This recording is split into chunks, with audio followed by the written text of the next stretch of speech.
Hi. Welcome in. Just finishing getting set up today.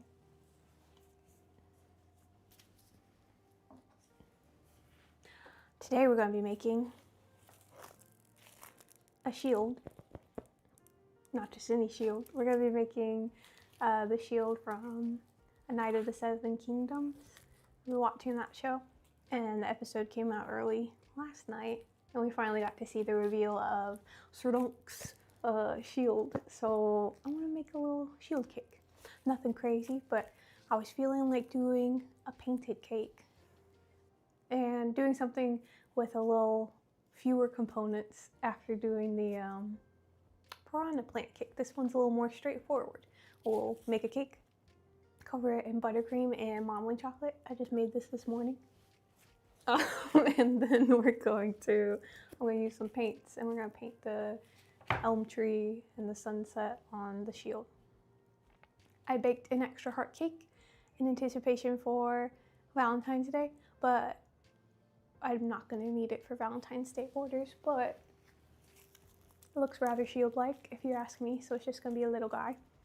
Yeah, so let's get into it.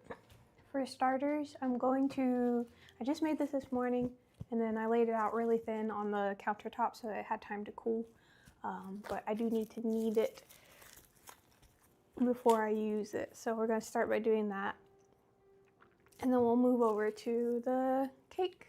Cutting the cake, trimming the cake, frosting the cake. But yeah, we're gonna start by kneading this so that it's like a rollable texture again, because it sat on the countertop for a minute.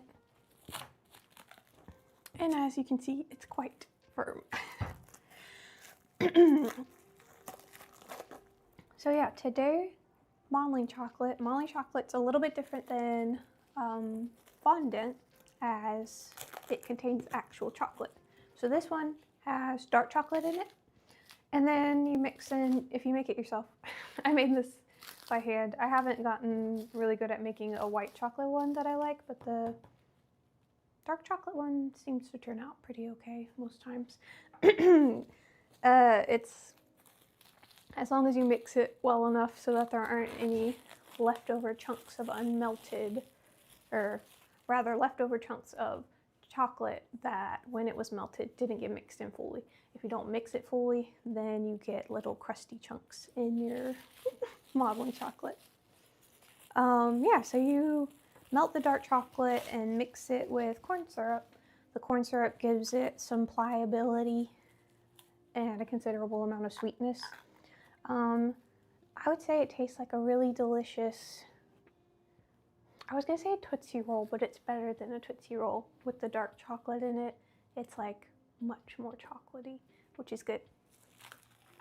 But yeah, I think this will be the perfect color for, we're gonna cover the shield in this brown color for wood, and then we're gonna carve some like wood grain details into the cake. Yeah, just so it's a little more dimensional and not super flat looking, so yeah. That's what we got working today. Yeah, it looks pretty good. I think there might be a couple little chunks, but that's okay. So yeah, it's firm and pliable when it's room temperature, but if you knead it slightly, it'll be able to be rolled out. You can roll it out and stuff. The only thing with this is if you make it at home, you want to wrap it up and seal it up tightly so that the chocolate doesn't bloom, which is where it gets that kind of like powdery exterior if you don't like wrap up your chocolate and keep it sealed tight. So I think it's similar to like if something oxidizes. Oh, hey Haley, welcome in. Today we're making a shield from the Knight of the Seven Kingdoms. It should be fun. Right now, I was just saying, I got my modeling chocolate here. I had to let it set up, so now I'm just kneading it back to a texture that I can roll it out before we cover the cake. So yeah, we'll knead this, get it nice and pliable, and then cover the cake with buttercream before we roll this out. And I figured I'd do this first in case it gets too soft while I'm kneading it. It'll have a minute to rest while we address the cake assembly. So yeah, we'll just getting it going. We won't need very much. I think we're only going to need about half of it. I made like a big plank of it, but the cake's going to be, you know, it's not super big. So I really just wanted to focus on painting today, the little tree design. And we might add a couple of details of our own around the edge or something, but I guess I'm mostly going to stick to the design that they showed in the show last night. Well, last night my time. Maybe different depending on where you're at. But yeah, it smells really good. Oh, update on the, also, well, got a couple updates for the channel. First of all, the piranha plant cake that we made yesterday, wait, what's today? Day before yesterday, sorry, was well received. It went to a happy home, my friend's, to a friend and her 2 kids, and she was nice enough. She sent me a video of them slicing it, so I did post that on the Instagram. I subscribed and lied. Oh, thanks for subscribing. Hi, Nia Terry, welcome in. So also that's sweet, thanks. The piranha plant cake we made 2 days ago, she sent me a video of them cutting it, which was nice because I had given it to her fully assembled. I didn't end up cutting it on stream, on live. But yeah, so I posted that to the Instagram. If you want to see the piranha plant cake getting cut open, you can go to the Instagram. It should still be in stories, and I pinned it as a highlight too, so anybody who wanted to follow up on that. Yeah. And then channel news. So we're multi-streaming on Twitch and YouTube, and the Discord is coming. We were talking about that Friday. I said I tried to have it done by Monday, and then all of a sudden I decided to stream today. Sorry, it's Sunday for me today. Tomorrow will be Monday, but I know that's, you know, a day ahead, or yeah, a day ahead from US time, so whatever I said, subtract 1 day. Yeah, anyway, so Discord channel's coming, and emotes and subscriber alerts also coming for Twitch. All those fun customizable features, getting them ready. I was working, I really thought I could finish the animation last night. I was doing a little short animation for the subscriber alert, and it's been fun. I haven't really done a lot of animation. It's just a simple, like, GIF. It's not that crazy. There's a lot of frames to it, but like, the character is very simple. It's just taking forever. So, but when you see it, I'll explain what it's meant to be. It's kind of based on the day that I got my first Twitch subscriber. So yeah, we'll get into that when it's finally finished.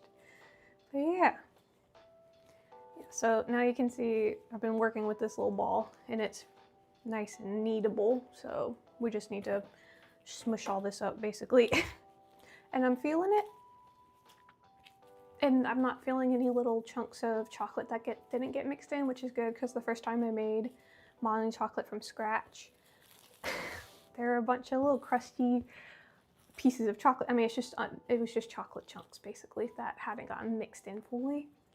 And so the texture was like off, but it kind of worked well for what I was making. It was the first time I made modeling chocolate, and I was trying to make a Balrog from The Lord of the Rings.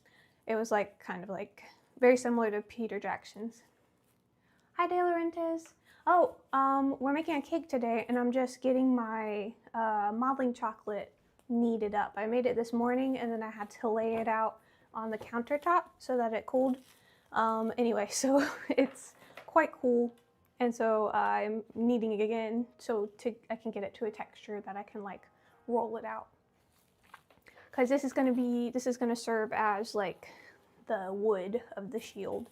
That way I can carve a little bit of texture into it and make it look like there's a wood grain to the wood of the shield that we're making before I start painting it. So hopefully it'll look a little more lifelike and like, you know, not super flat and I don't know. I just feel like that's the kind of details that sort of brings it together, makes it look less simple or cartoony. But yeah.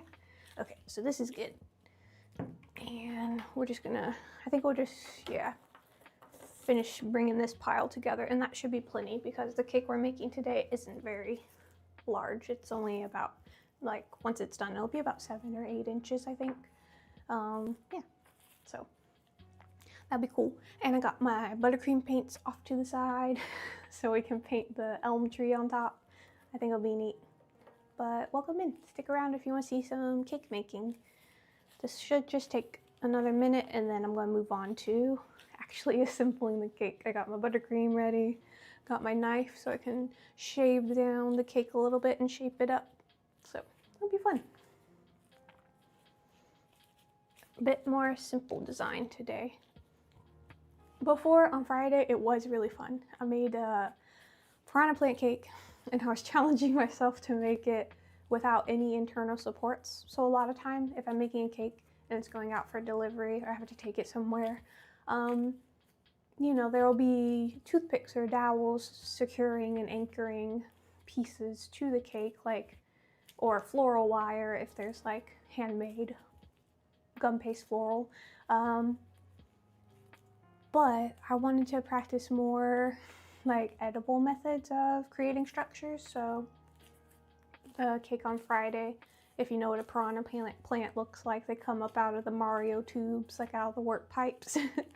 And so the neck, the stem of the piranha plant was made out of dark chocolate. And the leaves were made out of white chocolate. His head was made out of white chocolate. And then I did buttercream, a combination of buttercream and a little bit of fondant details just for the polka dots. And it turned out really cute. And it was pretty sturdy. I had been playing around with the idea of how I was going to attach the head onto the stem, because, you know, if you've got just like a cylinder shape and then a rounded piece to attach it to, I was kind of like, you know, that's not like a lot of contact. There's not a lot of area of contact where the rod shape is going to attach to. So what I did was I carved a little cone-shaped hollow out of the stem, and then I made almost like, this was what I was using, almost like a funnel shape, so, but I sort of cut out the middle so it was shorter. So I had this that went down into the stem so that was sturdy, and it was kind of like an interlocking piece, and then it widened out at the top. And I used a ladle, heated a ladle, pressed it on top of the chocolate that was going underneath the rounded piranha head so that it was also rounded so that it would fit together better. Anyway, it went great, and I was really pleased because I hadn't really done that, and it was all just a concept. Like in my head, I was like, I think this will work, you know? You're just kind of planning it out. You know, sometimes making a sketch helps, but yeah, I was pretty excited because it was all just in theory. And, you know, watching different people do chocolate work, I'm just like, that would be sick to get more into that. So, because it is a good sturdy option. We were also talking about, I need to order some of that quick setting cold spray. It's like aerosolized, a can of like aerosolized cold air. If you've ever watched any like cake decorating competitions, or especially like chocolate showpiece kind of competitions on Food Network or whatever show you like, it almost looks like one of those cans of air for like dusting your keyboard. But yeah, it's for if you have 2 pieces of chocolate and you're trying to attach them with melted chocolate. You hold it and then spray it with the cold air so that it sets immediately, like while you're holding it. And then you can let it go because it's all just like one piece of chocolate now. So that's cool. I didn't have that luxury. So I had made the cake back here, realized what I was doing was working. And then I had also made the neck quite tall. So like after we realized like it was like a proof of concept, I was like, okay, this is working. The head is fully supported.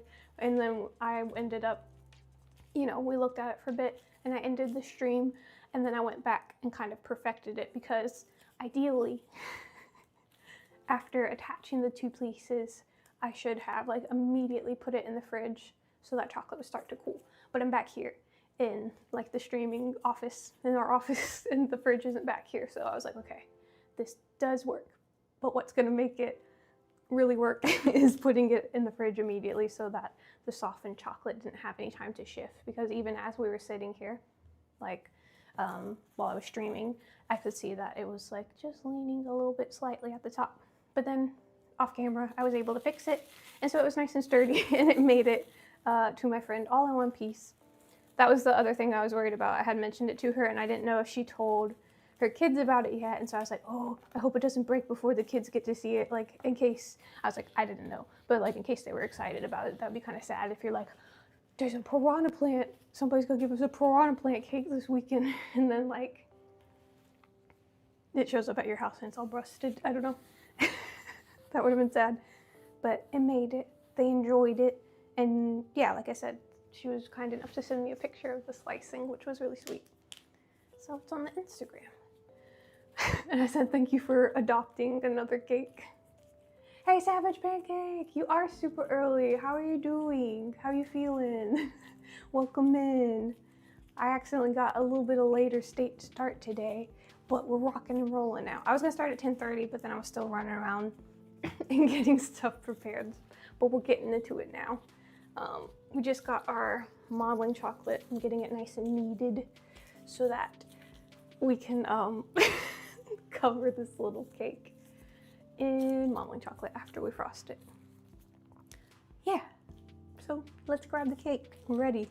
I'm gonna set this off to the side so it's ready for us when we need it. And I got my knife down here. And I got frosting on the side of it, but that's okay. So I'm gonna pull up the picture again just so I get the shape at the top right. Let's see.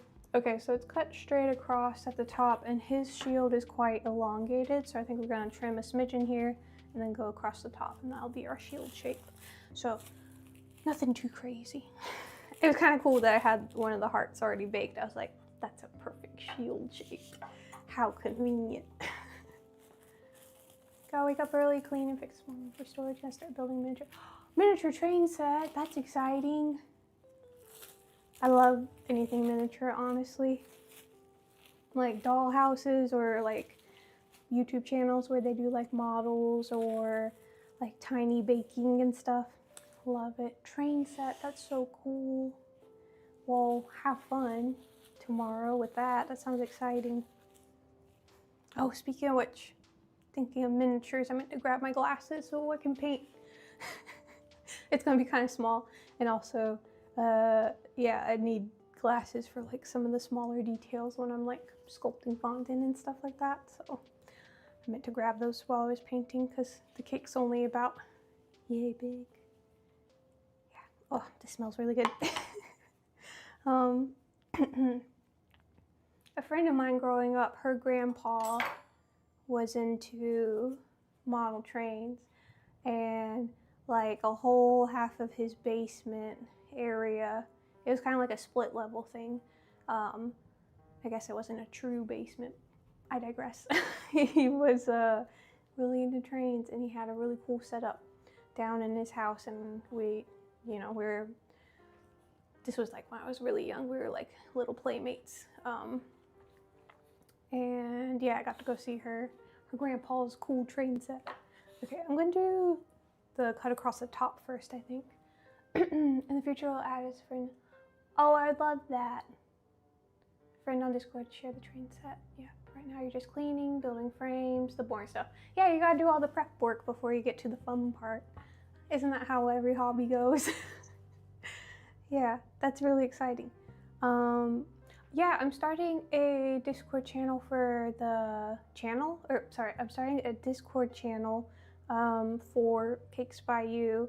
So yeah, we should be friends on Discord. And also I want to make a like makers page on the Cakes by You page, so where people can show what their crafting passions are. I think we'll have like one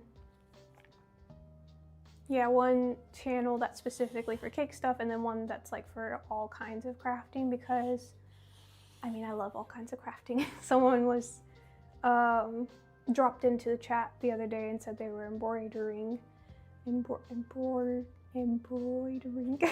Sorry. And I was like, oh, that's exciting that there's other crafters. So that would be cool. We should be, yeah, I would love to see that once you, I mean, honestly, I was gonna say once you get it going, but I was gonna say any parts of the process I feel like will be cool. I've never done any serious like model work, like model trains or other kinds of models, like architectural models, so I'd be interested to see the process. And what you're working on. This cake is nice. Okay, and then it's more narrow, so I'm going to cut, yeah, I'm going to cut the sides almost straight up, but I need this part to be more curved after I cut this bit. So, yeah, I'm realizing this isn't going to be a very big cake, but that's okay. Not every cake needs to be giant, and also it'll probably be easier to find someone to take it off my hands if it's not huge. I only say that because I feel like a lot of the people that I know in this area are like either just couples or small families. It's not like a, yeah, so it'll be easier to find someone who wants a reasonably sized cake instead of a monster. Like the llama cake had to go to the office where I could find like a crowd of people too. You did say you had a Snapchat, but didn't want us to be friends on there because I figured it might be family. Yeah, my Snapchat is really just me and my siblings or whatever. We have, my sister called it the Fam Bam account, and everybody was like, why did you call it that? But yeah, that's really the only reason I have Snapchat, is so that I can see pictures of my siblings, cats and children, and like whatever my parents are up to. Oh, there was excellent kitty content this week. I got to see a good number of my kitty nieces and nephews. Oh shoot. I was video chatting with one of my sisters also, and I got to see, okay, backstory. We gotta have cat lore. One of my older sisters rescued this teeny tiny kitten, and then my other older sister adopted this kitty. I got to hold this cat when he was just a tiny ping pong ball sized head little nothing baby. She found him outside, no sign of like a mom coming and going. Like she monitored him for a little bit to be sure that like his mom wasn't gonna come back. He was very small. Anyway, she took him in and she was like doing the whole neonatal kitten survival, nursing him through the night and everything. And she took him in for a vet visit when she first found him, and they were like, you know, sometimes cats just don't make it at this age, so do what you can, but you know, keep that in mind. And then she was doing stuff for him, and he started thriving. Like he started, the first vet visit, it was kind of touchy. Like they're like, we don't know his condition, like if he's gonna make it. But he started thriving, and yeah, I got to hold him when he was this big and feed him with the little syringe because he was eating like the kitty food, like the little paste that you feed the babies.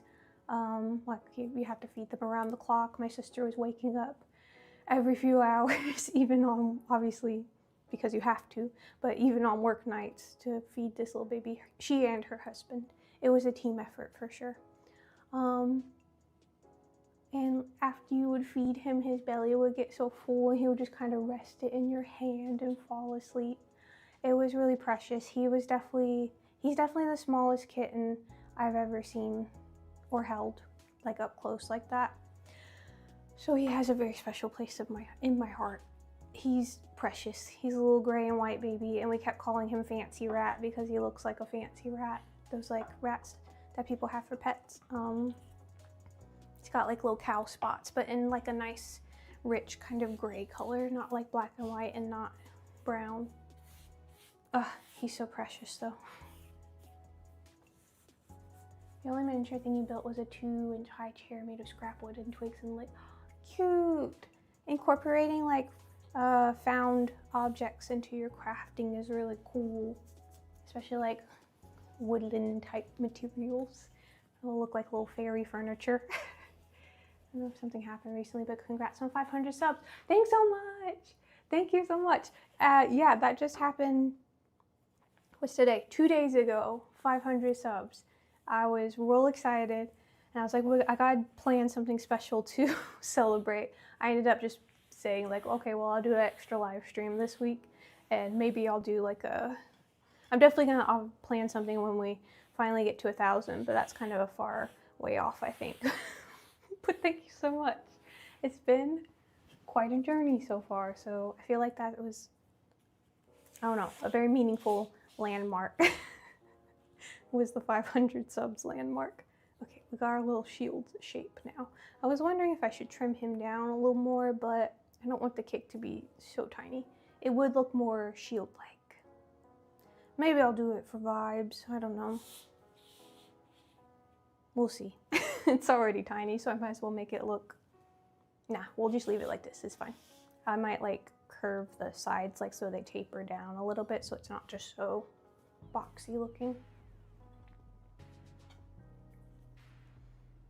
Gonna head to bed and start working early. All right, have a good night, get some rest. Thanks for dropping by again. It's always nice to see your name pop up.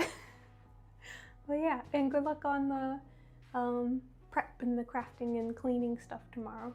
Yeah, I'd definitely be interested to see how that goes later on. So get some rest. Good night. See you later. Okay. Yeah, I'm gonna kind of curve the edge a little bit, I think. Let me double check my reference photo before I start cutting. Oh boy. It's also like it should be slightly more elongated, question mark. Yeah, I'm gonna taper it just a little bit. So like kind of imagining the center and then have it sloping down a bit towards each side, I think. Hopefully at a consistent angle all the way down. Cutting towards my hand again, like a novice. Okay.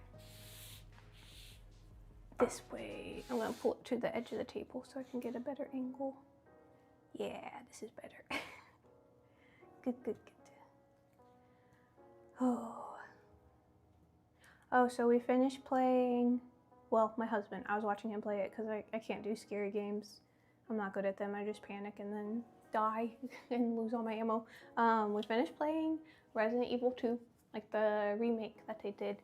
And then he was saying how he had played Resident Evil 4 back in the day, and he knew that they had like redone that one as well. So now we're playing Resident Evil 4 because I need to know like Leon's all backstory, because I think like Leon and Claire and all of them are gonna be in Requiem, I think. So that's why we're going back and playing some of the Resident Evil before the new one comes out. Because before now I had only seen from start to finish 7 and 8. Yeah, so we're doing a little retroactive catching up for me. It was crazy seeing how different the remaster version was from like the original PlayStation version. Cause yeah, I wasn't even thinking like that was back when like every scene was kind of like a set frame from one angle that you ran through. It's not like, you know, from a first person or even third person perspective. It's just like literally like a stage almost, and then the character runs through it. I'm like, yeah, I forgot that's like how games were. When there's not like a bigger open world part. But yeah.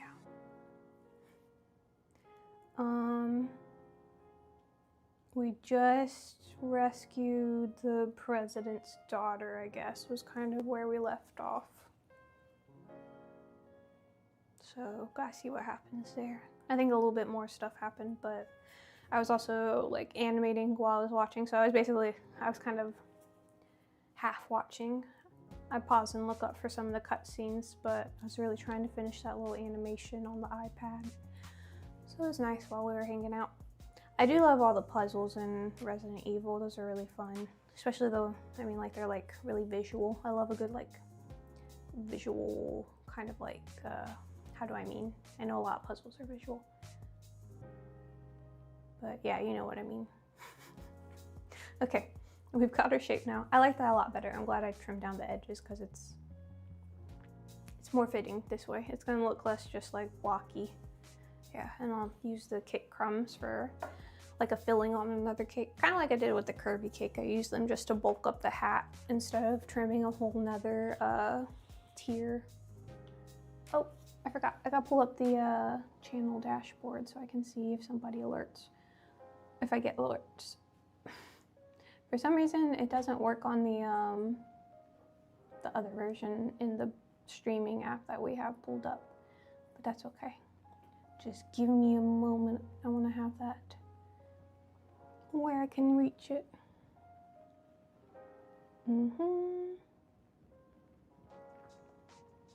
Okay, there we go.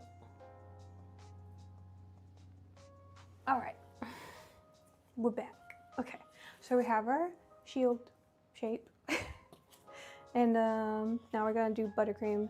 The buttercream I have is just bright purple because I had some leftover buttercream from the llama cake, so I just mixed it all together so we can use it as a base ice because we're gonna cover this in that brown modeling chocolate anyway, so gosh, here we go. All right, this is for later. And I don't think we'll need the knife, so I'm gonna set it off to the side. I don't think we'll need it anymore, but we will see. It's possible. Oh, get out of the way. All right, 1 second. I'm gonna get rid of some of these crumbs.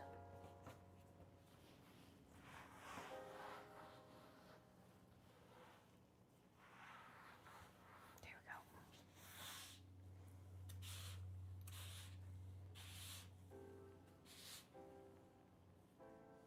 we go. All right.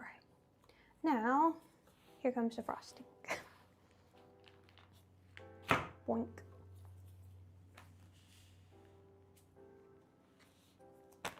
Oops. Alrighty. I will grab my cake table also, so I can... This part should be pretty quick. We're just gonna make a little base ice because it's gonna have a, the modeling chocolate around it. So this part doesn't have to be really pretty. We just want it to be mostly smooth. Okay, is that, it's good enough. All right. This is about the size of the little Game Boy cake I made a little bit ago. I did like a Pikachu, it was like a yellow Game Boy with Pikachu on top. And that's what this is feeling like as far as the proportions go. Okay.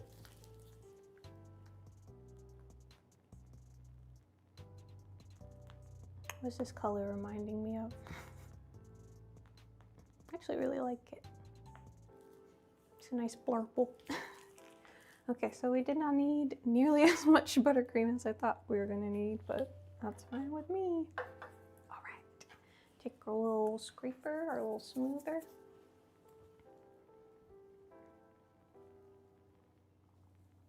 Nice. Alrighty. It's like the handle of the Master Sword. I think that's what this color is reminding me of. Well, depending on what iteration, I guess it is. Sometimes it looks more blue, sometimes it looks more purple. Got Zelda on the brain. Well, pretty much constantly. I was talking with my sister-in-law. I was just curious, like, what games she liked to play when she was younger. And she mentioned Streets of Rage, and I had never played that one. She also said she liked a lot of the Sega, like, Genesis games.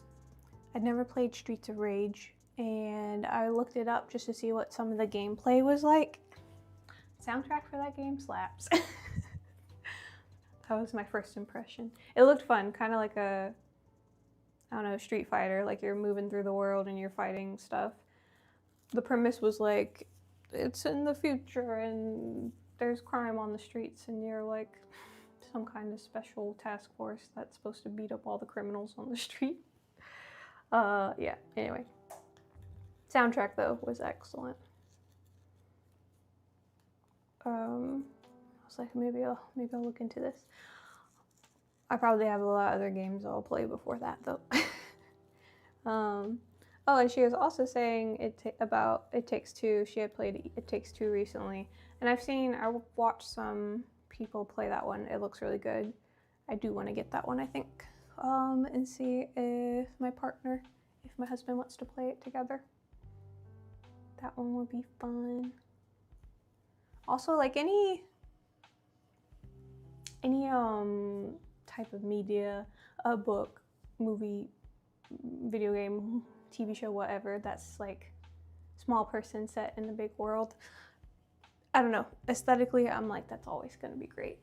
Like Stuart Little and George Strinks from back in the day, and like Arrietty, and I'm like, yes, show me somebody baking a pie in a bottle cap or using a little, you know, clip to tie up their hair, like Arrietty. The Borrowers, you know.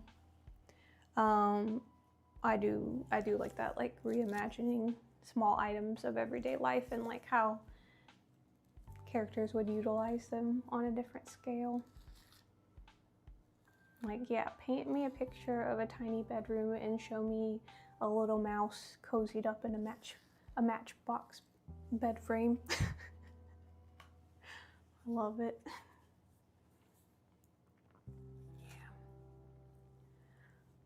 Here we go.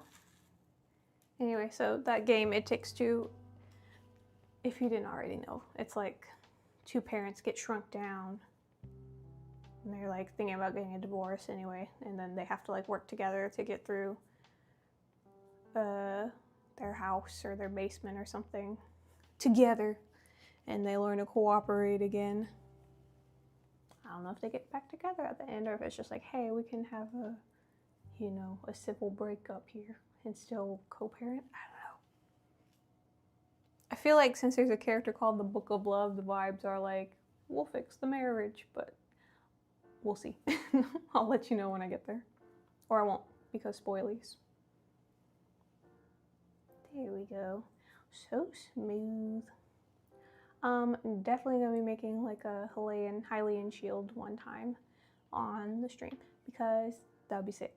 Or at the very least, make like a cool vintage, this was a concept I had recently, a cool vintage buttercream piping design that's inspired by all the design motifs, like the shapes and stuff, and the colors of the whole Hylian shield, I don't know how you say it. I think that'd be cool. There we go. Okay. So this is looking nice and smooth. I'm loving it. I am loving it. Copyright strike. All right, smooth out the tip a bit, and let's move on. We're gonna put a decent layer of whatchamacallit, modeling chocolate on this anyway, so this is nice. And yeah, once we get to the painting part, I will adjust the camera. We're gonna zoom in, like top down kind of. Maybe not fully top down, but we're gonna get a better angle for the painting part. So never you worry. Okay, set that aside. Set you aside, we won't need you for a bit. Thank you for your service. Modeling chocolate, let's do this. Get my cake crumbs out of the way. Okay, good deal. Oh, it's hard again. I might have to get some leverage. Don't look at my pants. No, I'm just kidding. They're just sweatpants. Oh. Yeah. Oh, it's hard again. I should have kneaded it a little more so it was warmer. But that's good, because then we know it's going to set up firmly. And I can use this, since I made such a big batch, I can use this to make some sculptures this week. I've been wanting to do some figurine stuff. We gotta figure out how how to frame it though, so that if I do a live instead of an edited video, it's like pleasing and possible to watch. We'll figure that out in a little bit. Oh, exciting news. Well, for me and for the channel, because I'm going to be making it on the channel. It's a little ways out, but I did get an inquiry for an order in May. So we'll have that to look forward to in May. I already got some plans for March and April coming up, so that'll be cool. Just cakes in mind, back in the back of my head. Also, with the Discord coming, that's going to be the perfect avenue for everybody else to let me know what they want to see. Am I playing with poop? No, it is modeling chocolate. It is a bit textured, like I would never. Gross. It's yeah, it's not slime. It's edible. It's modeling chocolate. I just need to, I'm about to roll it out kind of like you do with fondant, but I need to knead it so it's a little softer and more pliable. So I'm trying to get it, I let it sit for too long and it got, you know, like kind of firmed up again, because the chocolate, you know, once chocolate is room temperature, it's solid. So there is a bit of corn syrup mixed in. So it's not like hard as a rock, but it is pretty solid once it gets to room temperature. So I'm trying to get it, quickly get it back to a workable situation here. It's gross, no? No, it's not gross. This one I use dark chocolate, like actual dark chocolate chips in it. So it's like, actually has a good chocolatey flavor. I made this by hand, so it also doesn't have any weird like aftertaste that some products have, you know? Like they'll have like different stabilizing ingredients, obviously, to make stuff shelf stable. And depending on the brand, I do feel like certain fondants and modeling chocolates have like an aftertaste to them, but this one, if you make it from scratch, it just tastes like a nice, pleasant, sweet chocolate taste. Yeah. I don't love white modeling chocolate so much, but I also just don't love to eat white chocolate, so it's just a little too sweet. I prefer dark chocolate in general, so yeah. But I understand that like modeling chocolate and fondant, as far as eating them, you know, people have their preferences, especially if you don't like super sweet stuff.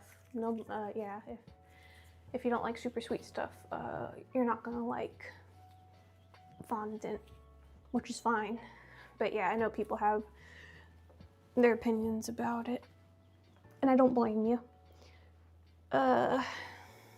Especially if you just don't like overly sweet desserts. I personally like a more balanced dessert also. I think it's fine if you just apply like a really thin layer of it though. That's the only trouble with certain like sculpted cakes. You're using it more for structure than for flavor.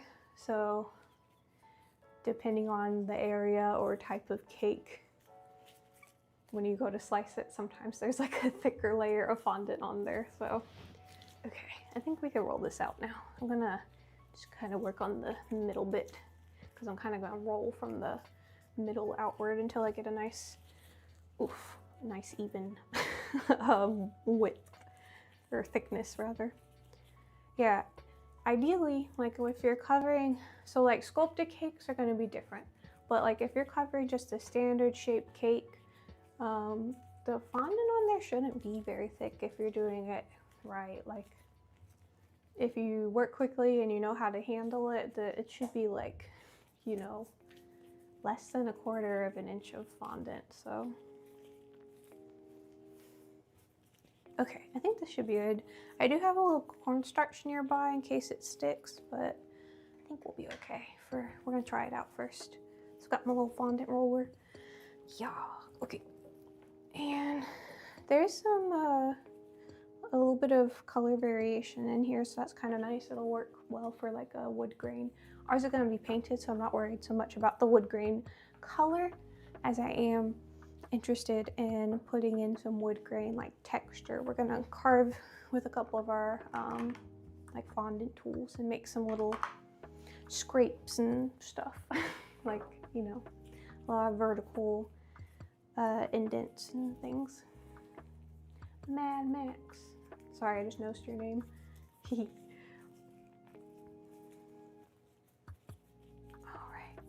Yeah, this is getting better. Also, it's not a super huge cake, so that's good. I actually needed less than I thought I was gonna need. I got maybe like a third of what I made this morning instead of a half, so that's good.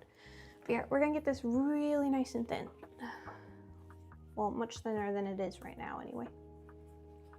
I want it just thick enough that I can put texture on the modeling chocolate without messing up the shape of the cake.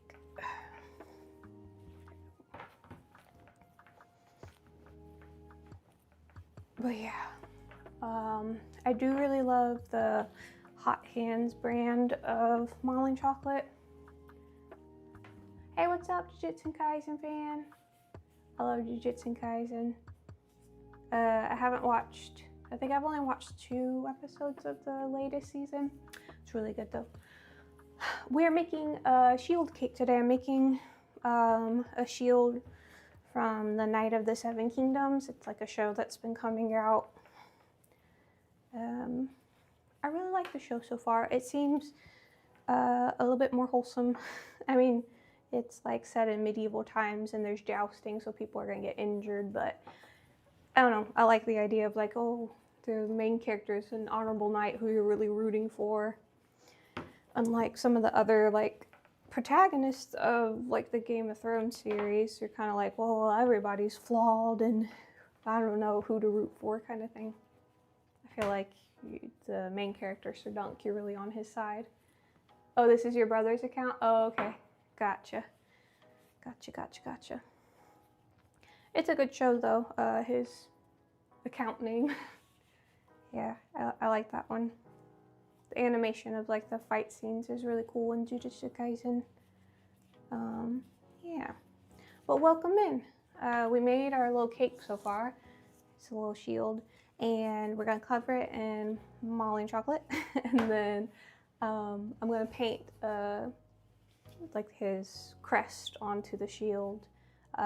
When we move on to the painting, I'm gonna adjust the camera so that you can see better though, because like it'll be too far away right now how it is. But yeah, once we get to that stage, that way we can all just enjoy some chill painting vibes. It'll be very Bob Ross.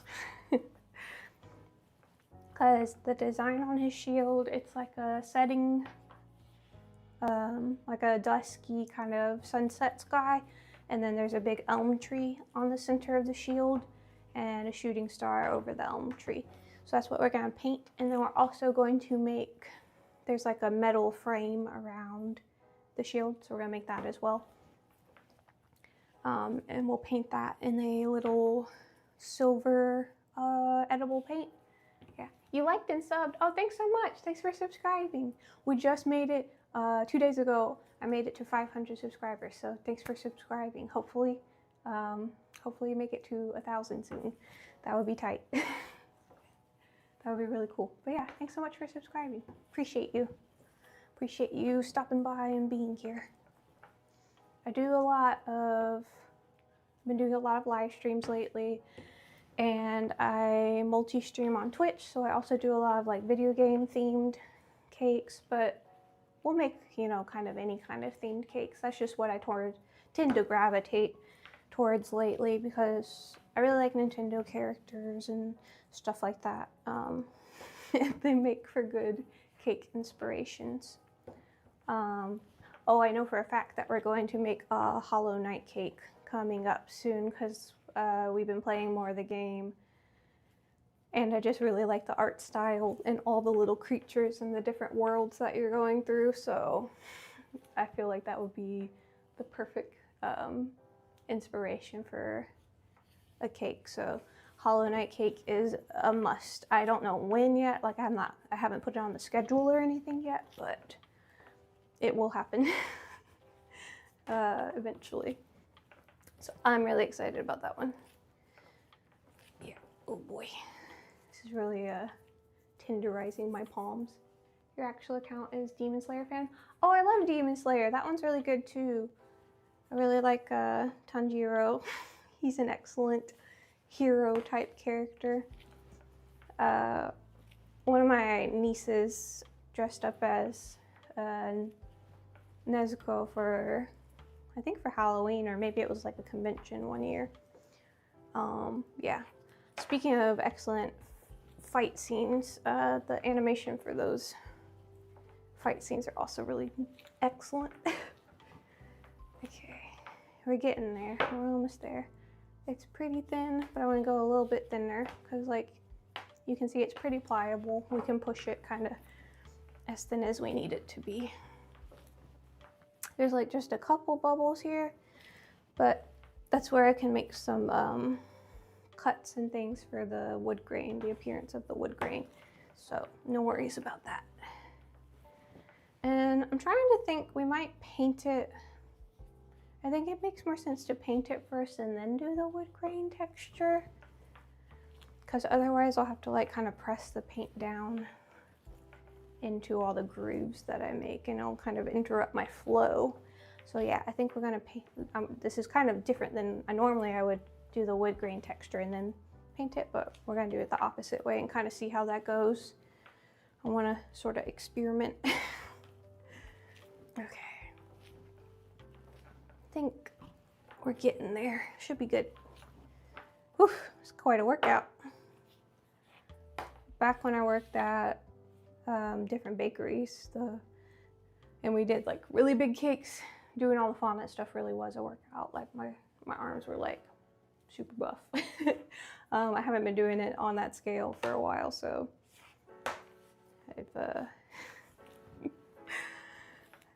I've lost some of my momentum in my upper body strength. Here we go. Okay. I think this should be good enough. It's not like a super huge cake. Sorry, my hair got in my face. I'm trying to move it. Who's my favorite? Shiva.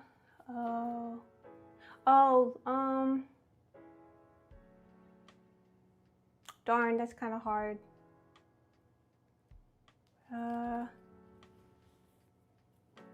I can't remember her name, but I do really like the girl with the pink and green hair, and she makes them pancakes and makes them do all the stretching exercises and stuff. Yeah, they're pretty great. I forget their names though.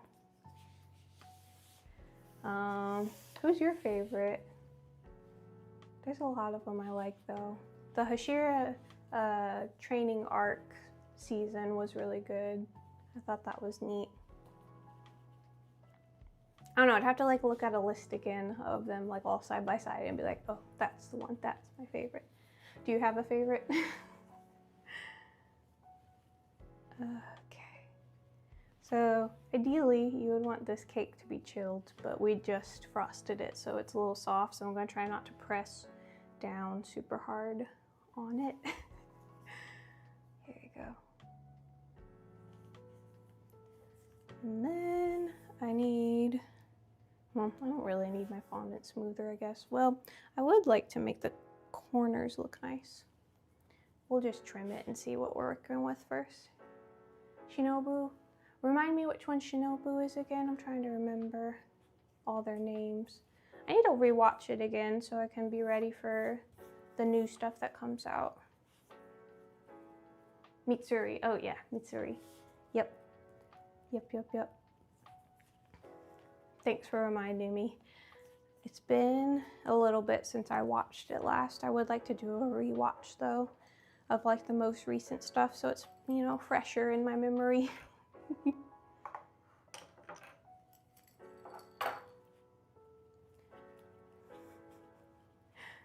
I really like Inosuke, and I want to like Zenitsu, but his voice when he's like, you know, scared and complaining all the time, it's so like shrill and grating. I love him, and also I can't really be mad at him because I would also be terrified if I was in his situation, but I'm like, he spends so long trying to hype himself up to do stuff. I'm like, dude, just go do it, hurry.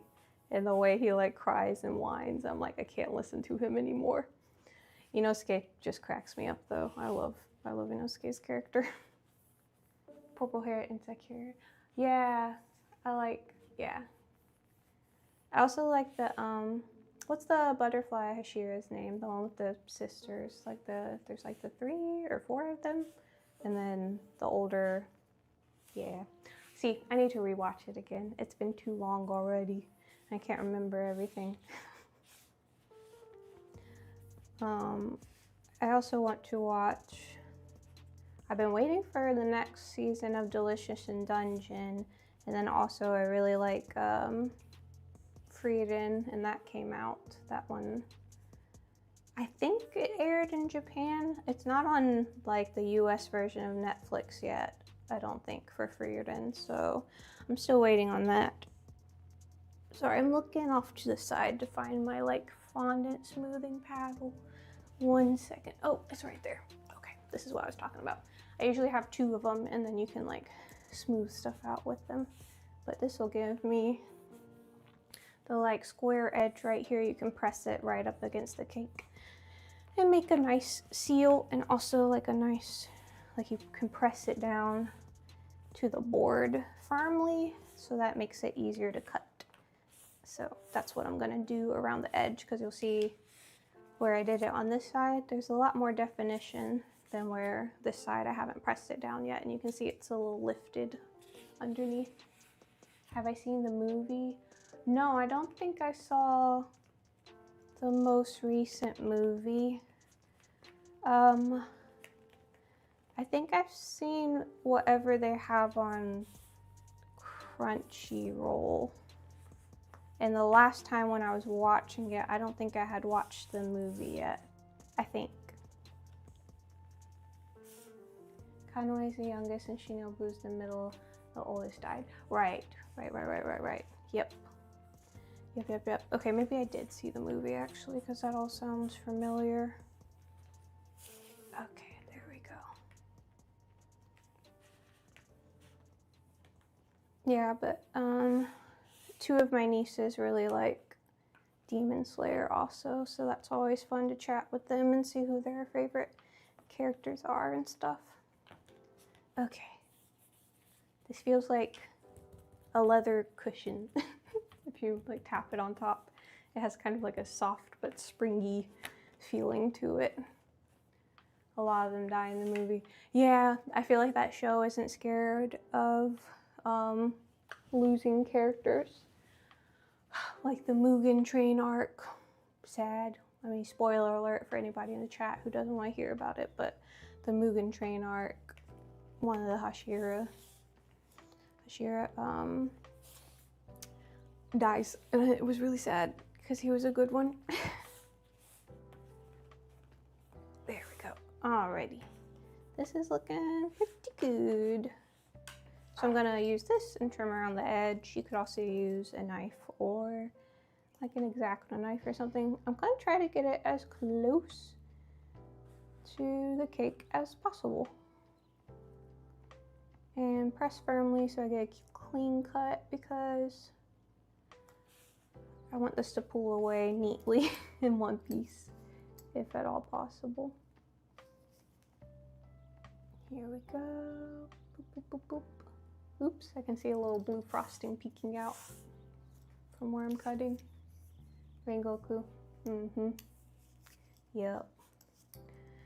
Oh, and then he went to see his family. Man, you got me wanting to watch the show again, like from the beginning. I've been trying to get my husband to watch it because I think he would like, he hasn't really watched a whole lot of anime besides like Dragon Ball Z, and he's watched Yu-Gi-Oh! But I think he would like Demon Slayer. And so I was like, well, that would be good because I want to rewatch it anyway, and then we could watch it together, and he could watch it for the first time. So that would be fun. And it's also really cold here right now, so it's kind of the perfect time of year to, you know, watch a few extra shows here and there. Good time to just cozy up on the couch and, you know, watch some stuff on the weekends when it's not sunny out.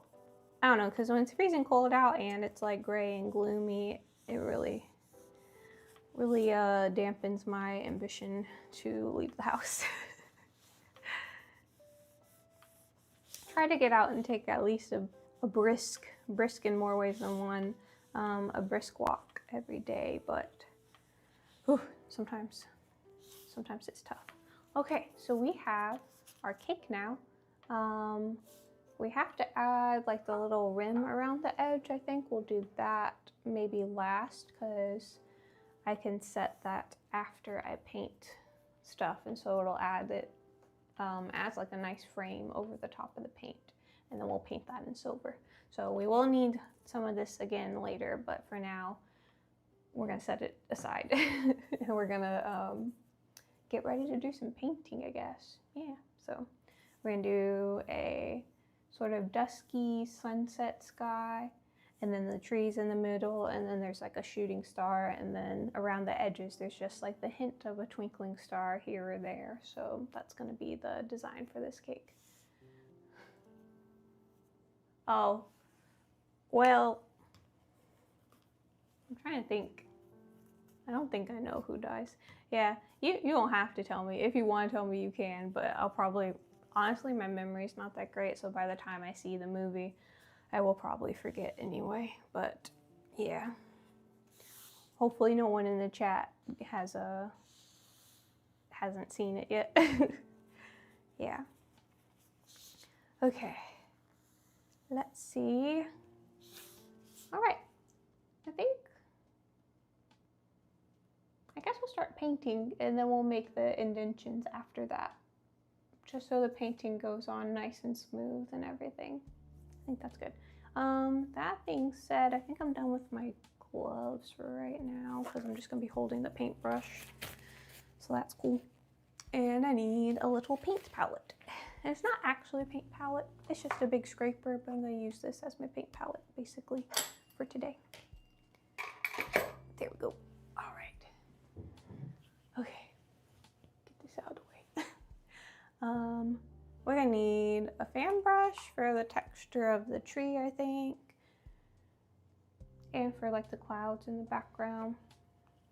And we're definitely gonna need like one of the tinier brushes for the trunk and the stars and things like that. So go ahead and grab both these teensy ones. Oh boy, excuse me. Yeah. And I'm just gonna get set up and get some of my colors. We need yellow, orange, brown, and green for sure, and then maybe also some red and black for like the deeper parts of the color. So let's get a little dab of each of those.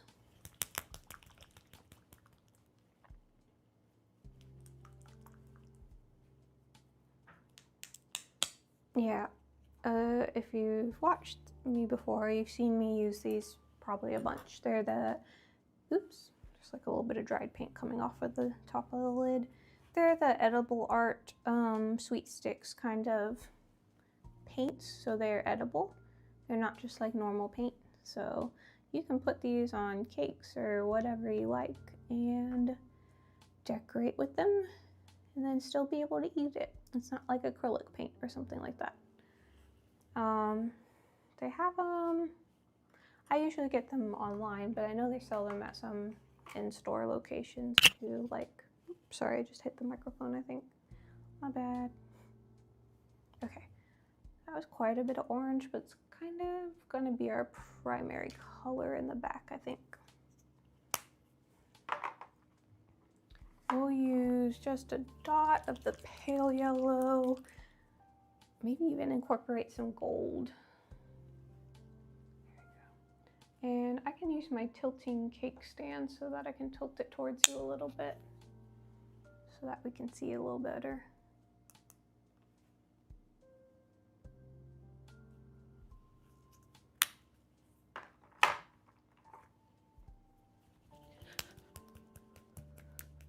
Oh, that's so sad.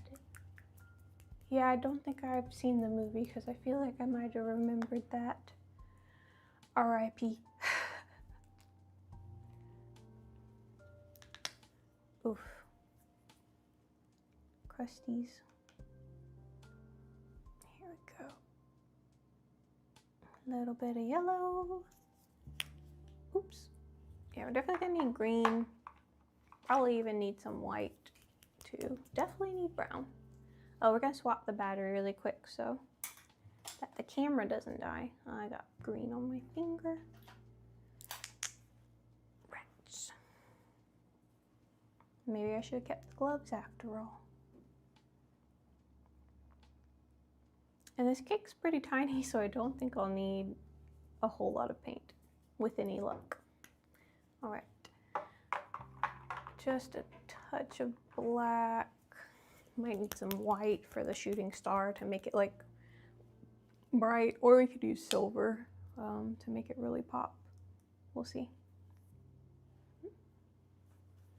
Yeah, and I'm going to hopefully be able to tilt this towards you as well so that the view is a little better today. That's one little adjustment to be making on the channel, is just thinking about which cakes work from which angle better. Okay, definitely need some white. And I'll get like one dot of red and one dot of black. Oh, I guess we need brown. I can mix my own brown, I guess. I think I'm running out of red though, so we'll see if it's dried up or not. Here we go. It'd be cool to make a Demon Slayer cake one day. I made one a long time ago when I worked at a different bakery, but I'd like to try it again because the cake itself looked great, but the figuring of Nezuko that I made wasn't super good, and I feel like I could do it a lot better. So it'd be fun to do like one of those like challenges where you're like remaking. I see artists do it a lot. They're like, okay, I'm gonna redraw this drawing that I drew 10 years ago and see if I can improve on it. I think that would be fun for that design because I've gotten a lot better at figurines since then. Yeah, so that would be a cool one to revisit, I think. Okay, I think the red is dried up. Honestly, I just need to chuck it. I do have like this dark purpley red, so I'll use a little bit of that if I need it. All right. It's okay. Okay, cool. There, that's a little better. And grab my other one.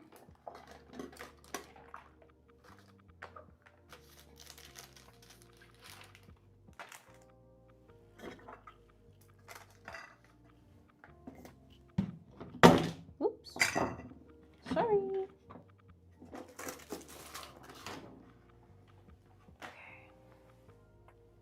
Here we go.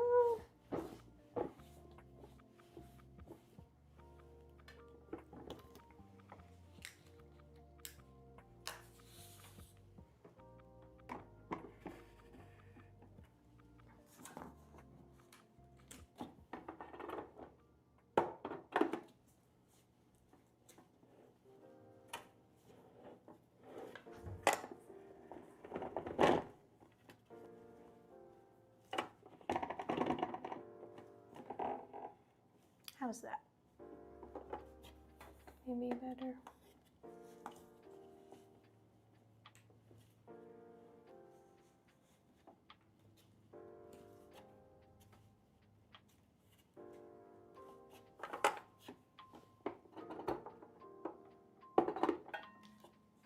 Okay, just trying to get it set up.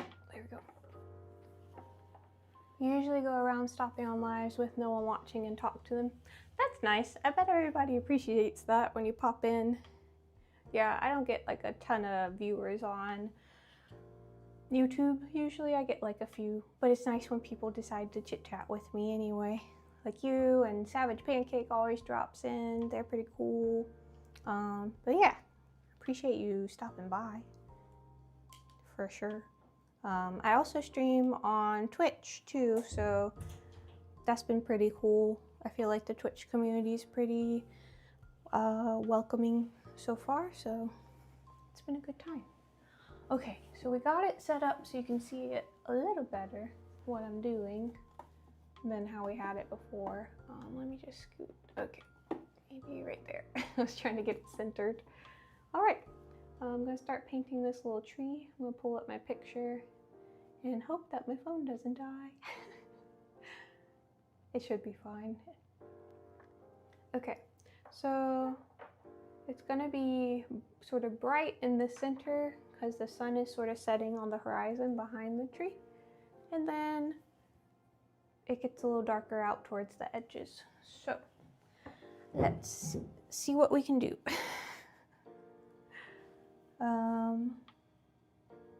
Where to begin, I guess. Need to do the darker part of the clouds and then build up the light parts.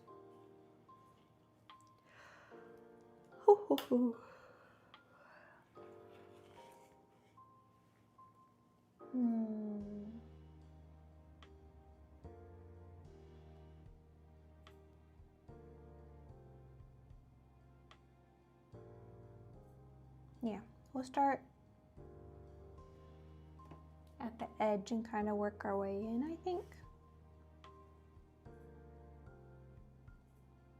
And see how that goes.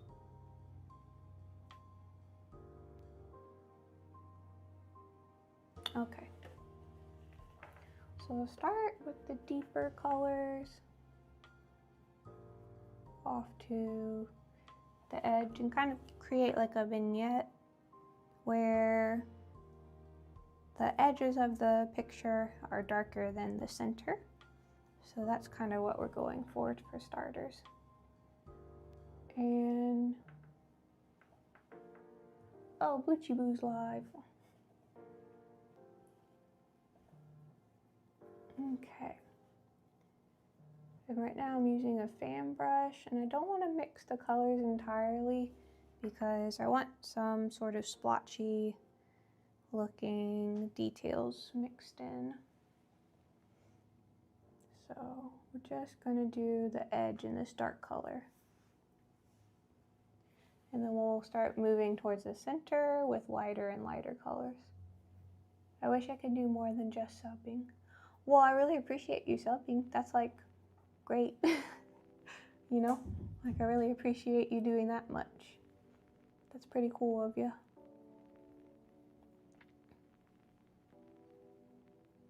Also, it's nice that you're active in the chat. It's been fun. Are there any other anime that you like lately?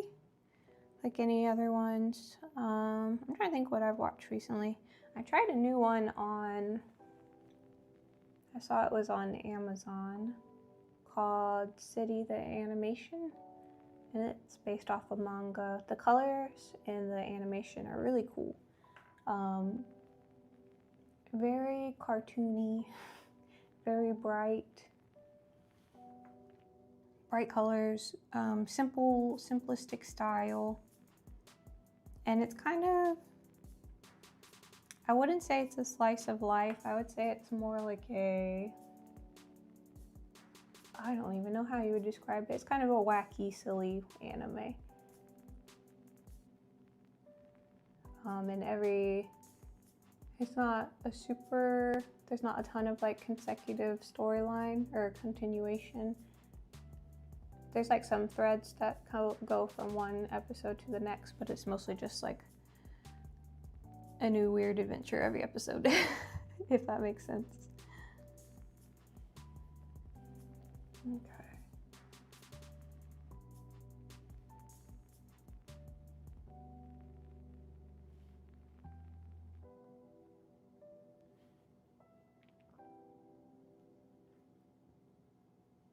And so I'm getting more orange and red now.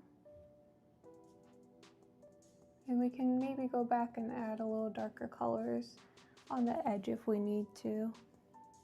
But we're gonna start working some orange in and kind of see how that looks.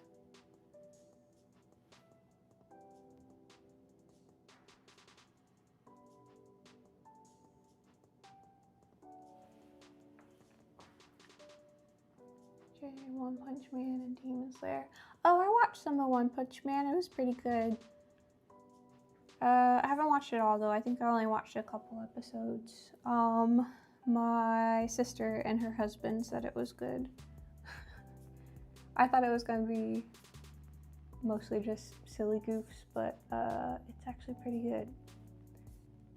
The main character is real silly looking. He looks like Caillou from that PBS show from back in the day.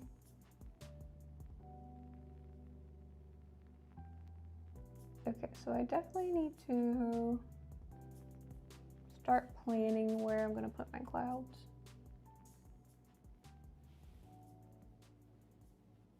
I'm going to blend this just a little bit out to the side.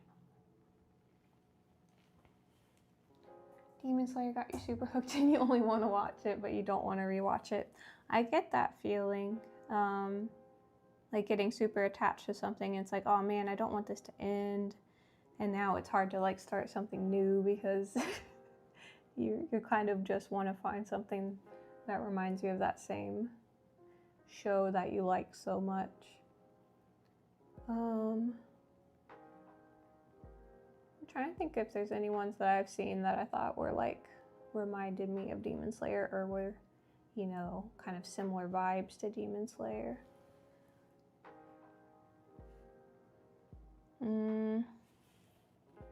Nothing's coming to mind right away, but I'll keep thinking.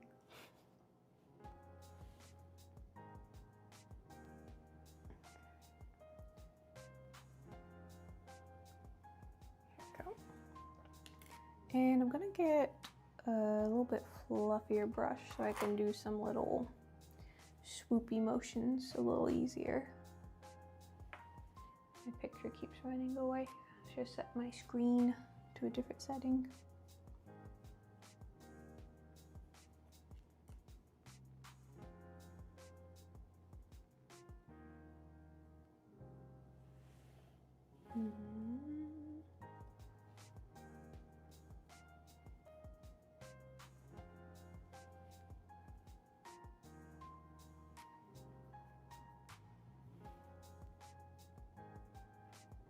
We definitely need to get some yellow in the middle here.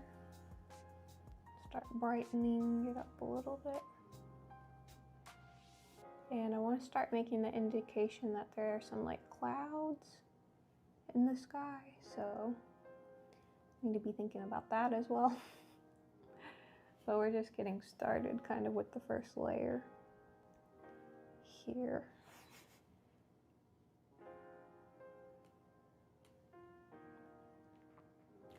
Oh, a bit of Death Note. Oh yeah. That one was big with my friends when I was in high school. I haven't watched it though. I've been meaning to. It's kind of one of those ones that's been on my list because I know it's like a classic now at this point. And then they came out with the live action like remake kind of thing. So I should try that one finally. At the time when I was younger, I was like, oh, that looks too dark and creepy. But I can watch more dark, creepy stuff now, and it doesn't bother me as much.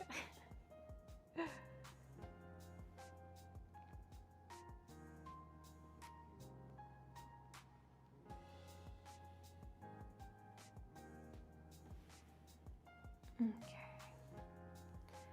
Here we're gonna need a lot more yellow in the middle. And now that we have the dark color, I wonder if we can start kind of building on top of that.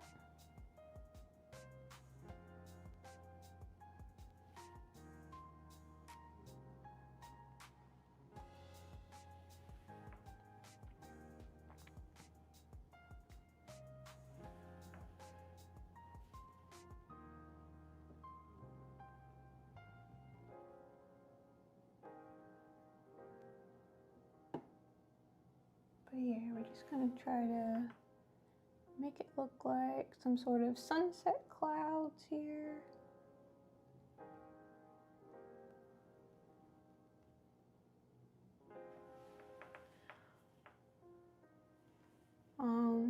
I would watch Delicious and Dungeon if you like kind of like an adventure show. That one's really cool.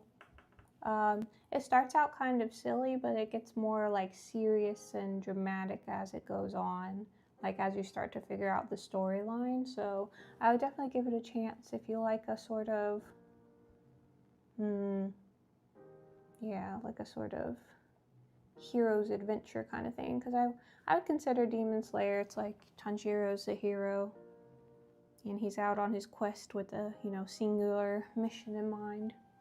But yeah, maybe that one. It's definitely the tone of the Delicious and Dungeon is a little more silly.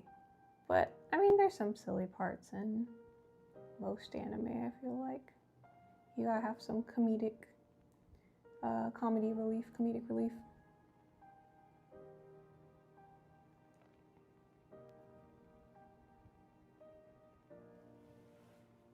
Oh, what time is it where I am? It is 12:41 p.m., so it's in the afternoon where I'm at.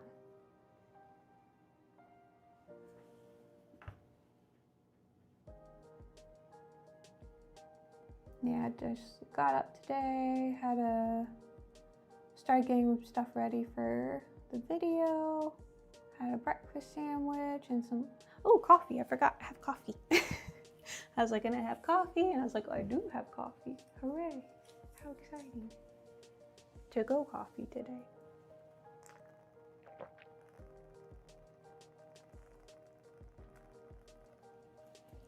How nice. All right. Let's see. So you can kind of start to see I'm putting some clouds in there. And I think they'll look even better as we bring more and more of the lighter colors down here where the sun is supposed to be. So we're just gonna kind of keep working on this a little bit by bit. And we'll add the tree last. I guess I don't need to put too much detail right here because that's where the tree is going.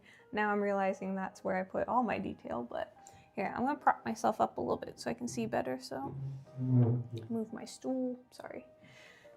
It's a little noisy. All right, okay, that's better. Now I can kind of see the tippy top up here too. Good deal. All right. So yeah, really getting the Bob Ross action today. 10 p.m. where you live. Ooh, it's getting late, but at least it's the weekend. That's good. But yeah, getting late. I tried to stay up and finish some stuff last night, but I tapped out around, I don't even know what time it was when I finally went to sleep. I think it was getting close to 1, maybe. Ooh, I like that one. That one turned out nice. Okay. Yeah, I'm glad we started with the darker color because the lighter stuff should show up really nice on it. And we're going to use a bright color for the shooting star as well, because we want that to kind of stand out since it's the key part of the design that he wanted. So, okay, and I think as I move down here, these ones can be even brighter, so I'll go back and add a little more yellow to my brush and start trying to add some more clouds here. And yeah, the sun needs to be really bright as well to kind of stand out at the bottom. So we're gonna use probably like our pastel yellow, even with a little bit of like white mixed in, so it really stands out. But yeah, I haven't done a ton of painting, so this is really fun for me to try out. It's a little, like, it's different than any other kind of painting because the layers of paint don't really dry as quickly as acrylic. And like when you do oil painting and stuff, you're supposed to kind of prep your, you prep your canvas before you start working, but when you're doing the cake, you kind of just do it all in one go. If it was like a big detailed cake, I think people would maybe do it in different sessions so that you can really layer up the colors delicately, but we're doing a kind of simple design today, so I think we're going to do it all in one go.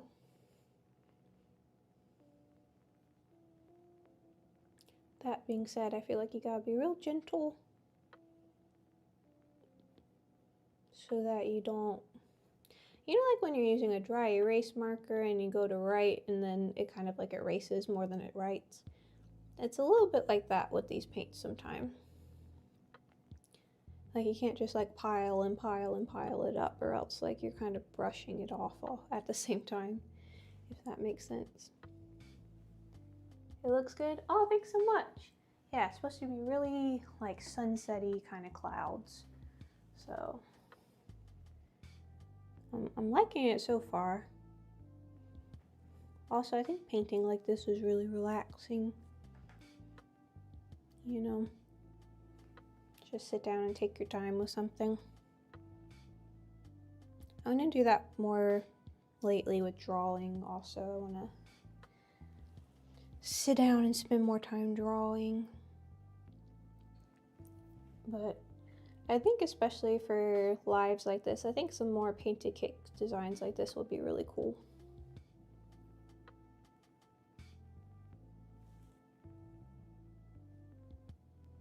Yeah, so I'm bringing more yellow in down here.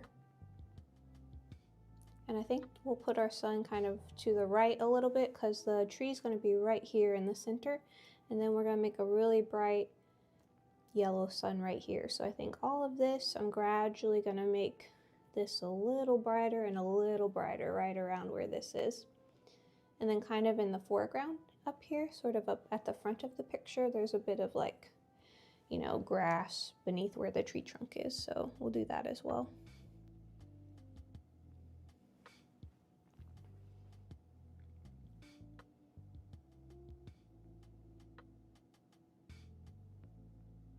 But yeah, like I'm barely touching the surface of the cake with the brush, just so I get little tippy taps of color.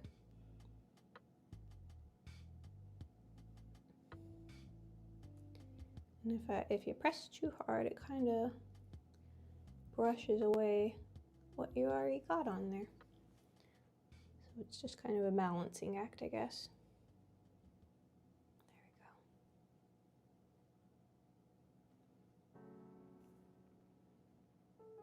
I figured this would be a kind of good design because it could kind of, even if it doesn't look exactly like the one they did in the show, the concept is still pretty straightforward. It's a tree, it's a sunset sky, so I think whatever we end up with today will look pretty neat. Okay.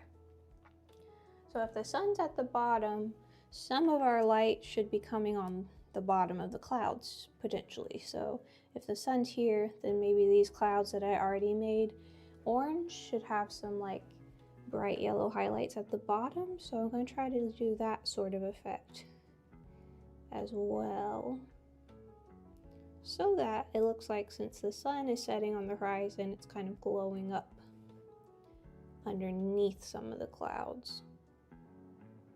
And maybe I'll put some little blobs of this bright yellow color and then go back in with a smaller brush and gently kind of blend it in.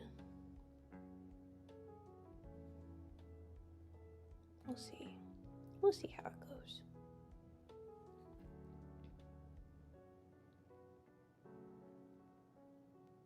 But yeah, so far so good. It's starting to look like what I imagined a bit.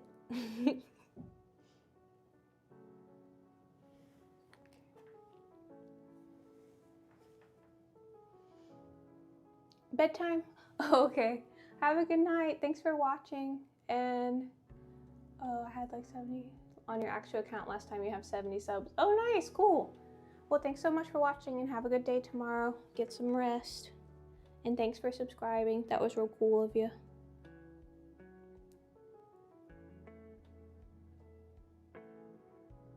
Have a good night. Thanks for checking out what we were making today.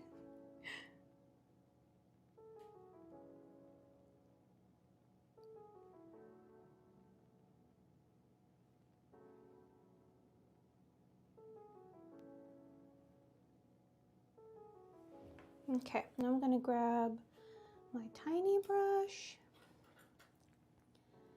and go underneath those little highlights I made with some like really thin bright lines and see how that looks. Kind of experimenting, but I think that'll kind of, I don't know, we'll see. Ooh, a little too thick. Let me dab off a little bit of the paint and go in a little more delicately. Okay, it's starting. I think it'll work. It's starting to kind of look what I was hoping for. I just need to be a little more gentle.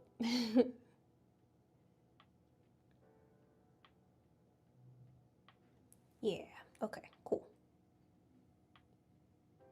So just a tiny, tiny, tiny bit of paint on the tip of the brush and then really light touch at the bottom of some of these clouds. Just to do some of that highlighting I was talking about. And then maybe once we see how that looks, we can go back in with the darker color at the top of some of the clouds so that the contrast is really noticeable, you know? We'll see.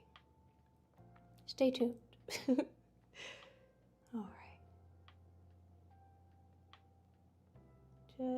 Just a little bit. And maybe make some fluffy motions and see how that works.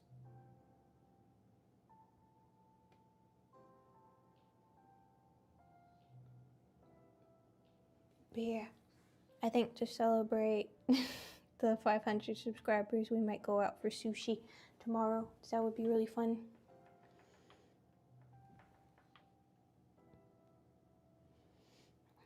Because it is just a little benchmark, but it's worth celebrating, I think.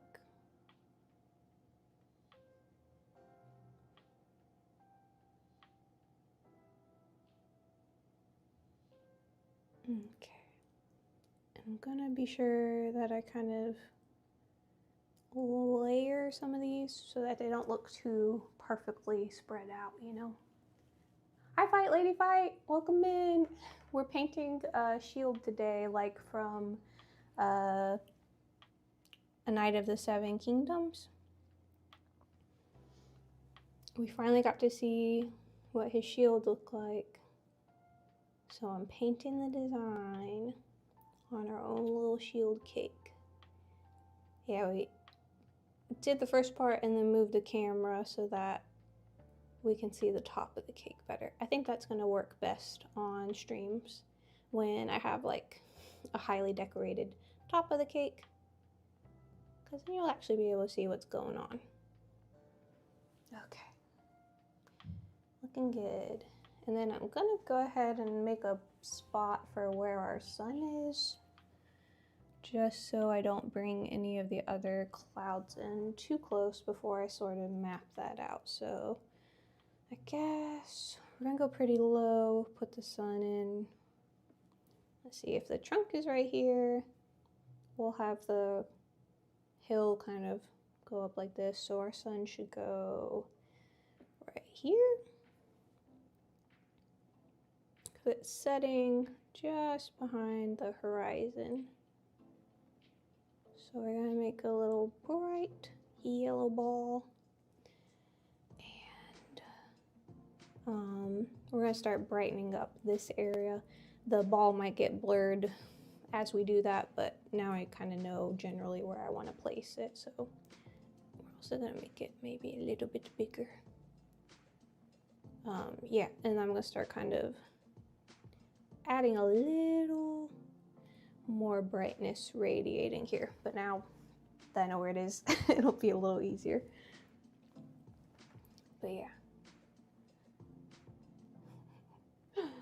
Welcome, welcome.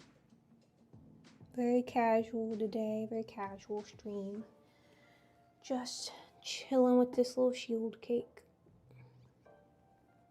Had some leftover buttercream from the llama cake, so that's what we ended up using for the frosting on the inside. Okay. I guess I'll just kind of stipple all around it and see what that looks like, and then I can go back in and redefine. You know, I've watched enough Bob Ross to know that I should have done the glowy bit before I started putting clouds in, but I really just started painting. That's okay. I'll kind of figure it out as I go along, I think. We haven't added like a ton of definition down here, so it should be okay. It's not the end of the world. And I'm gonna mix some more of our golden yellow in with the pale yellow, because I think the sun should be the pale yellow. So that looks kind of like white hot in comparison to like the goldy glow around it. I'm gonna grab maybe a round brush and see how that does. Yeah, should have dropped in my sort of glowy business before, but that's okay. We're gonna do it now. And then we'll just have to redefine some of the clouds.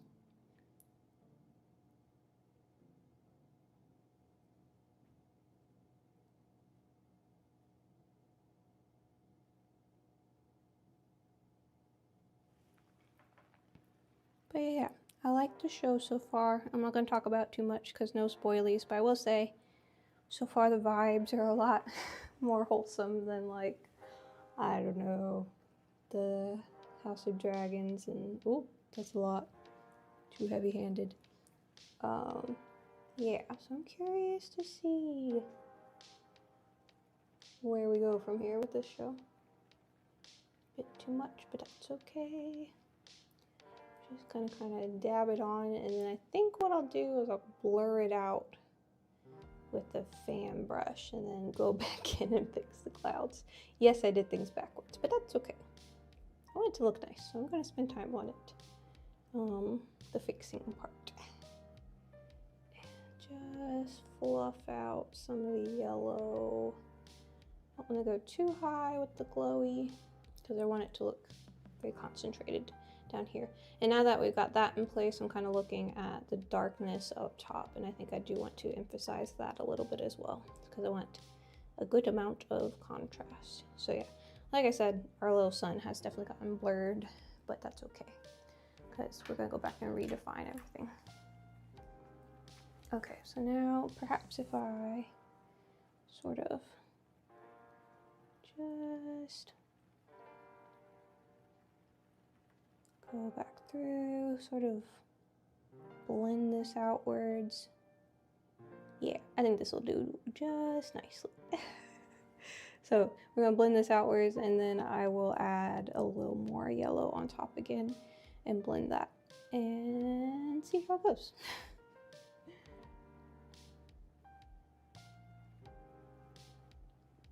And then we'll come back and kind of fix these clouds that I am currently destroying. Okay. They were sort of test clouds anyway. I'm just kind of feeling things out. All right. Now we'll go back in with that same brush I was using before, grab a little more of the golden yellow and build it up some more in the center again. And then guess what? We're gonna blend it out again. And I think that'll be good. Maybe a teeny tiny bit more. There. All right. Back to fluffing and blending. Here we go. Boop, boop, boop.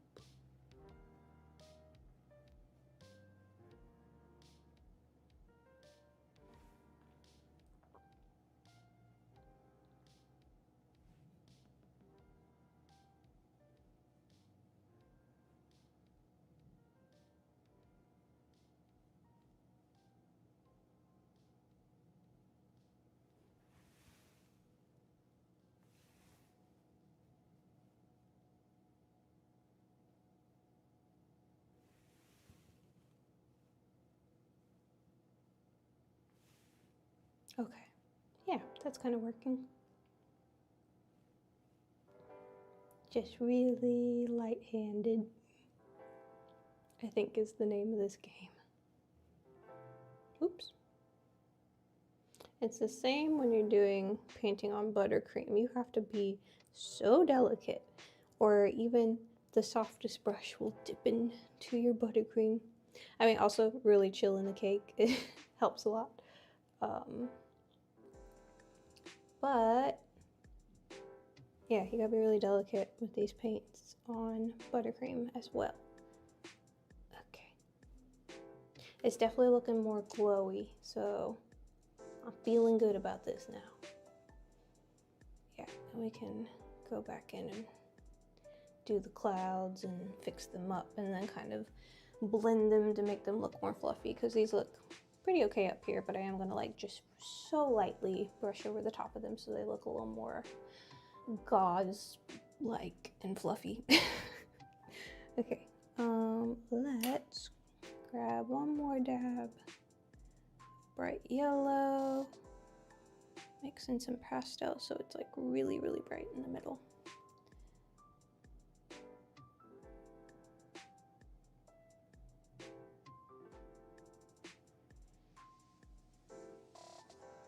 All right. Blend that out and then be ready to like add our sun and touch up our clouds again.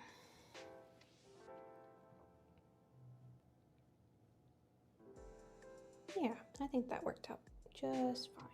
A little glowy business at the bottom here. I need to pull this side this way a little bit. Oh, oh. Let's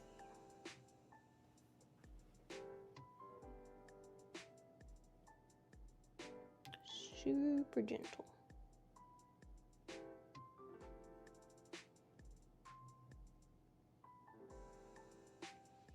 Over the holidays, I visited this person's house. They're an artist and they have murals painted all over the inside of their walls and their garage and everything. Amazing. But I was just thinking about, they have like a kind of loft area, and on either side of the vaulted, or just kind of like what's the word for the shape of an A-frame, the peaked ceiling, they had these really detailed paintings they did of mermaids and mermen and stuff, and I was like, how'd they get up there? Like, I'm literally thinking they must have done like Michelangelo style and gotten like some kind of scaffolding and laid themselves up there, because otherwise, literally, how in the world did that happen? But amazing. It'd be hard though, I feel like, I'm not really good at painting though. It'd be hard to like paint something that was gonna stay in my home for forever, because I feel like I would keep looking at it and being like, I want to change this. Maybe I would do this differently now, you know?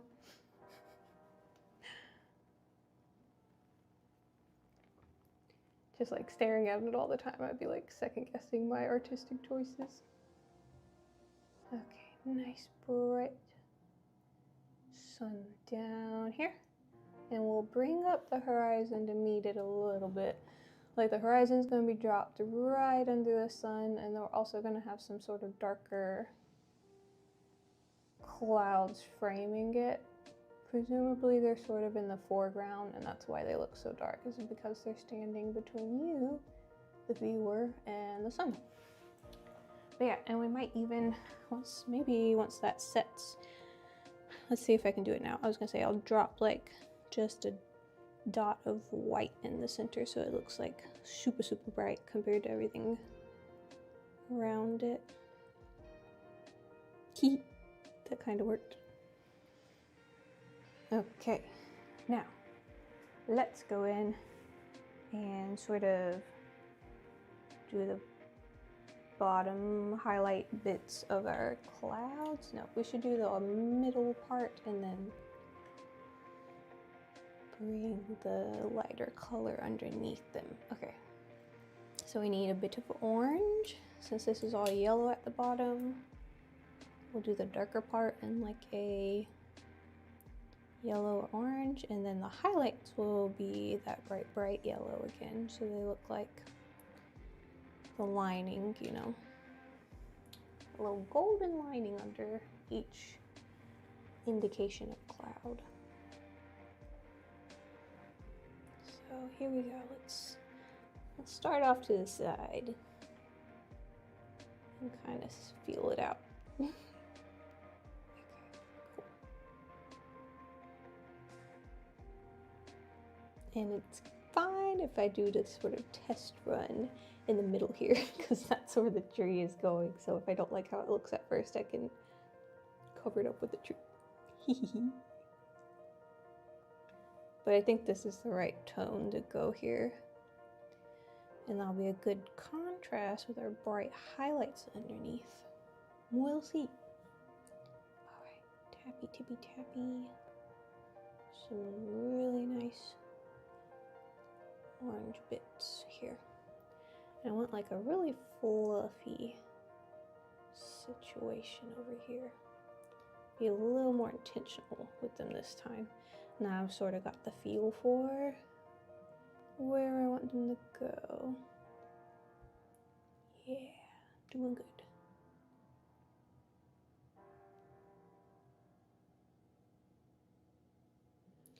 And the tree, we're gonna drop in like the darkest greens first, and then I guess work in the lighter greens as we move up. Okay. Ooh, that's a little heavy-handed there. It's okay.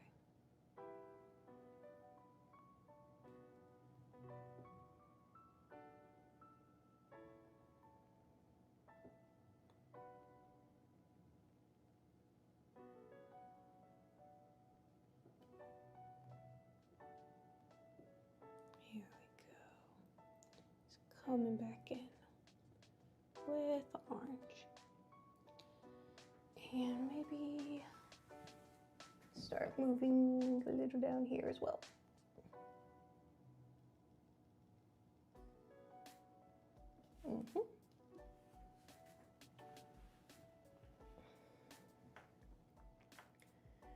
And these ones off to the side, since they're so far from the sun, they can be pretty dark on top too. So I also want to make like a big fluffy one right here.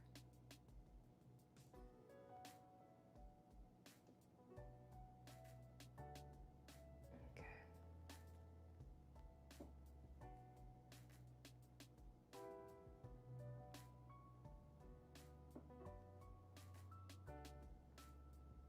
Yeah, I think this is the best brush that I have for the tops of the clouds.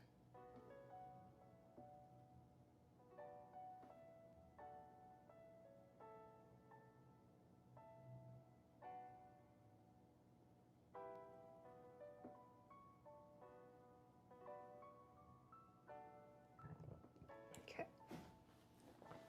Guess I shouldn't get too crazy with the bright tangerine orange color. Honestly, let me thin this out over here. Like put a big old glob off to the side. I want to bring this one up so it's kind of like framing it. Because I do like how in the way that they did it, it's kind of, the clouds are kind of curving away from you.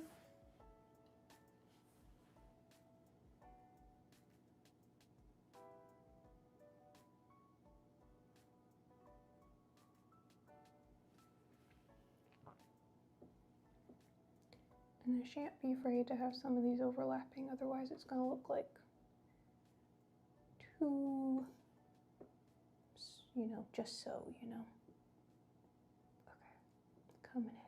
There's a really cool technique you can do. I can't do it in front of the camera because it involves a spray, and I can't be spraying stuff around the camera, but it's a really cool technique you can do to make a cloud effect with a spray can and a piece of paper towel. Maybe one day I'll figure a way I can do that on camera because it's pretty sick. It's just a really cool technique. You layer, basically like tear like a fluffy looking edge on a paper towel, and then starting sort of from the top of the cake, I'm imagining this as like you're doing clouds around a cake. start at the top of the cake and spray just very gently, and then you kind of move further and further towards the foreground, which is like the base of the cake. And the way that you layer that misty application of the spray, using the paper towel as like a stencil, it's really cool. I'll have to see what people call it. I'm sure there's like a tutorial already online on how to do it, but it's really neat. I've done that for a handful of cakes, and it's just such a super cool technique to see, like, when it comes together.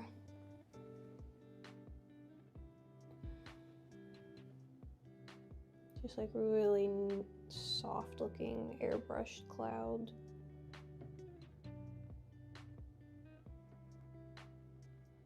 Technique that you're able to do with that. Yeah, with the airbrush or like with the canned equivalent. Okay.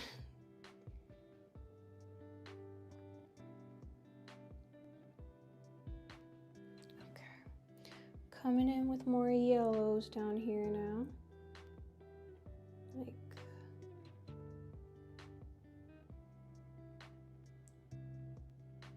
Like underneath, sort of where we dropped in some of that orange. And we're just gonna layer and layer to our heart's desire.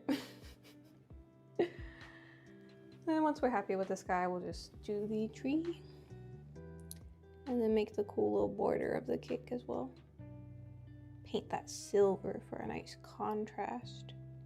But like, I want it to look a little, like, I don't want it to look like perfect silver. I want it to look like a little tarnished.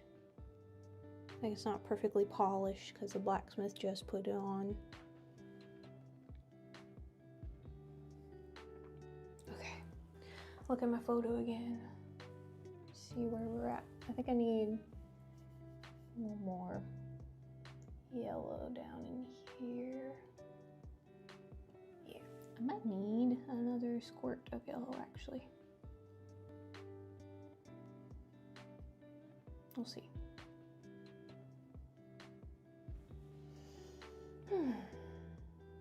Hi. If you're ready, welcome in. Welcome to the YouTube chat. We're painting today on a cake. It's totally edible paint. And we're making like a sunset scene on a shield. It's kind of a design from a show I've been watching. So that's what we're doing. It's the Night of the Seven Kingdoms show. I like it so far. The main character, the knight, got a shield made, and this is the design that he had put on his shield, like his crest. So that's what we're doing for fun today. Trying to make some like highlights under the clouds where the sunset is, and then we're gonna do a big elm tree over the sunset clouds, and then this gets like a metal border around it. So yeah, that's what we're doing today.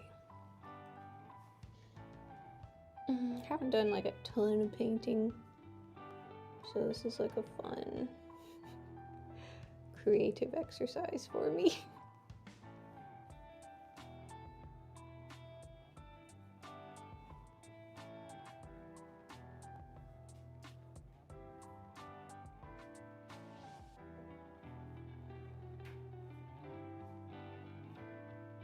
But yeah, so since the sun's down here, I'm adding like a little brightness on this side of some of the clouds, and then I'll do the same here so that the glowy effect is more apparent on the clouds around it. We'll see. And like I said, I need to highlight the bottoms. Ooh, that was a bit much. The bottoms of some of the clouds also. Hi again. Oh, hi, Raining Angel. I've been good. How have you been? I decided to do a weekend stream. So I would do stream on Sundays, but I don't always stream on Saturday evenings, but I had a little extra time, so I thought I'd hop in and do one today. It's Sunday where I'm at though. I keep misspeaking, forgetting to let people know what I mean. But yeah, how have you been? We're just chilling, painting a little bit. We covered the cake in modeling chocolate day. I made some modeling chocolate at home. And yeah, that's what we're doing. The cake is vanilla. I got some scraps over here. I can't see which way I'm pointing. Over there, there's some scraps left over from trimming the cake. But yeah, we're painting a sunset on this cake. And then we're gonna paint the tree right here. And then there's a little shooting star up at the top. So pretty neat. I said it earlier, but I'm like, I'm feeling my Bob Ross vibes right now, for sure. I'm like, okay, how does he do stuff? How does he layer in all the colors? When does he fluff and blend? And when does he leave stuff as is? I put him on to fall asleep too sometimes on my phone to listen to him. There's like a YouTube channel that has him playing like around the clock. All the time.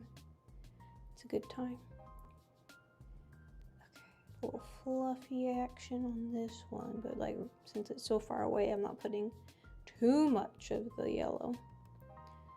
And then I'm kind of blending out a smidgen, especially where I added that bright orange. I want to kind of bring up the other colors into it here and there.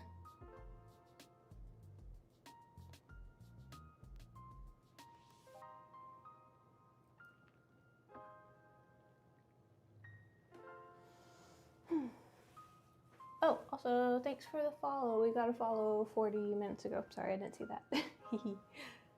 Whoops. My bad, y'all.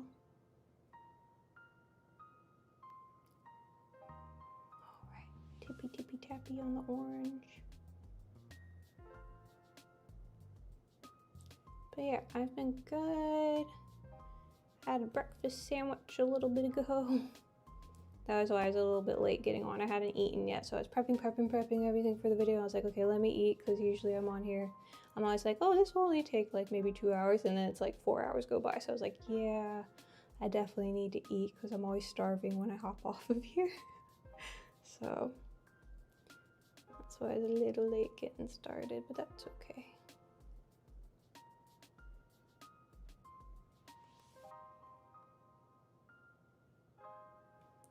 And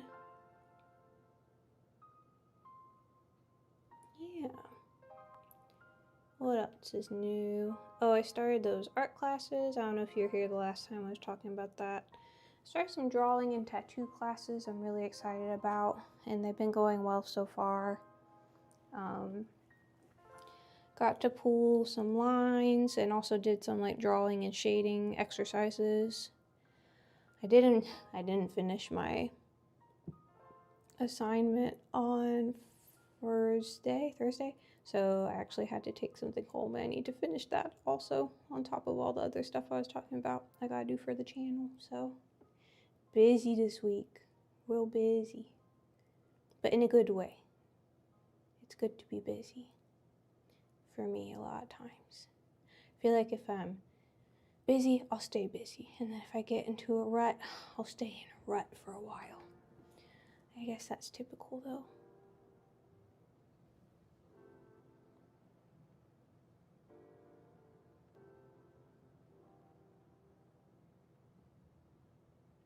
Okay, I'm kind of feeling like maybe I'll start to move on from the clouds and just move on to the tree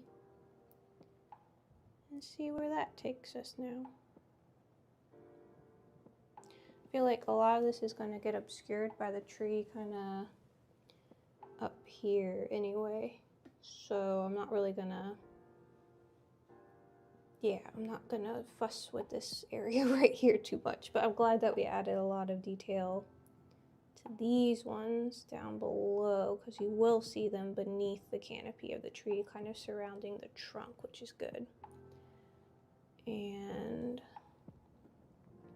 I think we'll kind of drop in a couple like little bright yellow highlights under here, like I said, because the underside of these should be really, really bright where the sun is hitting them at this angle. So we'll do that to kind of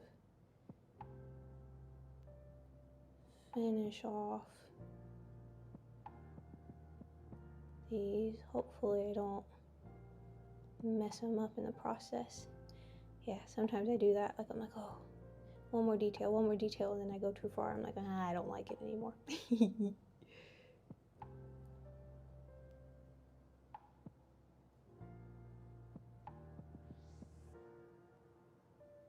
go. Oh, and I need to add a couple like highlights on the side of these clouds, kind of going this way, because I did that on this side and I feel like it'll emphasize the sort of glowy effect of the sun a bit. Let's see. We'll find out. Okay, so definitely this one needs it, but I need to grab the tiny brush for that one, I think. So maybe like just on this one. Yeah, I think that's gonna look great, but I need to grab the tiny brush that I had earlier. Okay. Sorry I missed the last couple lives. I've been super busy. It's looking good. Oh, thanks so much. No worries. Life happens. Yeah, but I mean, thanks for stopping in when you can, of course, but yeah, never feel like bad for missing out on it. It's just, you know, it's just a bonus when you're here. Yeah. We did, what did you miss though? We did a piranha plant, that was cool. We did the Fortnite llama, that was sort of fun. I like the buttercream part of that one a lot, actually. But yeah, I mean, we got lots of fun stuff in the future too. I'm gonna stream again tomorrow, because I normally stream on Mondays, and I know, well, Sunday for US time, but Monday my time. The game will be on, but we might do a cake that is vaguely inspired by it. So I was thinking I might do Charging Chuck from the Mario games. I thought that would be funny. Like still a video game character, but vaguely inspired by tomorrow's events. We'll see though. Okay, I'm really liking these little tiny highlights. I'm definitely gonna do those because I feel like that's really gonna, I don't know, just be what I'm looking for. I think it's just exactly what this little area needs to kind of finish the sort of glowy effect of the sun. But I gotta be very delicate with my, this is literally a brush that I have like trimmed part off of because it was too big and I needed it to be like that brush that they use on SpongeBob when Patrick takes like one of his nose, no, SpongeBob takes like a nose hair to paint Mr. Krabs' walls really delicately and finely. Yeah. Ooh, hang on one second. I'm gonna turn up the AC because I'm getting cold. Oh, you got it? Thanks. Somebody just walked in the room. Okay. I'm also gonna take a little stretch break. Yeah, and oh, yeah. You'll have to check those after this. Yeah, definitely. The llama cake was cool, but I'm really extra proud of the piranha plant cake, so for sure check that one out.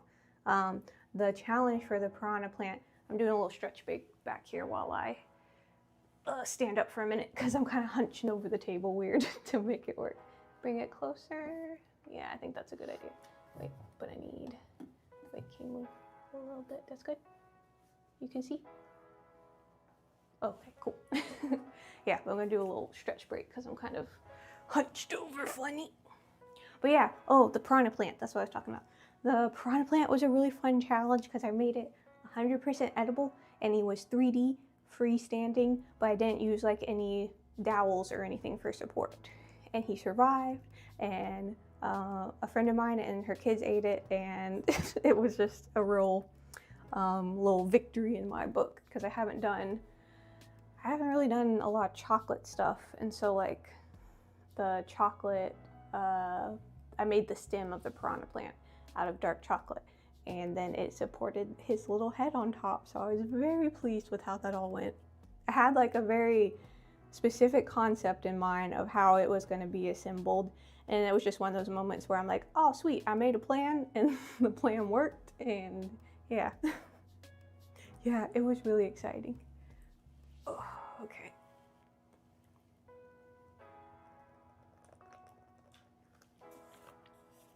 Okay, I'm getting back to it now. A little stretch break. I was shaking my hands out too. I was kind of getting a little claw hand going on. I've been doing so much drawing and cake stuff this week. I got a little stiffness going on. Oh, I guess I could try and rotate it. Someone off screen is requesting that I rotate it. My production manager. So that you can kind of see better what's going on. How's it look over there, sir? Yeah, looking good? Okay, cool. Nice. Should I try to paint it from this direction? Or should I flip it back around? Okay, I'm gonna flip it back around so I can see, but this is what's happening right now. We got a little sunset action. Okay, we're gonna go back in and like right in this area, add those highlights I was talking about underneath each of the clouds. And then move on to the tree. That part's gonna be fun.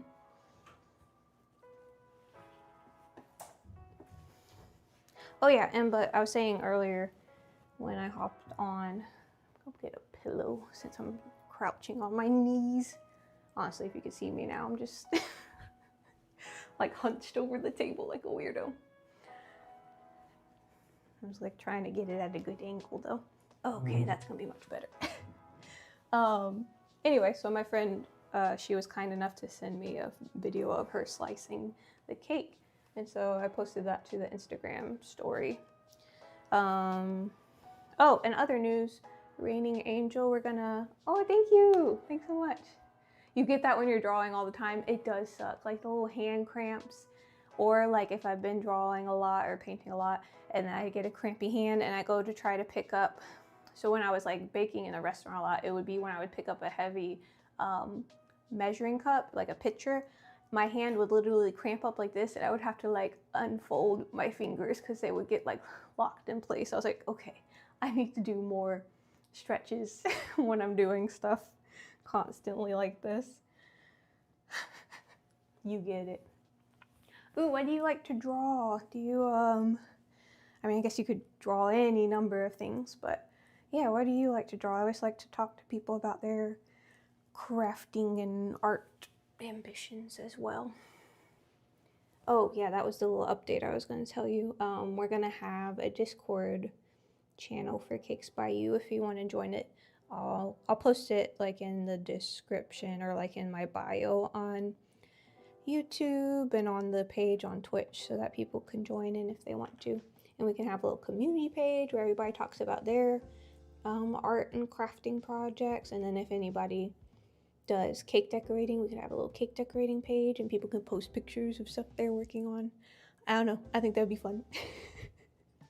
I'm pretty excited about it. But yeah, it was taking me a little while to just go through and set up all the permissions for Discord.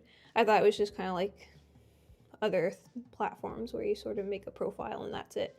But there's a lot more to it, so I just want to make sure I have it all set up correctly before I get people in there. Because, yeah, I want it to be up and running nicely, but also so far people who have like hopped in the chat in Twitch have all been very like constructive and helpful, so I feel like if I did anything weird, they'll let me know. Trying my best.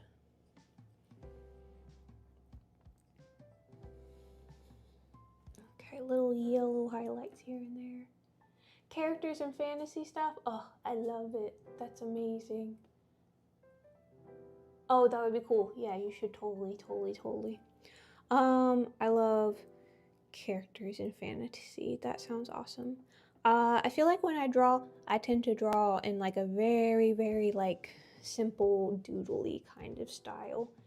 And I like, yeah, really simplified when I draw. I like to do pens and markers a lot, but I want to get better. I feel like I'll work on something so long and I'll get bored with it before I get to color it. I need to stick with things and see them all the way through because I want to get better at coloring, but I always like move on to the next thing before I get to the coloring stage of like different sketches. So yeah.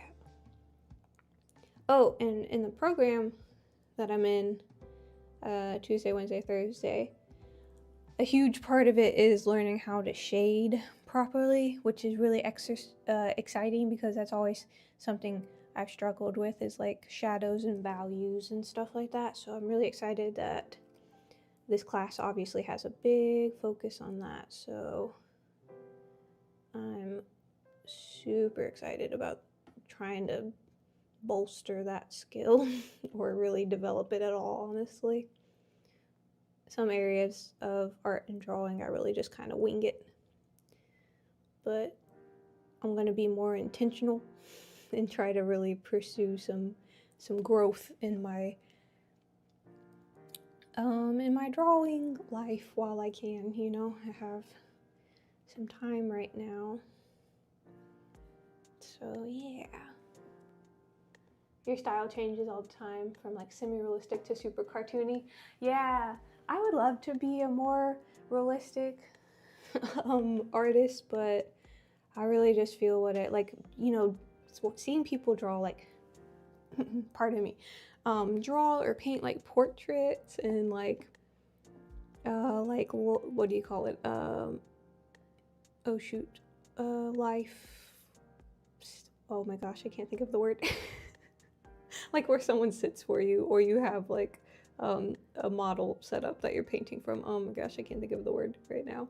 But yeah, that would be awesome. I would love to pursue that more, but I feel like I tend to definitely go more on the cartoony, cutesy, silly, bubbly, stylized sort of side of things is what I enjoy. Maybe it's just because, you know, well, trying new things is always tricky. But I was gonna say, it's also like I know that kind of skill takes longer to hone in on, so maybe I've just been tiptoeing around actually sitting down and trying to be serious about it. But yeah. I was laughing because I got to hop on a video chat with one of my sisters, and then my other sister and my niece popped in for a second because they live nearby each other. I told them, I hadn't mentioned, because I just started a class, I hadn't mentioned that I was taking a tattoo class, and they were all really excited, and they're like, oh, when you come back you can practice on me. And I was like, okay, sweet. I got a lot of willing candidates to start building up my portfolio, hopefully, when I see them. Yeah, hopefully by the next time I see them I'll have some actual skills in the area. Like, we haven't even gone through like the hygiene and sanitation part of tattooing yet. Like, I know you're like, you wrap everything and you use fresh needles and da-da-da, but we haven't done that in class yet, so I'm definitely not ready to tattoo anybody anytime soon. So, but I am excited that they're excited. And me and my siblings for a long time now have all been talking about getting like a sibling tattoo. Like sort of matching but not matching, like similar tattoo, but each of us is gonna have like our own little spin on it kind of thing. But yeah, so we gotta figure that out.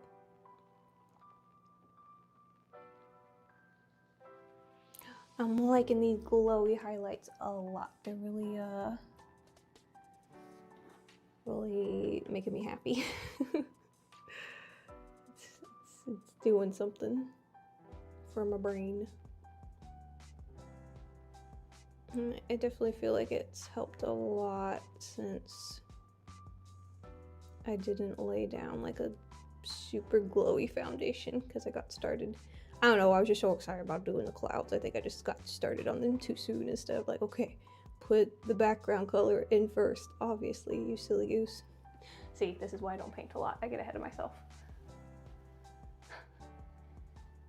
Yeah, shading is hard. Oh, yeah, that's really hard. It's like hard to know where to start, especially if it's a drawing that you've created sort of in your head and you don't have a physical representation to look at. You're like, where do I place the shadow? Where is the light source? What's happening? Post some stuff when I feel comfortable. I'd love to watch them. Yeah, that would be fun. Yeah, maybe we'll do, I'm like wondering how much like homework I'm gonna have for the process, but I'm like, maybe one time on live I'll like bring my mat home and we could do some of that on the stream. I don't know, I don't want to like mix genres. If people come here just expecting cake, you know, I don't want to disappoint. So maybe it would have to be like a different channel or something, but we could figure it out. I don't know. Yeah, I'll figure it out later when I get to it. Okay, I'm gonna blend out that yellow part. Ooh, that was good.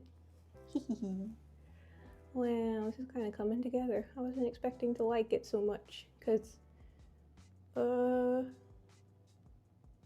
don't know, sometimes these paints are a little hard to work with, but maybe I've just been rushing the process too much. That is entirely possible.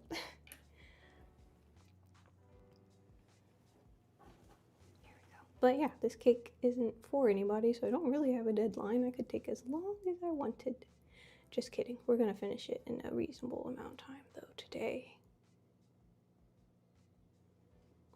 Cause I gotta get off of here. I gotta like reorganize. Every time I stream, stuff surrounding the table gets a little disorganized, so I need to break it down and reorganize again, and then okay, I think that's the last highlight. I don't want to go too high with the highlights, and I'm actually going to blend that one out a little bit because I feel like it's too striking for it to be up this high. Yeah, that's better. Kind of break it up a little bit. Yeah, and I got a bunch of dishes from getting everything ready this morning, so I got to finish that. And then I'm going to finish that stinking animation I was working on for the Twitch channel. I've been working on it, so like my commute to the class is like an hour and a half both ways, and I've been working on it even like on the train, and then when I get home I'll eat something and then I'll put something on to listen to, like a show or a podcast, and I'm just drawing all night. I think it will get easier next time I try to animate something, so there's that at least. This was a big learning process. I haven't done, like, again, it's like a super simple GIF. There's not even a lot to it, but it's the first kind of thing like that that I've done. So yeah, definitely a learning curve that made it take longer than I had originally anticipated. But it'll be that much more exciting when it finally makes an appearance, I guess. Okay. Shoo-ba-doo-ba-dee-bop. Alrighty. I think I'm going to pause there on clouds, and we're going to place the tree in, because some of this might get covered up anyway. And then if we want, like if there's parts that I kind of like notice I feel are lacking as I stare at it more and more, we could go back and sort of shape them up. I think it's a good time to start putting the tree trunk and the placement of the boughs up top, or the canopy, or whatever you want to call it. I guess I'll do it. Okay, so this is kind of weird, because like when Bob Ross does a tree, okay, I'm going off a lot of my Bob Ross knowledge. When he does a tree, he starts with the fan brush with the dark color, and then presses the lighter and lighter stuff on top. But our light source is coming from the bottom of the tree, so I'm like, maybe I should do it the opposite way. You feel? Or maybe I should turn it upside down. Yeah, maybe that's what I do. Also, that would be cool, because then y'all can see it better. Perfect, that's the plan. Okay, I need some brown. Oh, well, I have orange and green. I could mix some, but I need that green. Hi, Maud Lebowski. Yeah, bravery test time, exactly. Maud Lebowski, thanks for subscribing. Appreciate you. They're in the other chat. I promise somebody's there. I'm not just talking to nobody. Okay. No. I got it on my finger. Sorry. One moment. It's like when you shake the mustard too much and it's just so excited to come out of the bottle and it built up too much pressure. Okay. That will likely be enough brown. There's not a whole lot. Also, there's like a fair bit of yellow on the trunk. Oh, rats! I'm about to eat some of this cake over here. No, not while I'm decorating. Okay, I'm going to outline the trunk and the green part, the leaves, and then I think I might actually turn it upside down and kind of do it that way because of how the highlights are. I think that makes sense. Okay, let's do this. Yeah, we'll put down some dark colors for first. I want to keep this brush for later, but I do need a smallish one. How about this one? Oh, stretch. Okay. Yeah, really splattered. And these tend to, like the oil-based ones, really stain also. These ones come off pretty easily off the skin, but like the oil-based sort of chocolate coloring like I used, I don't know, 2 days ago, that stuff really likes to stain. I'll wash and wash and wash. I'm like, oh my gosh, why is my finger still green? Oh, okay. Well, before we put it in the trunk, I guess I need to pop some grass down at the bottom. Yeah, that's probably what I need to do first.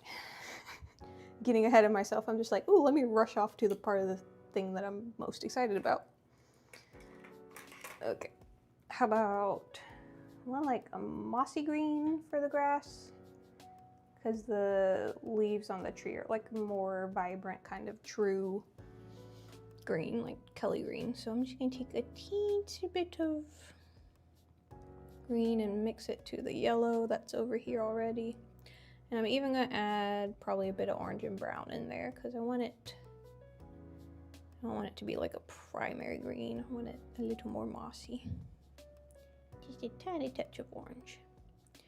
I think it needs some more yellow, actually. Let's see how far this gets us, because this stuff kind of spreads pretty well, actually. Okay, and then after we drop this in, there's also some like darker clouds that kind of sit in a U shape down here, so we'll see about that as well. Okay, this is a pretty good green color. Once I add like the highlights here and there, I think I'll like it. Because yeah, we're definitely going to drop some bright yellow on top where the sun would be hitting everything. And I guess we'll kind of make it, how'd they do it? Yeah, since the shadow of the tree is kind of coming forward, it's going to get darker down here anyway. So just gonna go for it.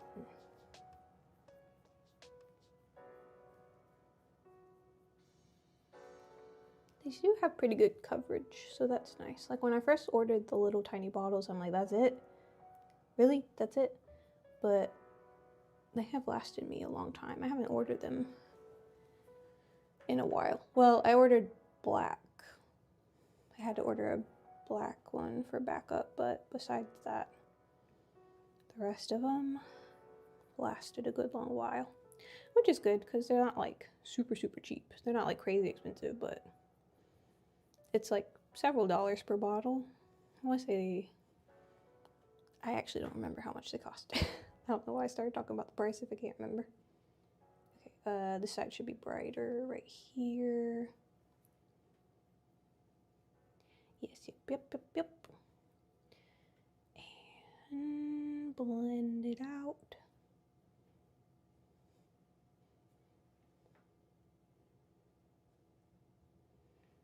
Painting is fun. I should do it more often. I feel like I'd be better at like contouring my face like for makeup since I like doing artsy stuff, but just really doesn't work like that. Not for me anyway. But I think that's mostly a skin texture challenge. It might be a skill issue also. Okay, I need another dot each of our yellow colors. And we'll kind of do some highlights on the grass and kind of then drop down some shadows. So we might drop the shadows in after we add like the roots. I think that'll be a good process, because we might make like a couple little indications of blades of grass that come up in front of the roots as well. And I need this yellow. I know the rim of his is like the metal rim that goes around is like iron, so it's silver, but I'm like, all these colors would look really good with gold. All right, you have to get off because you're studying for finals and you have to be here another time. Have a great night. Oh, thanks so much. Good luck on your finals. Study hard. You can do it. Fighting. You got it. Yeah, good luck with your studies. Get lots of rest so your brain's working at full capacity. And best of luck for your finals whenever they come up. There we go. One little dot of yellow. But yeah, thanks for sticking around. It's always nice to see a familiar name. We're gonna, this might be the wrong brush, but maybe if I'm just really delicate, I can make it work. Just, here, I'll do a little test off to the side to see how it looks. Oh, it's way too big. I'm like, maybe if I just hold it at the right angle, it'll be okay. No, definitely not.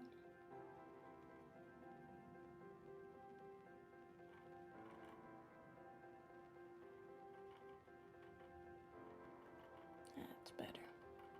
So I muddied up the green for like the shadow parts, so we have this one on deck ready to use when we come back to that part. Okay, but now I guess I'll use the teeny tiny brush I was using to highlight the clouds to highlight the top of the grass as well. I'm gonna mix a tiny touch of green into like the bright yellow color, and then we'll highlight with a nice bright color at the top. Okay, let's see. Yeah, there's like, yeah, we'll see what happens. I might like add a layer and then blend it down and then come back and redefine the highlight on top. There's no rules.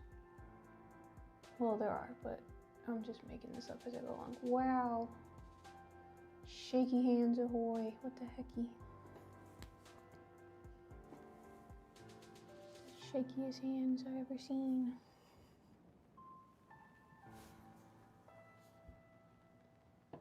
There's a girl in tattoo class and she had gotten a coffee, and then like a little bit later she was like, oh no, I think they gave me caffeinated. She had ordered decaf. She's like, I think they gave me caffeinated coffee. And she was like, now I'm gonna be too shaky to tattoo. She's further along in the program than I am, so that day she was supposed to be like drawing circles and things. So she was like, no, this is gonna mess me all up. And her friend was like, drink lots of water, so like it'll dilute the caffeine in your blood. I was like, worth a try. Okay, sweet. Yeah, I guess we'll do like some layering of this lighter color and then kind of fluff it up so it looks more grass textured. I kind of just brushed it from side to side so it blurred and blended everything. I really wish I could sit on this table so I could get all up close and personal, but I don't think it will support me. It might, I don't know, it's a desk.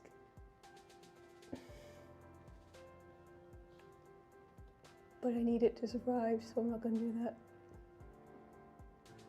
Okay. And yeah, maybe I'll just like go ahead and add some of this brightness right here all together and then blend it down. I was like, do I need to do this like one layer at a time? How should I do it? I don't know. We're gonna just kind of do it like this, sort of like I would with water and see how it works. If I could use a dry brush that I haven't used yet, that might help for the texture of each of the brush strokes to look more grass-like.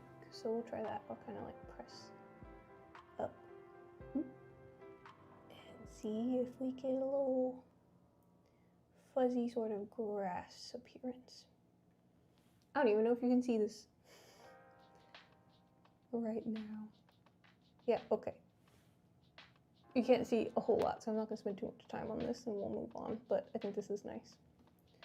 A little variation.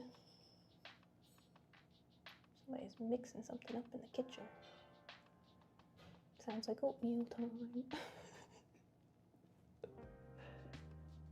He's gonna come back here and be like, yeah, I mean oatmeal, what of it? Any given day, the likeliness that that man has eaten oatmeal is about 75%.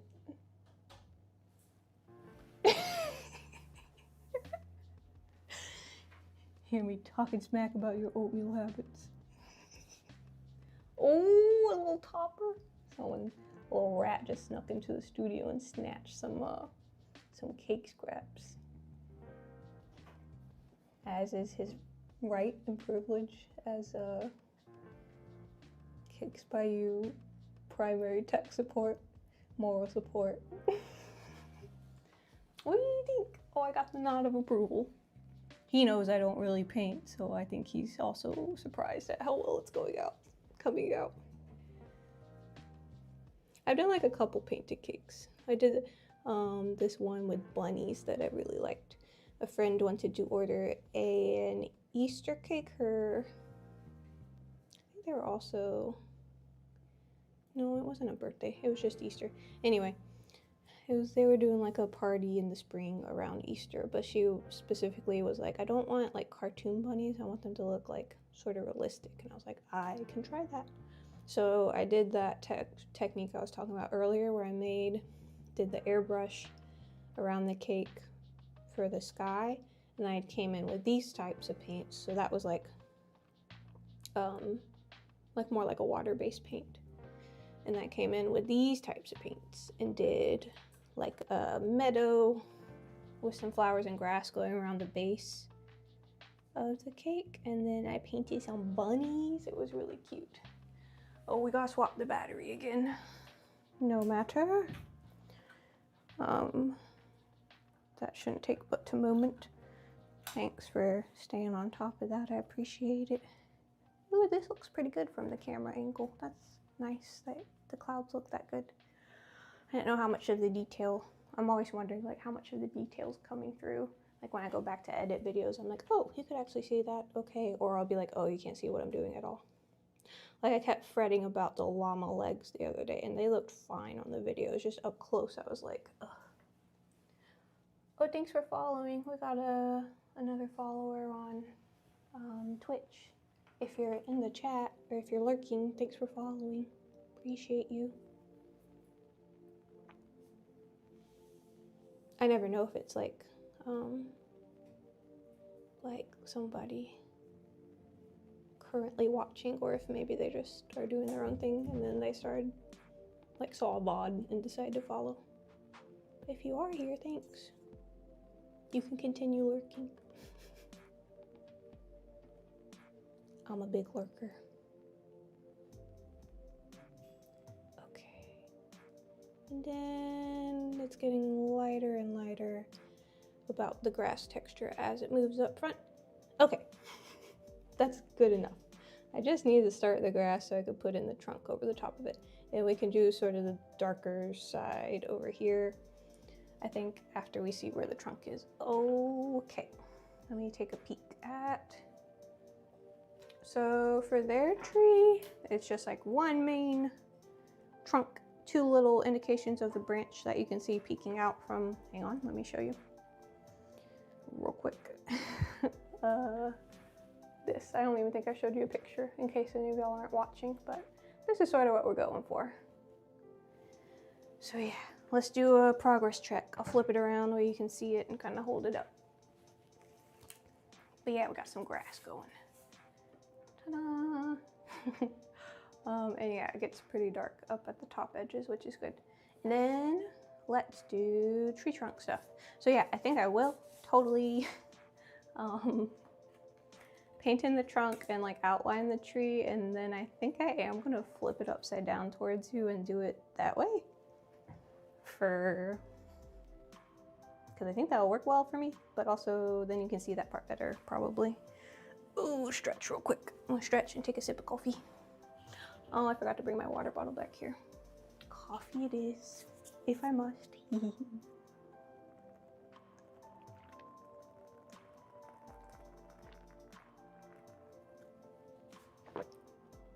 Excuse me.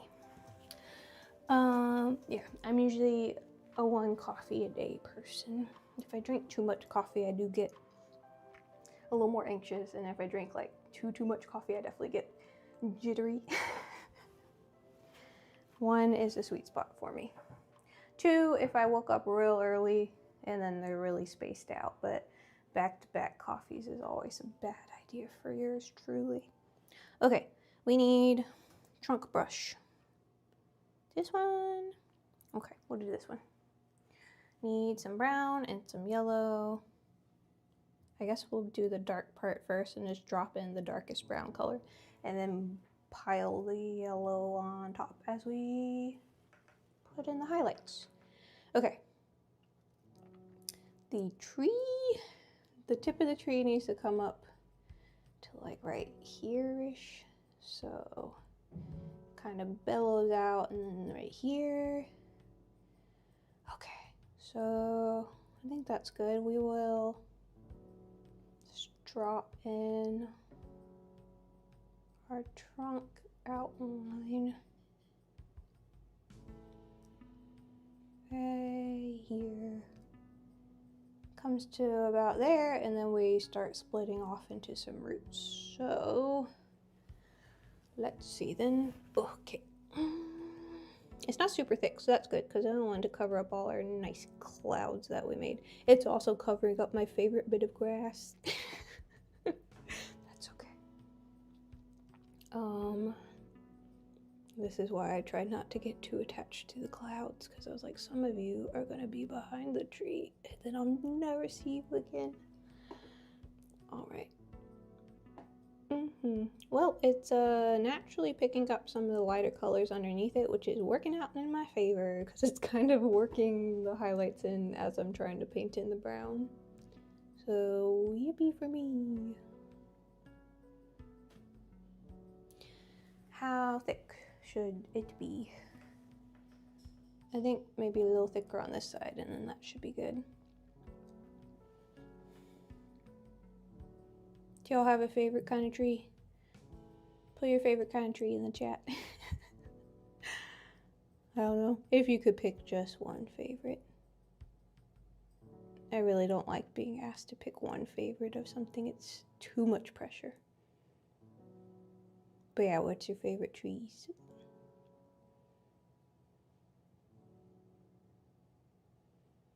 I like a dogwood and a magnolia for sentimental reasons. We had them in the backyard growing up.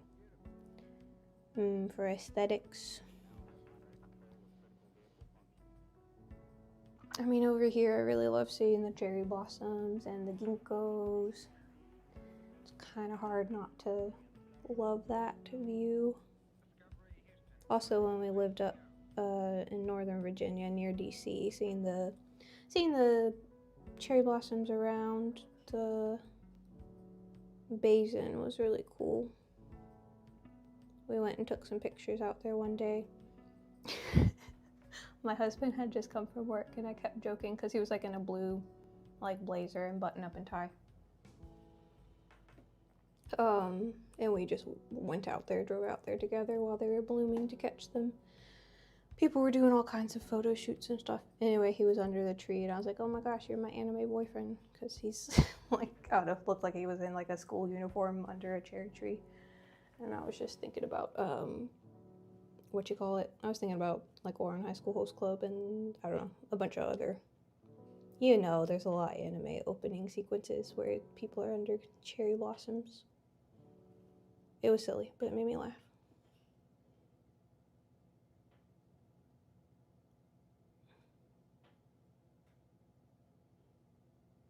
Also, we were definitely already married at that point, but for some reason I was still calling him like for the joke. I was calling him my boyfriend, anime boyfriend. Okay. That is going to be the general outline of our tree trunk. And then drop in some brown again. For the roots, we'll come down and do the dark part, and then we're gonna layer up some. I wonder if there's any significance to like the number of roots she painted. Probably not. Or at least they didn't get into it in the TV show.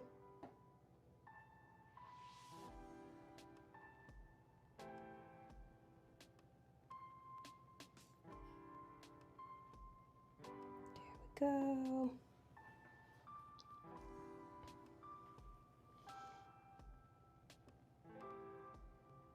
Oop, that one came out pretty dark. That's okay.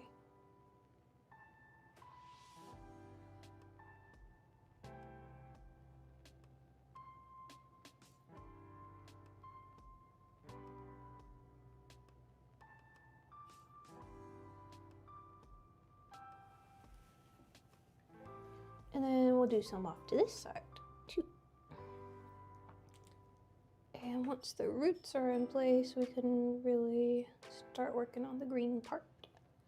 The canopy. Well, is it a canopy if it's only one tree? Or does a canopy have to be a group of trees maybe? How about the treetop? The branches. We'll start working on the green foliage part of the tree. Oop. Should be a pretty sick shield to have. Any of y'all like to go to Ren fairs? That would be cool. I haven't been to like a big proper one. There was like one they did on the college grounds in my hometown, but it was like, I mean, it was fun when I was little, but it's not like anything now that I know like exists out in the world. I'm like, dang, go to a big crazy Ren fair. That would be so fun. I'm just here for any occasion that you need to dress up and like put on elf ears and talk in, you know, a silly voice if necessary. Okay, that's enough roots. I don't want to go too much with the roots. I don't want to go too deep with the roots. Nah, but yeah, dressing up is fun. Love Halloween. Love any occasion for that type of excitement. Oh, these branches are gonna cover like this best part of the cloud. That's too bad. See you later, nerd. Okay, and then the other branch on the other side. This one has like a little curve to it. How about I curve it right around the best bit of this cloud? And they're not exactly even, which is sick for me. Shoop. Shoop. Okay.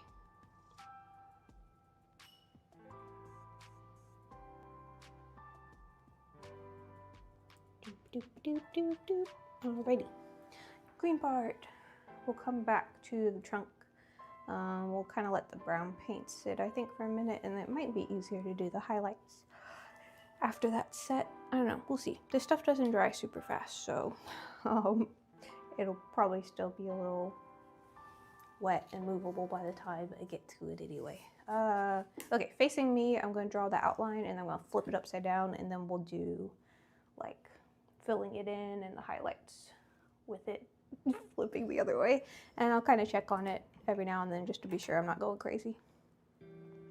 I guess I use my big brush, cover a lot of ground quickly.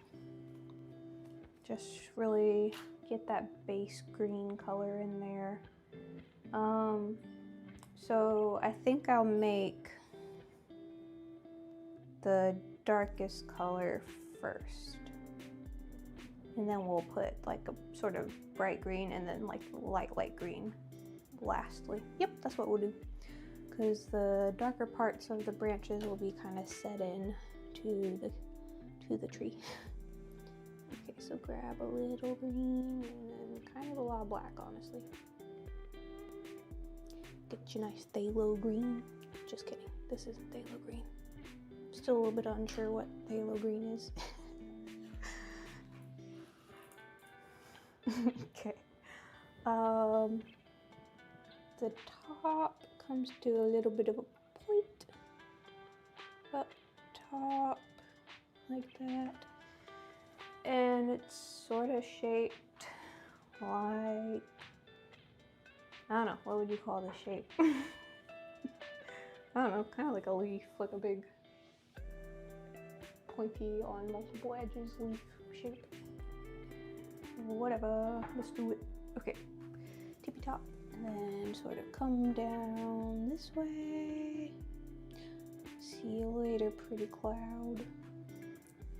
And then sort of a little bit of peak right there, and then it comes back kind of like a radial situation, fanning out on this side. And some of this drops pretty low. Oh man, did I make my tree too small? Like, did I not leave enough space for it? Nah, I think it's fine. It's like, I don't want the tree to come all the way up because the shooting star needs to go right there, so yeah. Can't forget about that. Yeah, I think I did my trunk too tall. I think that's what it is. I think the branches need to start like down here. I think we're gonna cover these up and we'll redraw these little branches because this part needs to be thicker that way. Yeah, we'll do that. It's fine. Later. Oh, say goodbye to all the nice clouds though. I mean, it's exactly what I thought was gonna happen. I was like, I'm gonna spend all this time with these clouds, and then guess what? More than I realized is gonna get covered up. That's all right. 'Tis the nature of the thing. No, but we definitely need to bring, yeah, the green part of the tree needs to drop a little lower than it is right now. I need one more dot of black. Okay, just one, just one. Just block one, Mia, just block one. And then need some more green. Show. Too much black? No, that's fine. It's a nice foresty green. And then how about this is kind of where the green part's gonna stop, like there. Yeah, let's go with that. And then this part floofs down like that. This part kind of floofs down like that. And then we can bring these out a little bit more. Also, nothing says that our tree has to look exactly like that one, but I want I want it to be kind of apparent what I'm going for here. This is a great brush for trees. Happy with my choices. Boop, boop, boop, boop. I'm gonna make this one a little bit pointier. Did y'all ever play addictinggames.com? I just had a flashback looking at this tree. Anybody? So it's like just a bunch of Flash games that people had made and loaded up on there. And there was this one game that was super cool. Man, that was crazy. I just like had a brain blast from a million years ago. I gotta figure out if I can find that game. I kind of only am having like vague visual information. I can't remember like exactly what the goal was in my head. One of them, there were like two by the same creator, and one of them it was like you were growing these little trees, but they kind of look like creatures at the same time, and then you were supposed to see how tall you could grow it without it falling over. I'll do some research and get back to you on that. I don't know, I can't remember what that was. That's like a thing I would have to consult the siblings for. Every now and then I'll get a random late night or just whenever text being like, hey, do you, or like a voice memo from a sibling being like, do you remember that song that was like, da-na-na-na-na-na-na-na-na-na? And I'll be like, oh, you mean this song? They're like, yes, thank you. I could only think of the melody or whatever. And then, oh my God, that happened one time recently, and my younger sister messaged me trying to figure out a song, and then we had to consult one of the older siblings, the older sister, and ask her, like, we're stuck, like, what is this song? because she could only remember like part of the melody and couldn't really remember the vibe of the lyrics or anything. Okay, that looks like a good start. So we can go back in now. I'll flip it. I guess I'll flip it upside down. I'm gonna make the center like darker, and then we'll kind of be pulling in like since the sun's like, I guess, shining around the bottom and the sides of it, we'll gradually make lighter parts here especially, and then like even some light parts come in there too. So yeah, my husband's already decided, like we decided together, I'm gonna have to like dress up like Bob Ross one time and just do like a really funky painted cake one time, like a cool really lean into the Bob Ross of it all. Like maybe just like pick one of his designs but do it on a cake, and then make him out of cake and put him next to the cake of the cake. Cake inception. Cake, cake, cake, cake, cake. Okay, this side needs to come out a little bit more, but this is where all the pretty clouds are. I want to cover up my nice clouds. I like the texture that this brush is giving me on the edges. It's really working out nicely. Like I'm getting a lot of leaf indications of leaves without having to do a whole lot to make it look as such.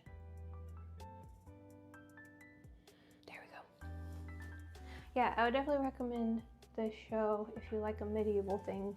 So far, you know, I don't know, the Game of Thrones main series and the other one, House of Dragons, could get pretty dark. So far, this one's a little more lighthearted and wholesome. But don't hold me to it. Like, don't hold me accountable, because it could go at any minute and just be real scary or violent or something. It is HBO after all, so yeah. Also, HBO keeps being like, are you using a VPN? So like after we watch this show, I'm like, we should just cancel this for a while. We've been doing that. Like, we'll cancel it until something that we want to watch is on, and then we'll bring it back.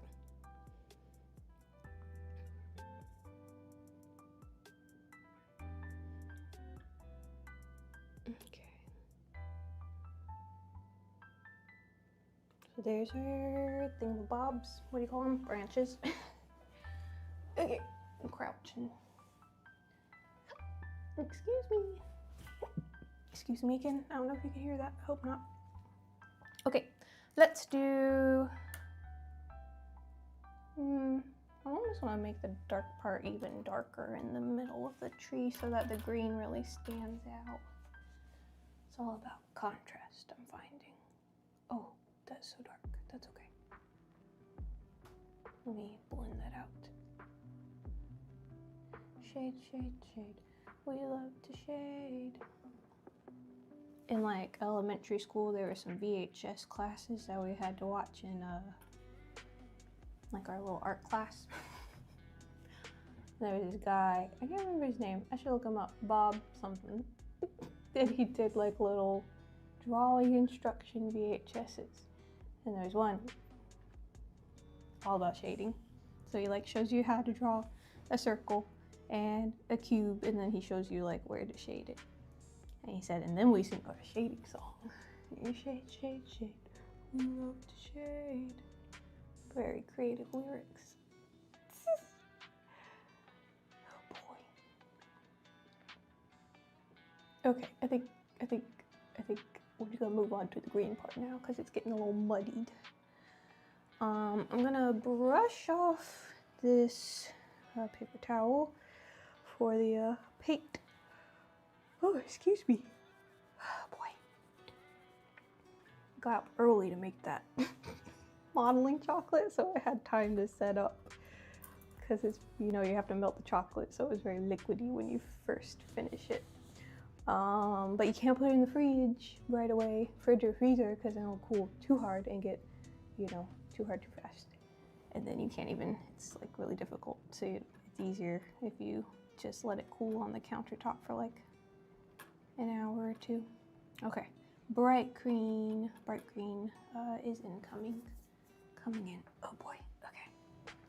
Let's see then, where do I need to drop in the brighter color?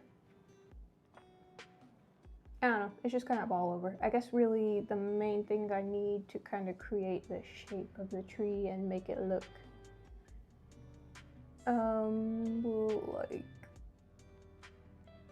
to sort of flesh out the shape of it is really where I place the like bright green highlights. So we're gonna kind of drop this in here and there all over for the sort of middle green tone and see. I don't know, I think it'll just kind of start to take shape as I get in there. We'll find out. But I guess I need to like decide where the indication of some of these branches are, because it's not just all one blob, it's like little, you gotta decide where the blobs within the blob are. So I guess starting with the outer rim and then moving towards the center would be the way to go.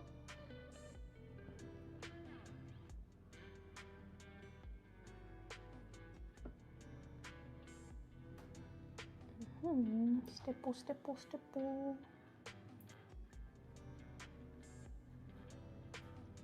Oh, I just stared directly into the light. Can't see.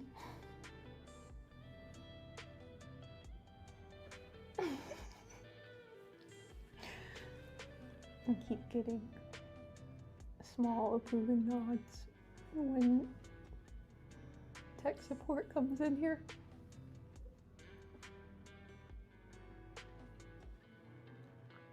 Oh, thank you. He's adjusting the camera a little bit. It is quite a luxury to stream when he's home and he's not at work. He always ensures the quality of the stream. Are you playing Hollow Knight?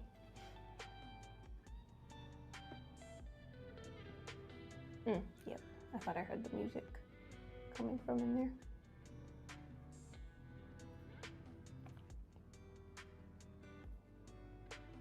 We were just gonna play one file and switch back and forth, but he's gotten ahead of, like, he's gotten more abilities and I haven't used them, so I'm like, I'm just gonna start my own file. We're both gonna have our own one. And then I think I'll pick a different game to co-op. Maybe, like I said, maybe instead we'll play like an actual co-op game, like what you call it? It Takes Two.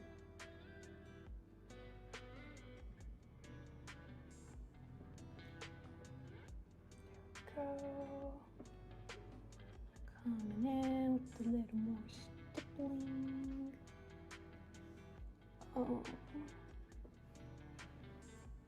And I don't want to put a ton of this bright green in the center,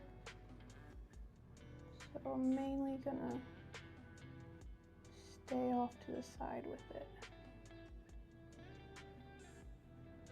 I also maybe should mix a little more orange in it so it's not so primary green. Like I want it like a little more mossy, like just like a touch more brown color. What does an elm tree actually look like?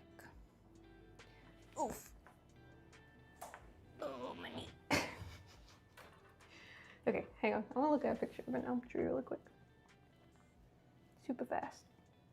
Elm tree. I'm trying to imagine what shape leaves they have, but I just keep thinking about oak leaves and maple leaves. And I'm like, what do elm leaves look like? Elm tree. Oh, okay. They've got just sort of generally leaf-shaped leaves. Many are threatened by Dutch elm disease. Oh no.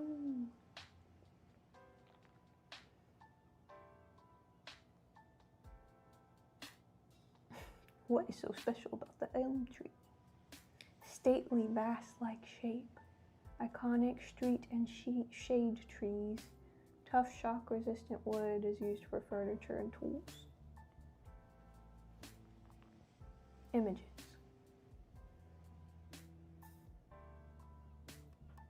How nice. They look a bit like an oak tree, I guess.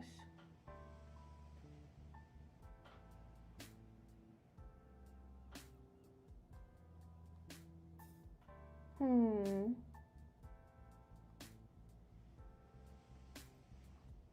don't think we have like a lot of elm trees where I grew up in Florida, because I mean there's a ton of oak trees there. It says they're more up north. Elm trees in Florida, question mark?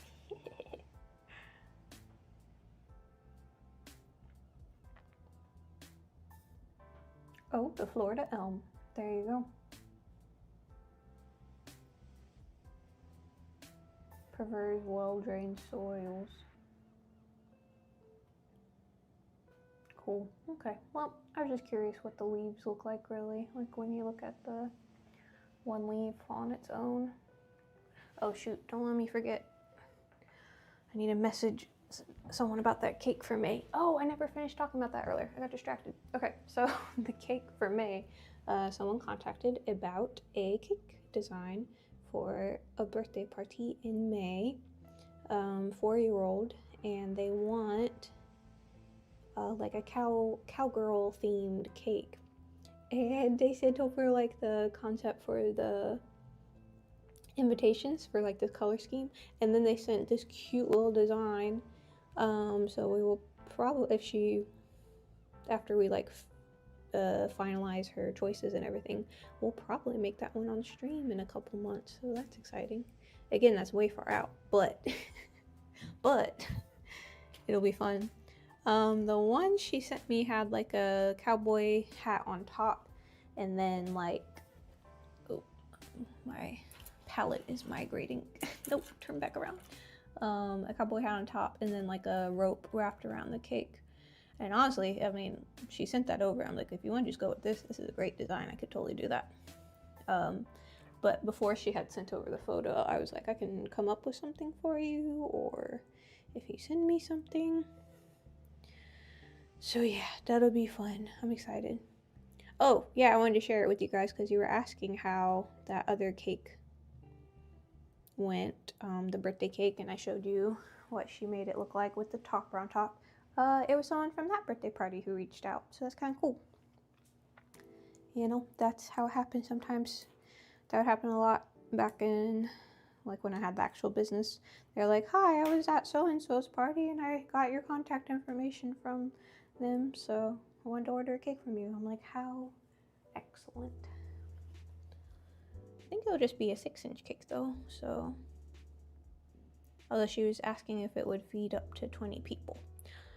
I'm hesitant sometimes with that because I'm like, how big do you want your slices to be? Because it could potentially feed 20 people, but it's kind of up to you on how big you want your servings to be. Okay, I think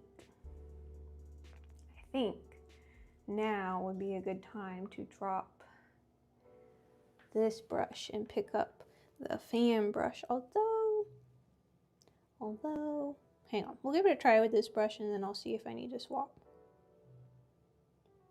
I'm gonna start doing the lighter colors like I was talking about, kind of like a highlight at the bottom.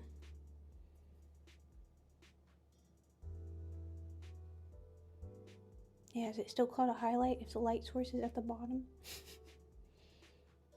Or do you call it a low light? But it's not a low light. Maybe it is a low light. Okay. Oh, this is going rather nicely, if I do say so. And I do, apparently. Okay. Not so much of the dark color in the center. Need to be mindful of that to kind of have this look somewhat like it's trying to be realistic. In so much as it's following the rules of light and lighting. Not so much that it's like realistic in any other way, honestly. I tell you guys, realism is not my strong suit. Some stuff, sure, but in general, I go for a more of a stylized kind of guy.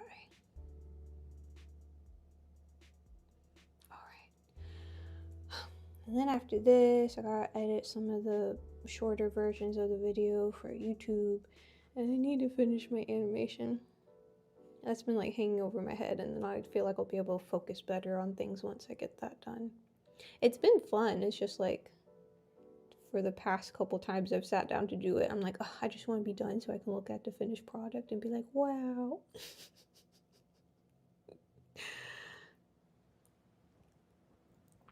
Because it's already like, well, you can see what's going on. Can't just post it like this. No. You have to actually finish it. Silly goose. She said to herself. Ooh, this is a nice pea soup color. Baby vomit. Just kidding. Hi, remember me? Hi, Candace. Yeah, welcome back. I remember your name from the other day. I can't remember if that was Thursday or the previous stream before that, but yeah, I remember your name. Welcome back. We're making a shield from Knight of the Seven Kingdoms. The knight in that show has a shield and he has like a cool insignia on it, so that's what we're making today.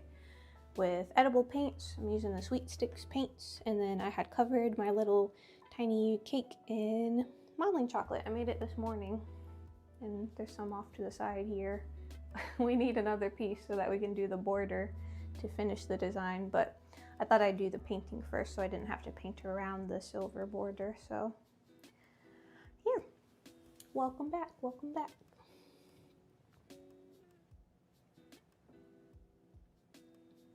Today is pretty chill kind of stream.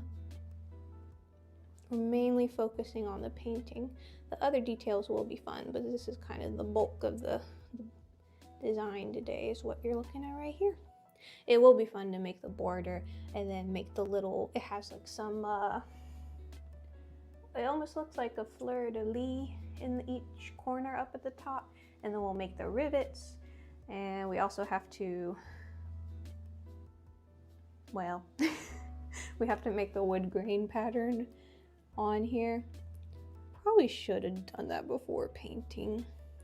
You know, like that's how I normally would have done it, but in my head I was like, it's also like annoying to have to mash the paint down into the groove, so I was like, maybe I'll try it differently this time. But now that I've gotten started and I'm really attached to what we've painted here so far, I'm like, oh boy, maybe I made the wrong call. Probably. Oh well. Here we are now. That's okay. Okay, and now I'm gonna go back in with the little brush and then really hit some bright yellow, I think, around the edge where the sun is really hitting in, like right here and stuff, and then naturally we can go down and add the highlights to the trunk after this part as well. So there's like a lot of little tiny yellow highlights at the bottom, obviously, because the sun is shining up underneath the tree. So we'll do that. It's weird doing this upside down, but it's kind of working, so I'm just gonna keep at it, I guess.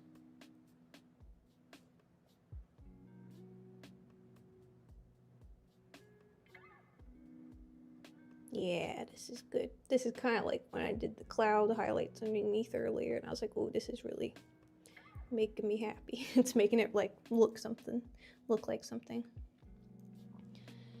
Kind of tricking your eye and thinking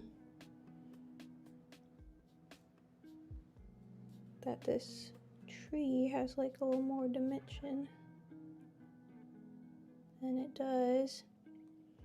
But yeah, just some really thin highlights. Sort of the same as like how the sun shines around the cloud and gives you silver linings or gold linings.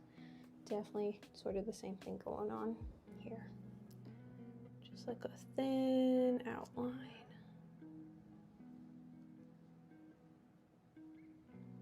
Coming around.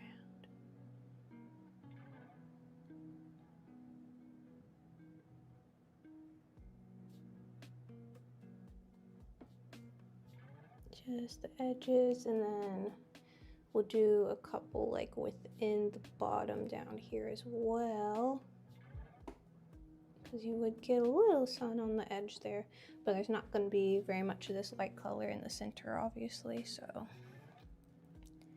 here we are.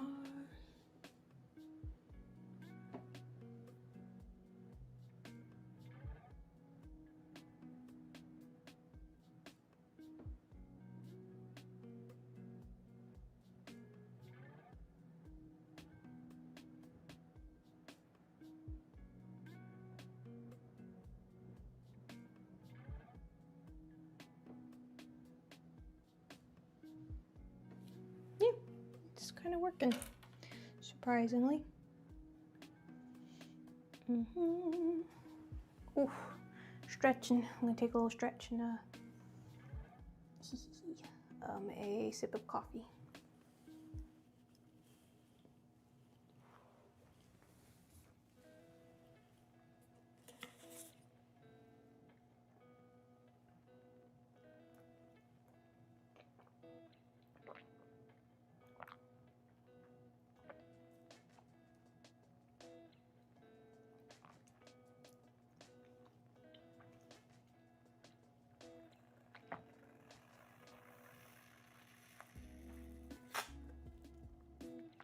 What time is it?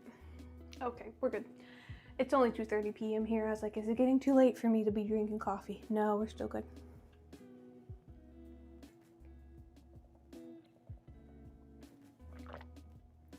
Although, I should finish it before too long. Don't want it to keep me up, you know?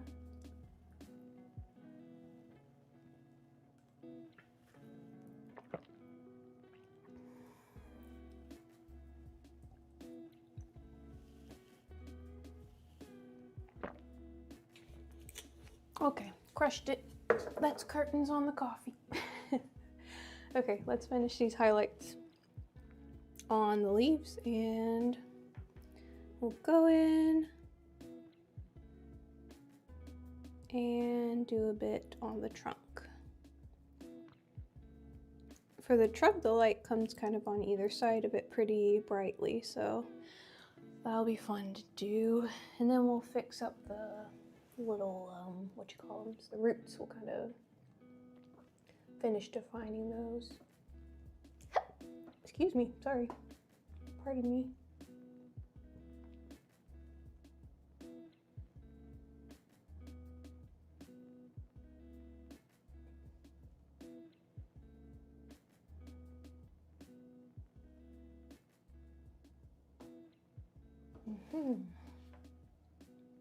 Okay. A bit more right here, I think. Maybe that's getting a little too high for that color to be so bright. Drop some in right here, I think. Yeah, that's nice. Same thing right there. I'll kind of blend this one out because I went a little bit too bright.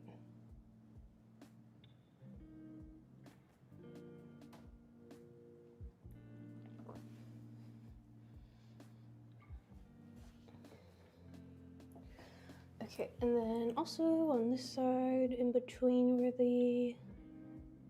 Ooh, there's a bit much. That's okay, I actually kind of like it. Maybe that just means I should make this part. Yeah, that's better. Make this part brighter to match. Yeah, we'll make the bottom edge pretty bold. Yeah, that feels right. And then we'll, oops, okay. Don't go too crazy. Here we go. All right. And we'll come back with this sort of spring green on this side. Since it's further away, you would imagine this side wouldn't be quite as bright, perhaps.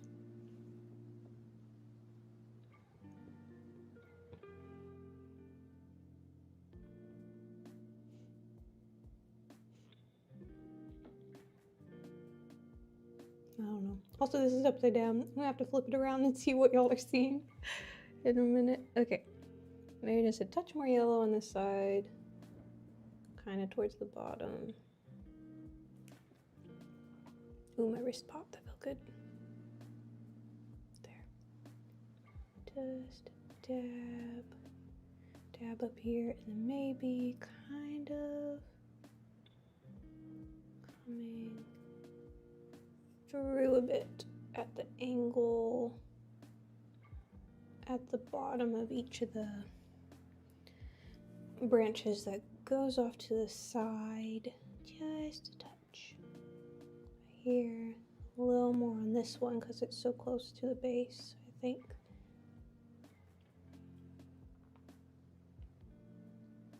Yeah. Okay. And I don't want to do too much because I'm liking where it is now and I don't want to go overboard. And then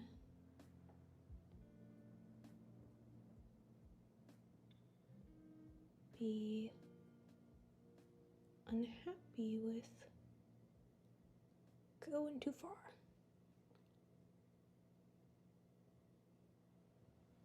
Okay, let me flip it around and see what we're working with. See how we did. I think the placement is all right, but also, yeah, okay, cool. I can live with that.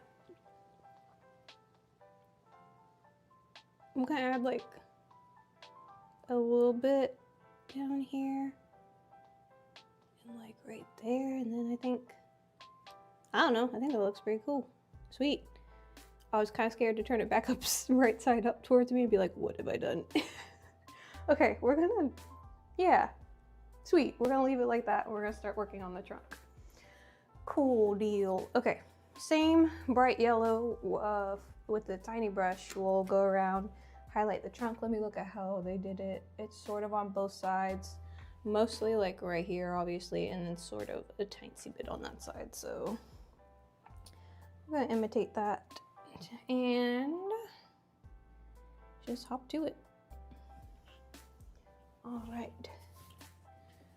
We've been joking about when I like guesstimate how long I'll be streaming for. Like I'll guess one number and then my partner will be like, okay, so add 2 hours to that. And I was like, yeah, probably. Okay, branches. I get the highlight on both sides, really. Oh, this is the more tricky part because it kind of has to follow a straight line. It's not just a wiggly wobbly, put the leaves wherever you want kind of situation. Okay, let's try to be precise. Not bad. Could be better, sure. Could be worse, definitely. Okay, and a little bit of yellow right there. Same over here. Brighter on, oh my goodness, this one that goes off to the side. Oh boy, my hands are shaking. And then this one should be paler. Rats. I was trying to place it in such a way that it didn't like totally close off the little gap we had made, but it's pretty well obscured. Oh well. It ain't. Now back into the yellow for some highlights down the base of the trunk. All right, how can I hold my hand so I'm not blocking what I'm doing? I guess if I go up, it'd be easier for me to go this way, I think.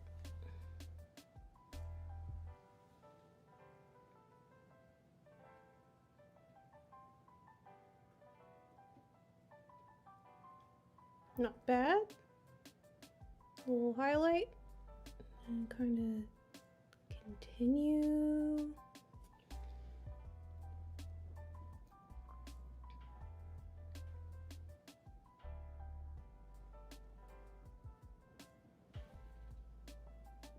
With that sort of whole thing, going down the whole trunk.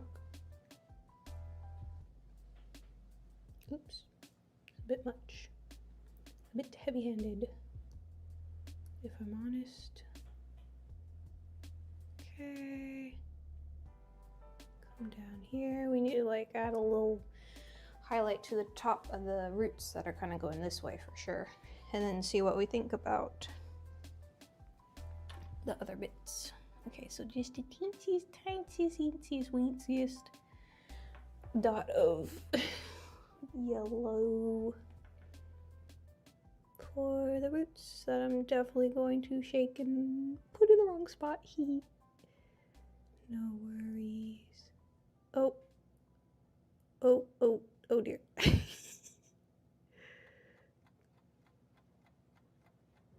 just spread it out a little. Yes, excellent.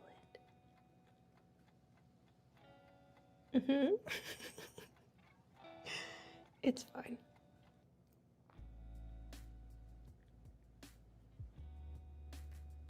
There we go. I'll bring that up a little, and then we'll blur that out a little better. Tight. Let's do it. Okay, and then need this color down here for the grass also, but I'm going to use it on the roots as well.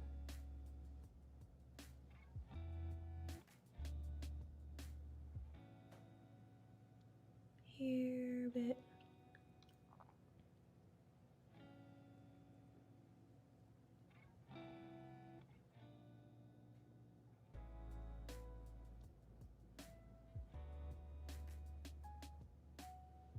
And then I'm gonna add right here a little more highlight on that side where the sun comes through.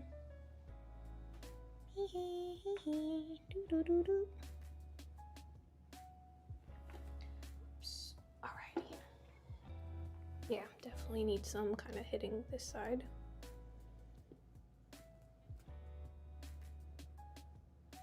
Especially right here, kind of where it goes down the curve of the tree, and then playing off the top of that root right there. So maybe drag this up so it's not so bright, and then I'll hit a little bit right there. Just a touch of the golden yellow mixed in.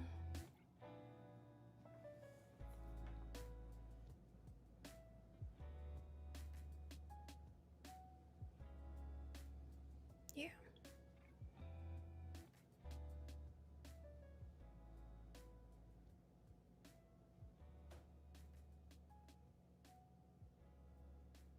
I hear children screaming at the park. But like fun screaming, not scary screaming. Okay. Ooh. I'm like leaning on my other hand. It's a little stiff. Okay. Mix in some brown and orange to make a slightly lighter brown. It's still in the same family.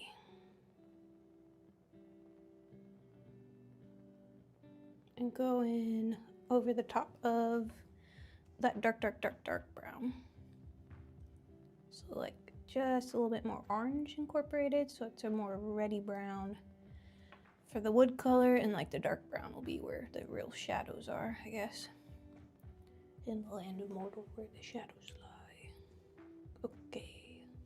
Too much, I think.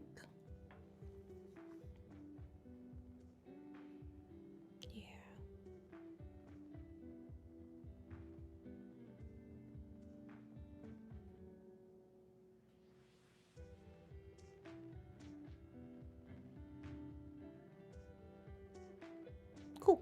I'll add like a little bit more to these roots down here so they're not like so dark.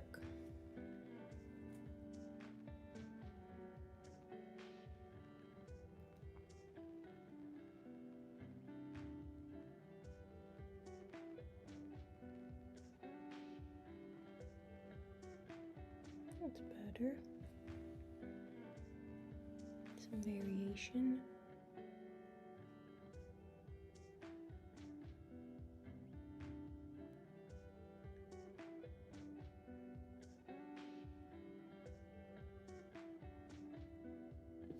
And same thing on this one, off to this side. Let's see, just a touch. Kind of a reddish brown instead of like just a deep umber color mixed in.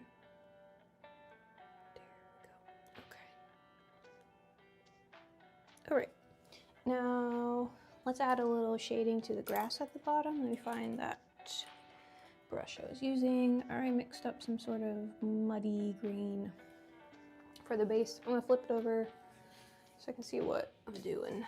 And then the shadow, there we go. I think you can still see. Yeah, this is kind of like oh, it's not dark enough actually. That was pretty good, but we'll add a little more black to it actually. Okay, and then kind of fill in the grass coming from behind the tree. We'll need like a bit more.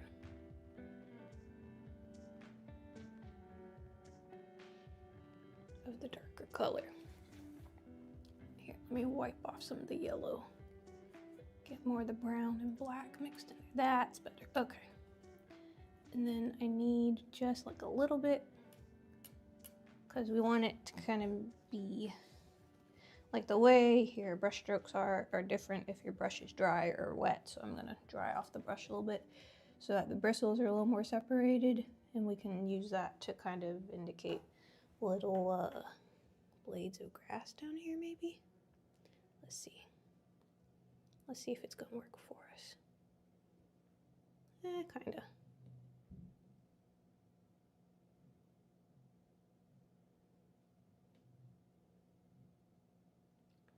I never did get out my fan brush. I thought I was gonna be really using my fan brush today, but I kinda didn't even pull it out much. Okay. Nice. Nice. Grass, grass, grass, grass, grass, grass texture. Poofy, poofy, poofy, tap, tap, tap.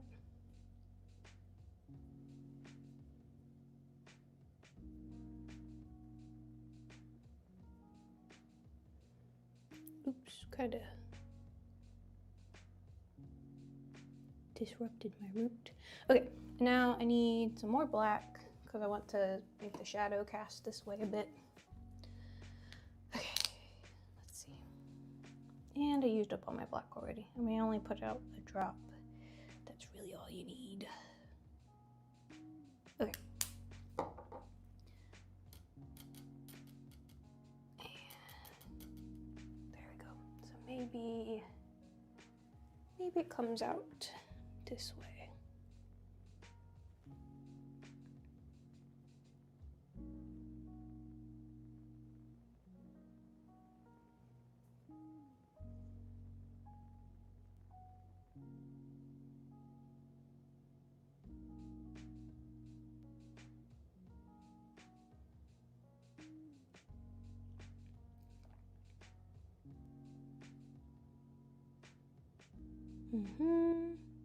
Don't love it, but kind of goofed it up. I should go in with a smaller brush. I think this brush is just too big for this area. Yeah, maybe I should have started small in the first place. Okay, tap, tap, tap, tap, tap, tap, tap, tap.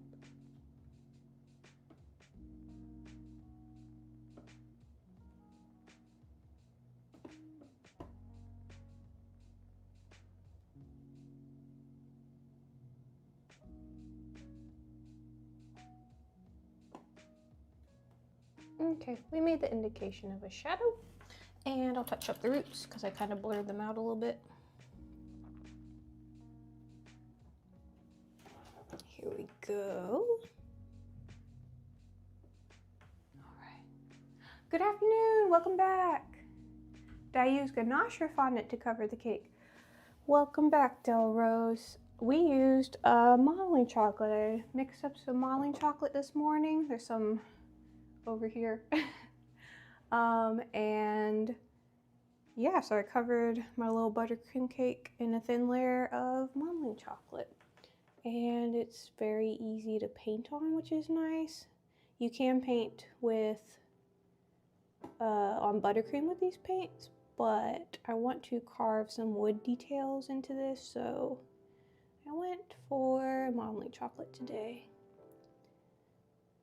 But yeah, it uses dark chocolate, and then mix in a little bit of, yeah, Malin chocolate's really great, especially for sculptures. Like if you're making a figurine, you can use that as like your sculpting medium, because unlike fondant, where you have to wait for them to dry to be firm, if you're sculpting something and molding it, you just have to wait for it to come back to room temperature to firm up. So that's usually a lot quicker, and then it remains pretty firm. Like I was kneading this earlier and got it pliable enough to roll out, but then if you listen, like it's firm again. So like if I had sculpted something with that, it would be set and I wouldn't have to worry about, you know, waiting for it to dry. So that's pretty cool. We are gonna need to, I'm gonna have to knead that one more time so I can roll out a strip that we could put around the top, or I could grab some white fondant and do it with that instead. We'll see. We're actually we're creeping up on that point. I just need to, I think I like where the painting is. I'll flip it around again so you can see. I just need to put in a couple very faint stars up on the top edges, and I need to put that one shooting star up here as well, because that is an important part of his insignia that he requested. But yeah, modeling chocolate, it's actually pretty tasty. I know some people think fondant's too sweet. I would say it's kind of in between. Like it's definitely still sweet. But if you use the dark chocolate kind, it still has a nice sort of rich chocolatey flavor underneath the sweetness. And again, the balancing with the flavor, if you do a thin enough layer of it, it doesn't totally take over the whole slice of cake. This kind is easy enough to make by hand. I've tried making white chocolate, modeling chocolate from scratch a couple times, to varying levels of success, I would say. I'm getting more consistent results when I make the dark chocolate myself. The white chocolate one, I still haven't like mixed a batch that I really love the consistency of. So a lot of times I will order that one pre-made. I was saying earlier, the one brand that I really like so far is Hot Hands. Theirs is really good. So if you're like, I don't know, if you're looking to try it out, that one has been, I don't know, it's been really good to work with, I would say. Okay, I'm gonna grab the white for the little twinkly stars up in the corners, and then I'm going to use like the pale yellow, maybe even add a touch of gold to the shooting star. So the little twinkly stars, I just want to make them barely visible in the duskiest area of the sky. So up here in the corners, oops, I thought I kicked my light. I did kick my light. Oh my goodness, I'm glad it didn't fall. Hang on one second. I have it propped up on something. I need to find a better solution for it, but that's a problem for tomorrow. Anyway, here we go. Tiniest bit of white, and we're just gonna make like little twinkly type stars. Maybe, ooh, you know what I'll do? I'll grab a round brush, a round tip brush, put the smallest bit of white and kind of brush that in a little glowy circle, and then I'll take the liner brush, like the really thin brush, and then make the twinkle shape. So this will give each of our little stars a bit of a glow. I'm gonna do a test dot here to be sure I didn't get, yeah, I got a little bit too much on the paintbrush, but dab some of this off down here really quick. You won't really see this later. And then I'm just going to make a little glowy spot right here where our twinkle star will go. Maybe one right here. One there. Okay, and then we'll do, it looks like they did one like up here. One maybe there, drop that one a little lower. Just adding a tiny layer of white, and then I'm gonna kind of blend it out after I do this. And then we'll add like 2 or 3 up in the corner, maybe 4 up in this corner, just so, like 1 here,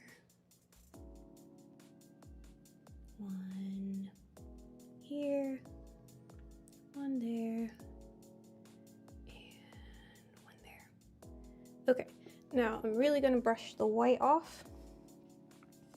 And then, so just taking a sort of dry brush, I'm gonna kind of tap over these so that it just makes a little glowy spot where I can put the thin, like, twinkly style star.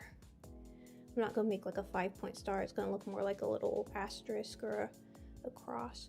But anyway, that'll kind of give a little tiny glow background to each of them, but without being too much.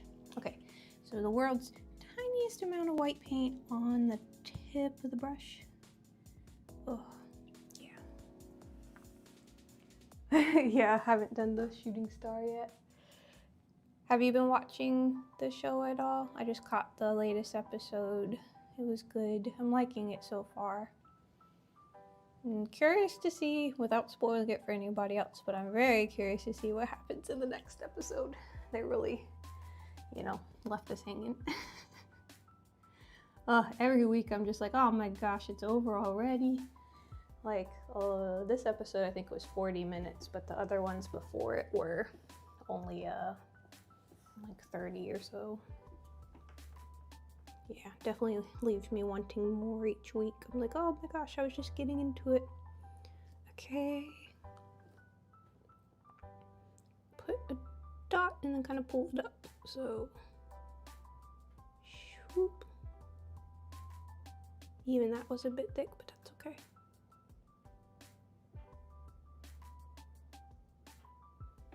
Maybe I'll use one of my silicone tip tools, because the tip of that is even finer. Okay, so I got, wait, let me see. I got this. It's like one of my silicone tip tools that I use for fondant. I'm gonna try and use that for the tip of these little tiny stars.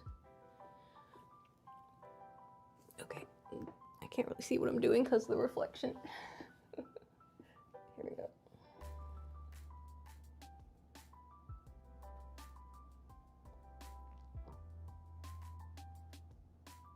Okay, that's better. I can get like a tiny line.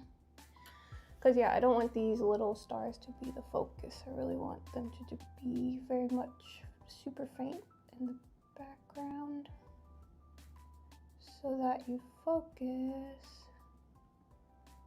on the shooting star more so than these little ones.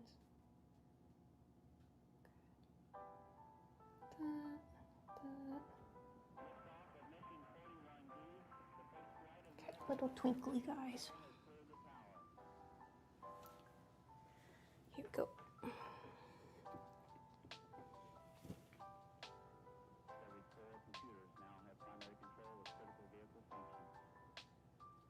Oops, didn't even get any paint on it that time.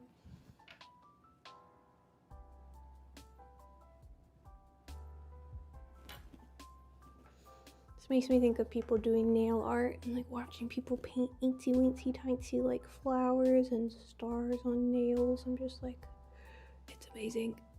How do you do that?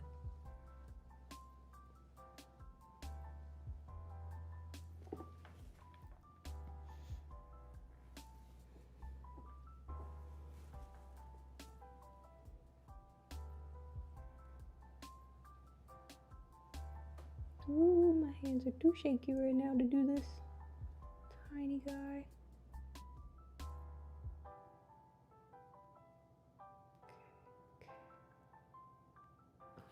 Oops, that one came out a little funny, but that's okay. Just a couple more to go.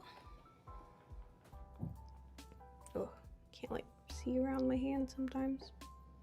My hands. Ooh. I mean, it's okay if it's a little wobbly. Not so wobbly. Okay. Hold your breath.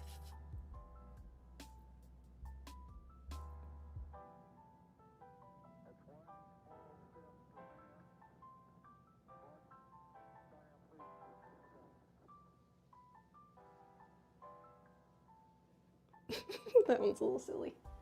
You've seen a few episodes but can't get into it.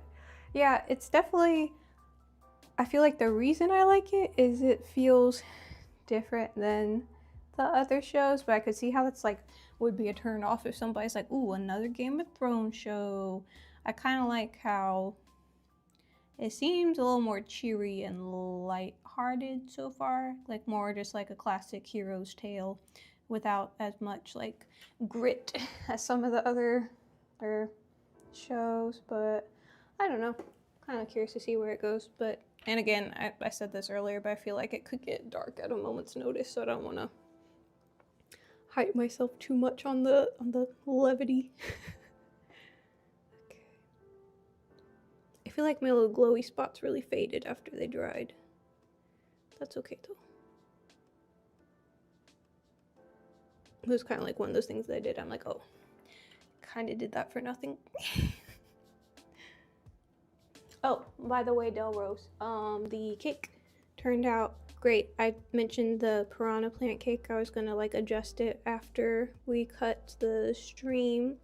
I went and popped it in the refrigerator for a while and then took it back out so I could work on it while it was nice and cold. Yeah, I trimmed the stem down, reattached it, because I like took the head off and then chilled it separately. Trimmed the stem down, reattached it in the same way we did it on stream, just by the nature that I was able to immediately put it in the fridge after I attached it. It was sturdier in that way. But yeah, the method worked, and then oh, that was a bit much. I traded it off to, or handed it off to a friend of mine yesterday. Was that yesterday? Yeah. Yeah, and she sent me a video of them cutting it, so I posted that on the Instagram, and they ate it up, which was nice. Sorry. Oh boy, this one's a little funky. Oh, I'm doing too much. Maybe I can just blur that one out. It got a little crazy. A little carried away with that one. Here, I'm gonna blend that out and then maybe try again on top of that, but make it smaller this time. I need like a teensy brush. This is maybe not the way to go. Yeah, there, okay, that's good. And then maybe just one line going down. Oh boy. Okay, and then maybe we'll go back to trying the tiny brush. I feel like it was going pretty well earlier.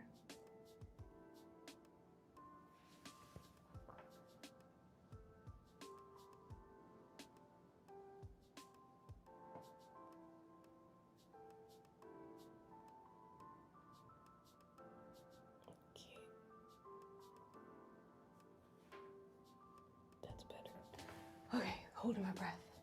Yes, we took a few photos after I got the piranha plant how I wanted it. So I want to post like an actual nice little photo of it, the final the final edition of it. And I went back and after I looked at it a bit, I went back and looked on the leaves, the piranha plant leaves, and I painted like some little veins on the leaves, and I felt like that kind of made the leaves look more complete as well. So I'll have to post a photo of the finished product. Yeah, but besides that, I just made the neck shorter and reattached it, and then everything else was pretty much the same besides the leaves. Oh my gosh, my hand is so shaky for some reason. Oh.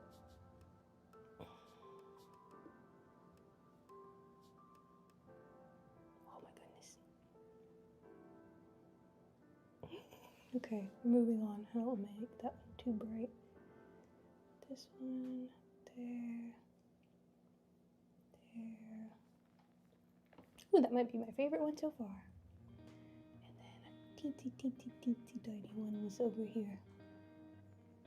Oh my goodness.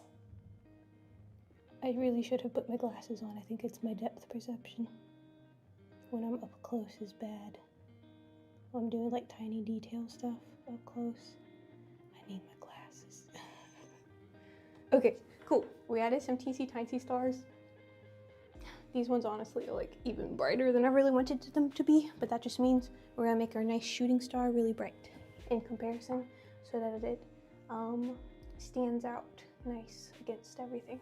So we'll start by putting the first layer on in this bright pale yellow, and then I'll add like white in the center so it looks like kind of like white hot glowy neon sort of effect almost. And then if we want to, I can even dab on a touch of silver to make it more sparkly. Silver or gold, I guess maybe gold since it's trending towards the yellow family. So I think for placement I want mine to be right here in this gap between the two clouds. So I'm gonna have the tail coming from like right there, but I'll start here and then pull backwards so it tapers off, I guess.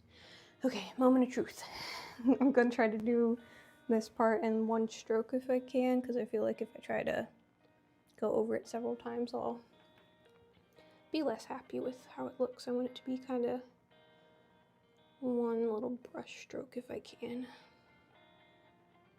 Well, maybe I should use a thicker brush at that point. I'll just press down, hopefully it'll work. Okay, so the tail will stop right here, so it needs to be like that, I guess. So, okay.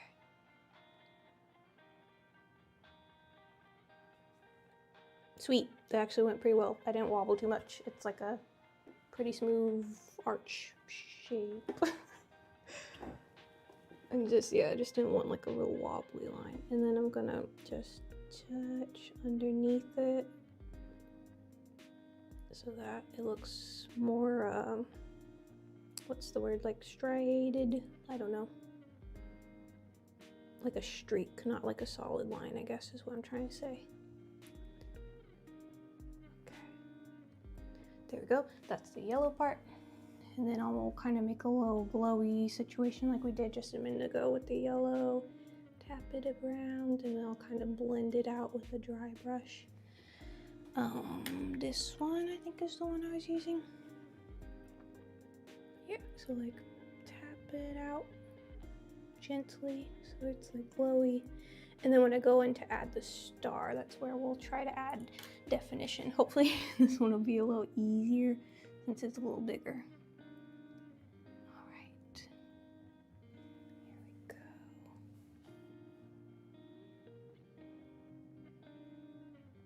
Adding a touch of the white. Oh no, too heavy-handed. To the tail.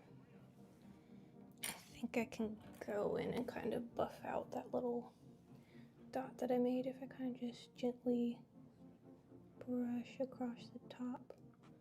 Ooh, maybe that's what I should have done the whole time. Just like start with a darker line and blend it out.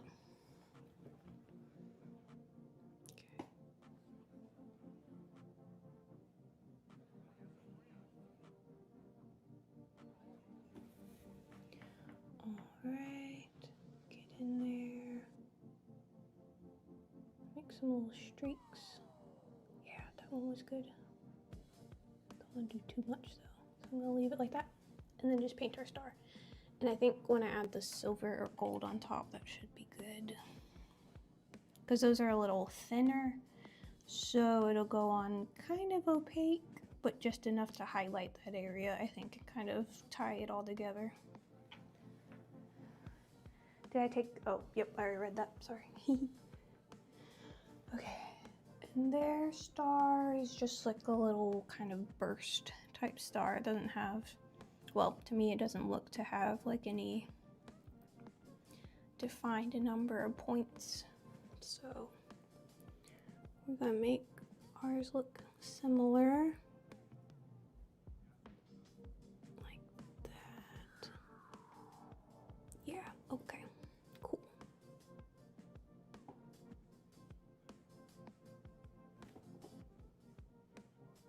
Go out from the center.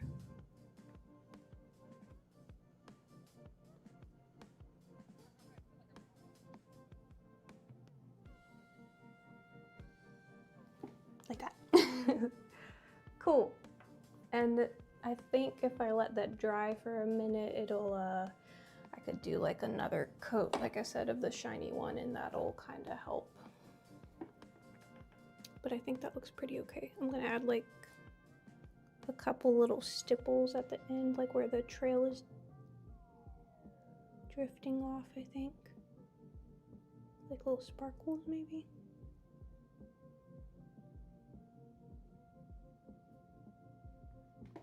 Maybe a couple little indications of a sparkle around the star itself.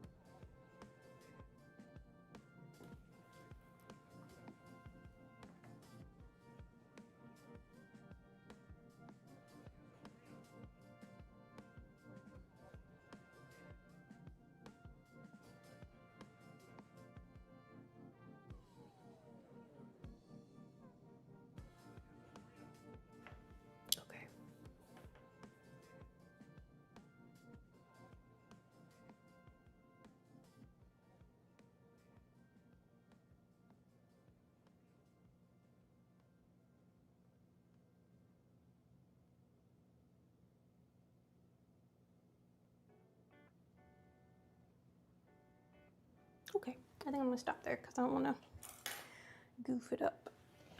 I think that looks all right. And those little white parts are probably gonna dry a little fainter. Okay, now we need to, well, we have to make the wood grain texture and then make the thingy around the edge also. So for the wood grain texture, yeah, I'm really regretting not doing that ahead of time. But I thought like, well, a lot of times when I do wood grain and then I paint over it, it's like difficult to get the image to look nice and smooth because like in some areas I'm having to press down the paint into the creases. So that's why I wanted to try it this way. So it might be a good idea. We're gonna find out together if this was like a good way to do it or not. Okay, I'm gonna put the brushes aside for a moment. Wipe down my little paint smudges here. Alrighty. And let's see, grab something to make the, I think the best way, instead of trying to like draw essentially a straight groove, if I just kind of use this and rock it over the top, since it spans the length of the cake, I think that'll be easier for me for this part. And then the wood grain on each little plank, that's when I can go in with a handheld tool and press some grooves in it. Okay, so going, let's see how many panels his is. Roughly 1, 2, 3, 4, 5, 6-ish. So cool. Okay, let's try to make them as what's the word, parallel as possible.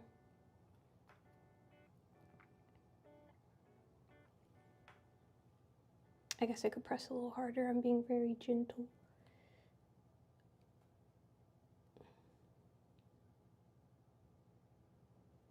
Like so. And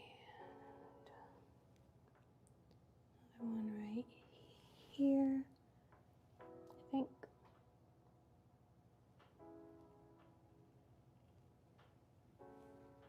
Cool. Okay, I like that one better. I think just one smooth rock across the top is better than trying to like go back and forth, perhaps.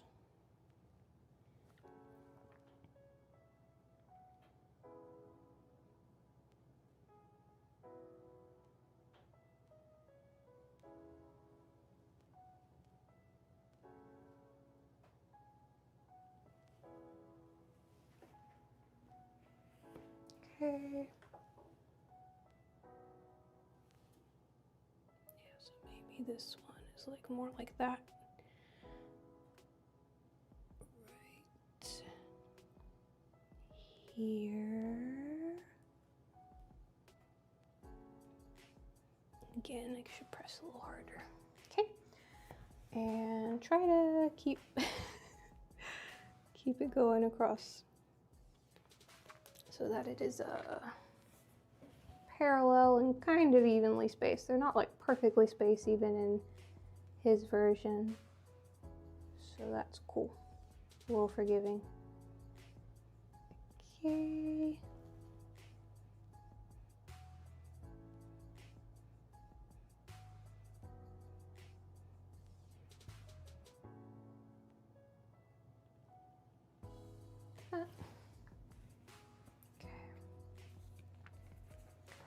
And let's see, one more like this on this side.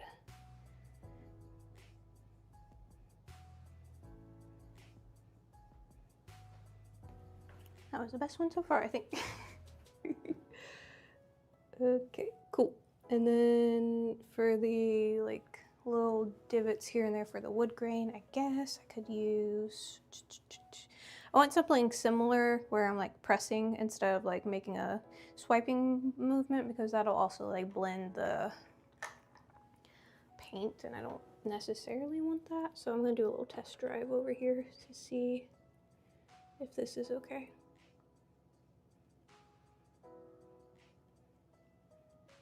Also, the clouds are pretty much dry now, so that's good. So I don't really have to worry about blending that part. Okay, we'll just use this tool then, because it seems to be working pretty well.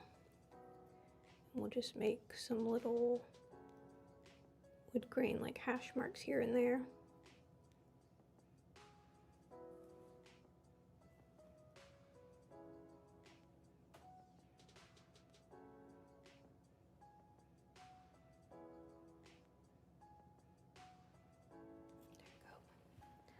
Yeah, I'll make these kind of bolder like these ones are.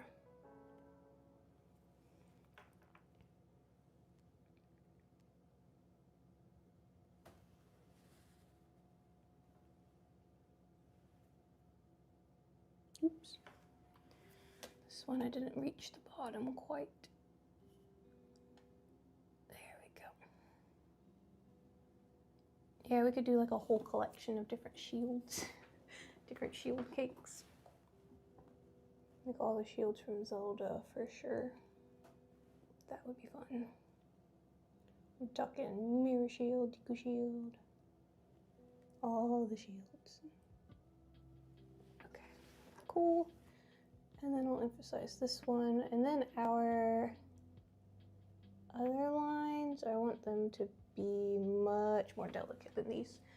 These are the bold ones, and then the rest of them are going to be much more faint. I wonder even if I could just use my X-Acto knife. I think that would be better for these lines, these ones, because I don't want to press so hard on these next set of lines.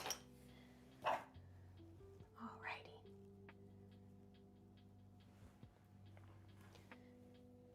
So yeah, that'll do. I did a little test down at the bottom, so we're just going to make some little, just here and there kind of marks.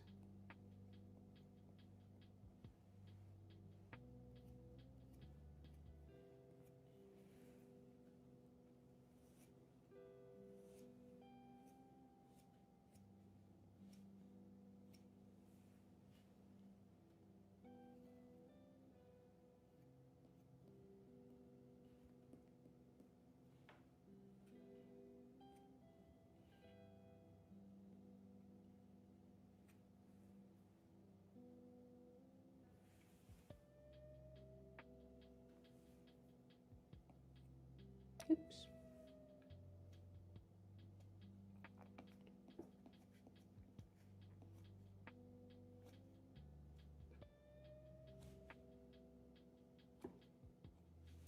Yeah, and honestly, I think I'll keep the bulk of them kind of just around the frame of the image.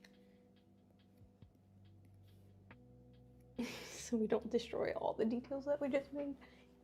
Well, not so much destroy them, but obscure them, you know? You know, I say that too much, but do you know? Excuse me. All right.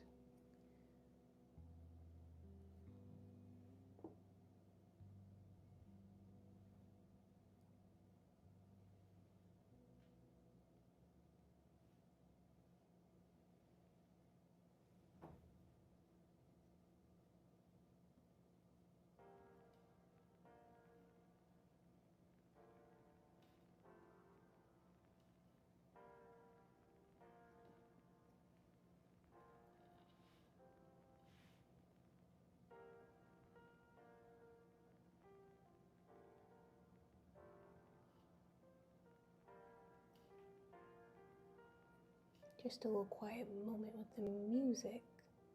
Got really focused here for a second. Also, that being said, I'm glad there's music today.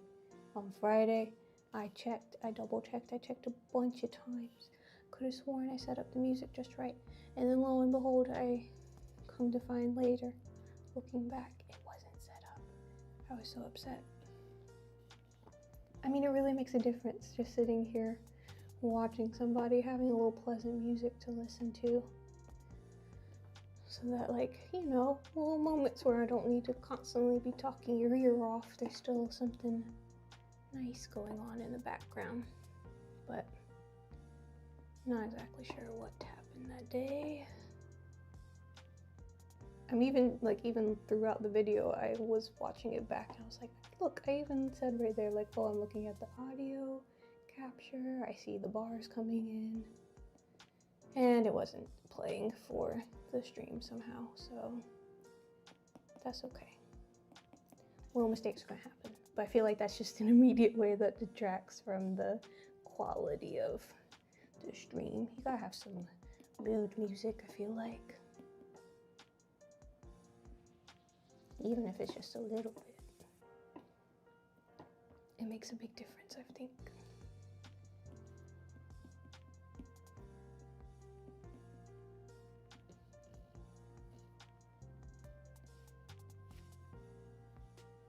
Okay, so this is definitely looking like wood now, with just a couple well-placed, you know, little hash marks. Color me impressed. Wow. Thanks, man. It's the colors do look really nice. I'm happy with my color choice. Like adding that purpley kind of red around the edges, even though I said I was going to use primary red, it just worked out way better than. So I'm glad I was running out of red paint. Now I know that for next time.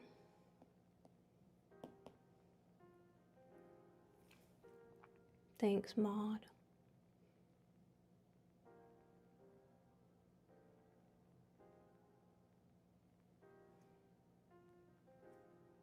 Appreciate you, Maudie. Okay, I'm gonna flip this one towards the light so I can see a little better what I'm doing on the side of the cake. I was getting off the edge there. I'm like, do I need to get my eyes checked again? I was drawing in class, and I even had my like reading blue light up close kind of glasses on. I was like, I'm still struggling a little bit. Do I need to go back in? It has been a couple of years since then, I guess. What year was that even?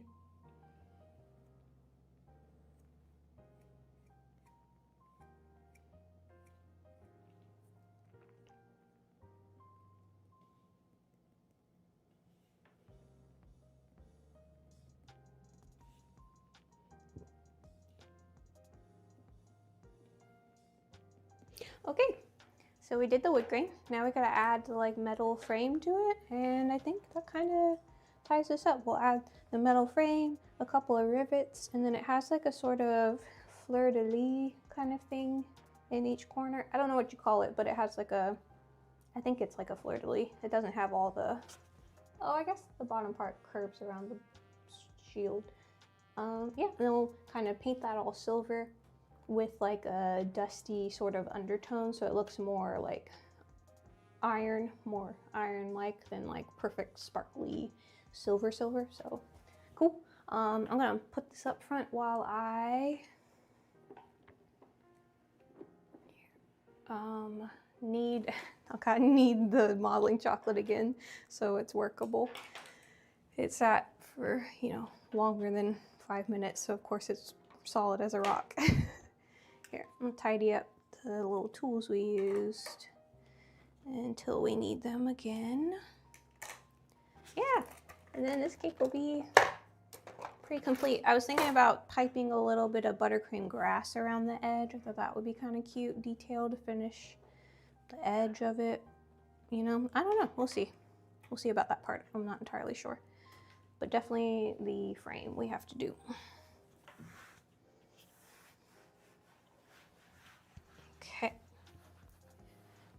we go.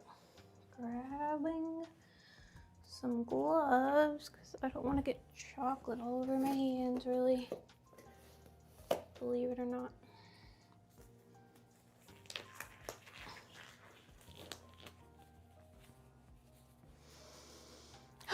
Yeah. Okay. So just gonna work it over here.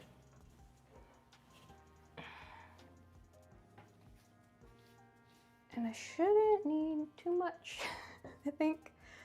Oof, I might go tuck it in the microwave for like 5 seconds to get it started. Oh my goodness.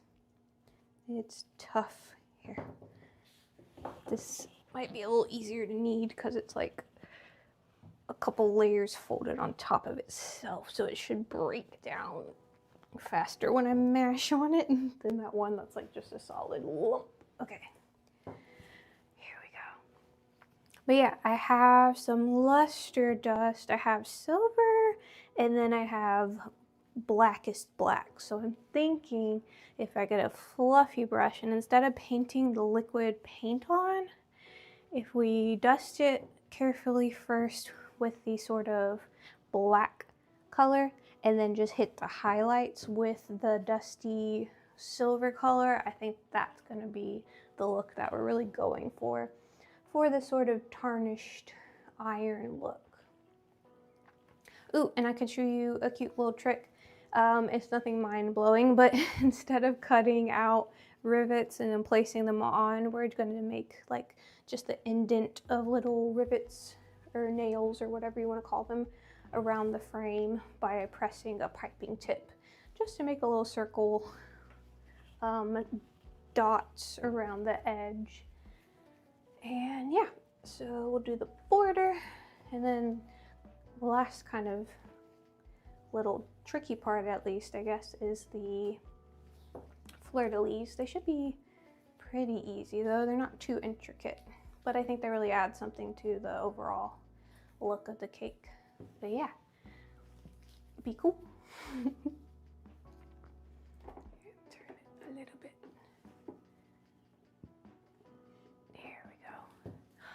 I'm really pleased with how the painting went on this one, because I don't know, I don't do a lot of painting in this style. Like I'll do like outlines and then fill in colors, but I don't do like layered stuff a lot, so I don't know, it went pretty well. And also I'm noticing that this buttercream paint does dry really well on this kind of modeling chocolate. I don't know why that is, because when I painted on the Hot Hands modeling chocolate, it kind of sat and was, you know, a little more oily. Like it didn't dry right away like it looks like it did. It still looks pretty wet in the green part of the tree, so maybe it's just because I did a lighter layer on the sky part. So maybe that's the key to it. Maybe I just need to build up lighter layers instead of trying to go so heavy-handed with it, and then it'll dry and then I can do more layers. Because when I painted Vecna, I kind of just went with a big old brush and really just started slapping color onto him. I was like, let me just get the dark part figured out and then I'll layer up the lighter colors on top. And then the layering didn't go so well because I didn't let the bottom dry quickly. Well, I didn't let it dry because it was taking so long, just because maybe I put too much of the paint on there in the first place. So that's some food for thought. Be a little more delicate. And I figured that out sort of throughout that process. I was like, okay, he looked a little one-dimensional because I spent a good deal of time on the painting, but like for faces and stuff, especially, I mean, he's a pretty gruesome, yucky character, but like if you're making a real face, I feel like the key to getting like a good skin tone is gonna be layers and layers of soft color, not just one color all over. Oh, okay, this is workable now. See, it only takes a couple minutes and then it's like nice and bendable again, but like, listen to the difference. This is the other block that I have just off to the side, so yeah. Alrighty. There we go. Oh, much better. Yeah, we're gonna roll this out and I'll cut a strip with my fondant ribbon tool. I think like 1/2 inch should do it. Maybe even slightly thinner for the scale of this. And we'll apply that around the edge. And then get on to little finishing details. Oof, okay. There we go. Alrighty. I also looked at the book cover version of the shield. That looked pretty cool on the cover of the book that the show is inspired by.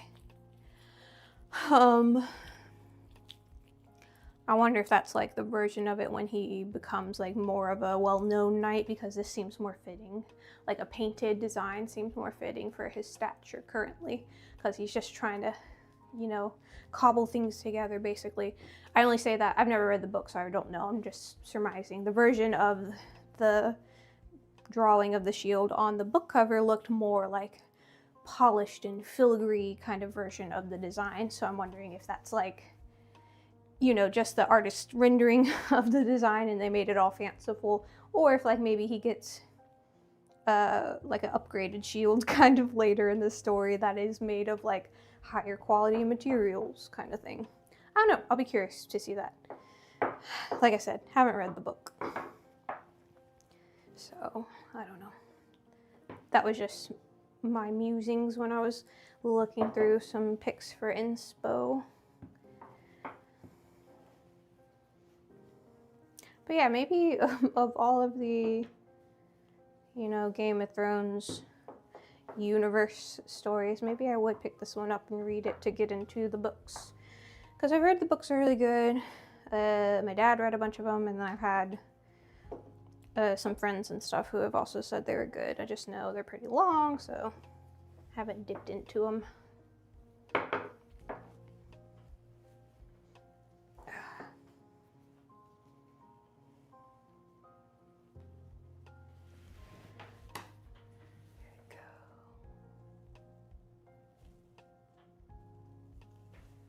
Checking to be sure that the chat is updating on the iPad.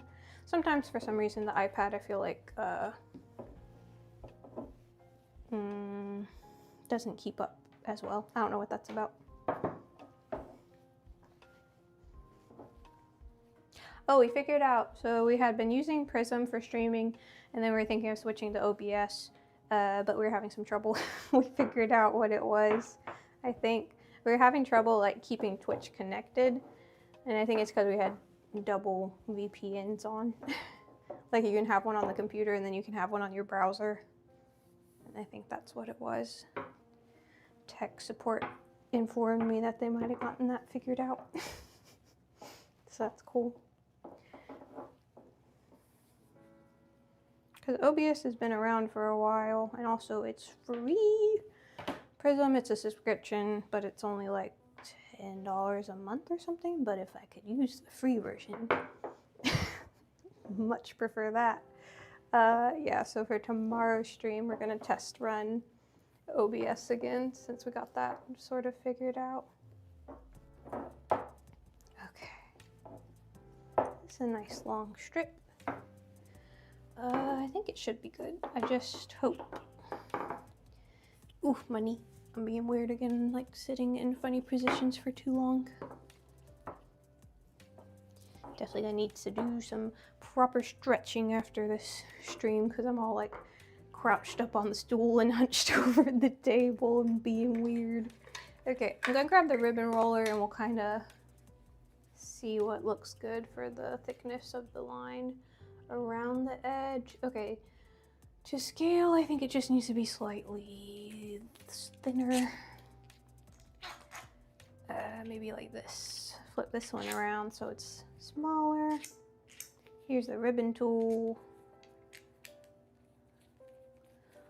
So, kind of judging by this thickness, if that would be good. I think that would be good. And I'm also going to need, Oh, hang on a sec. I gotta run and grab some water so I can mix up some food glue really quick. Where's the Tylose powder? Here we go. Okay, I just need to grab a little tiny baby container of water so I can mix in this stuff here. Here we go. And pick a paintbrush. How about this one? I haven't used this one yet for... Here, actually, I might use that for the dust, so I'll use this one for the other stuff. What did I just say? The food coloring, or no, the food glue. Hang on, 2 seconds, BRB.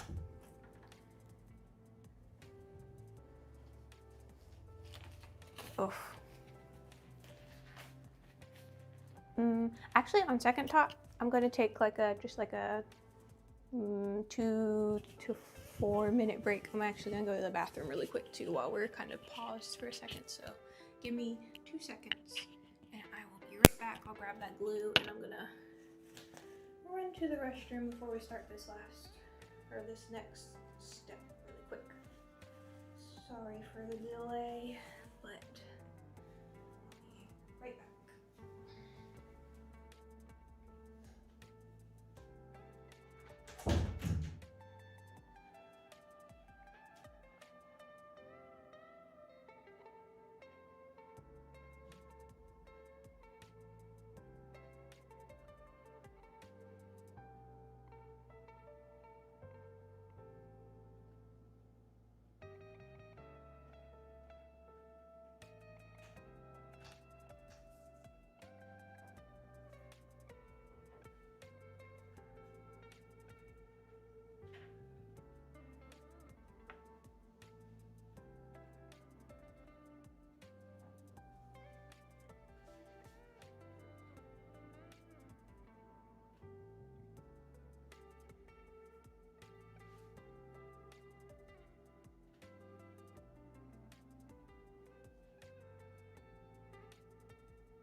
back.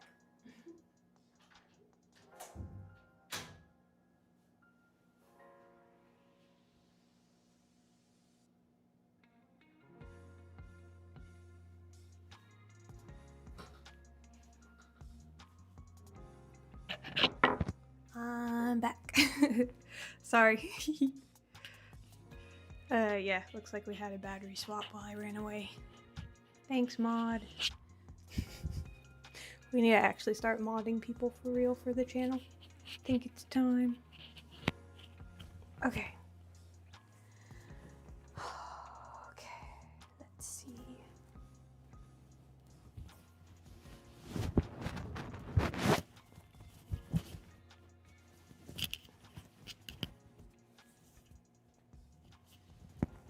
Could have been a ghost when he creeps in here and I'm not here. Oh, I did my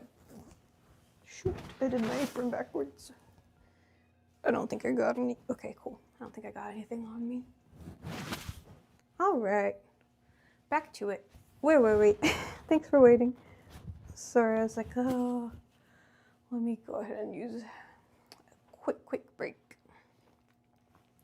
All right, we got water and we're gonna mix it with some food glue stuff. TMC powder, Tylose powder. So this is the kind that I'm using. Hang on, there we go. And then just a little dish of water. Get some on the side. Mix it together. And it makes like a little gel-like food glue. Kind of like gelatin, but not quite like gelatin. Perfect. Okay, so we're gonna paint this around the edge so that we can attach the little chocolate strip that we just rolled out. Okay, here we go. Nice.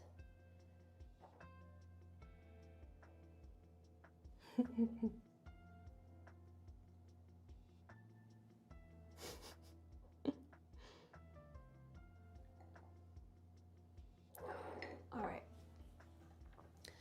let's go ahead and just on the outer edge, dabbing a bit on so that the strip has something to stick to.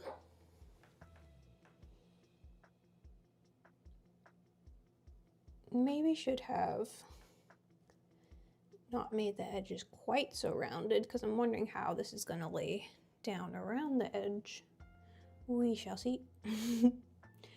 It should be fine, especially at the top. The top's going to be great. The outer edge, we will see. Okay, and in their version, yeah, so I just need one strip for here, one coming down, and then one coming down. Because the little fleur-de-lis in the top corner kind of cover where the seam would be, so I don't have to do it in one piece after all.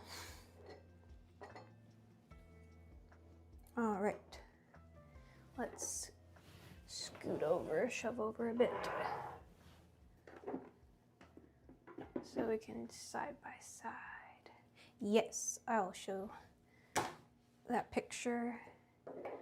We're going off of just a screen cap from the show. So here we go. Like that. So up in the top corners, there's like two little tiny decorative like arrows almost. Hang on, maybe I can zoom it in. It might be a little blurry. So it has like a little point and then a sort of scroll on either side. That's better. Yeah, the little sword things. Yeah, they're not like true fleur-de-lis. I was like, I don't know what to call these. Whatever they are. Yeah, little sword. Flower scrolly thingies. Okay, can we see? Here, I'll scoot. Oh, I was gonna scoot over your way so you can see what we're doing now. And then I'll pull the cake back in when we're focusing on the cake. And do we? Oh, there we go. Hang on. Okay. Oops. Tighten it up a little bit. Wants to keep lifting off the table. Hang on. Usually I can just do one satisfying roll.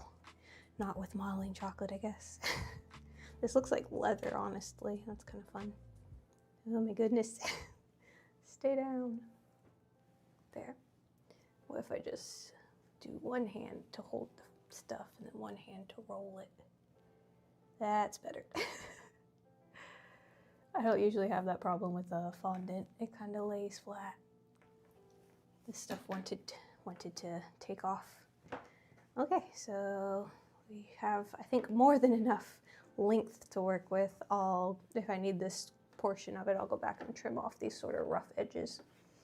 All right, we'll put this and this aside.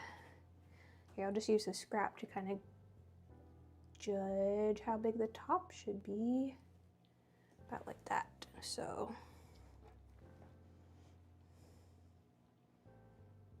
here we are, right here. Make a cut, and then make another cut up top. There. Maybe, right, I'll do it a little longer so I can trim it at an angle on either side once I lay it down. There we go. Maybe I might use a different piece because there's like a thin part right there, and I want this part looks more consistent. I must have pushed down too hard there. Let me try that again. Right here, right here. That's better. All right. So this is gonna go over the top, and I'll cut my two side pieces that curve down along the side, and then we'll kind of move the cake back over where we can see what's happening a little better all together. All right.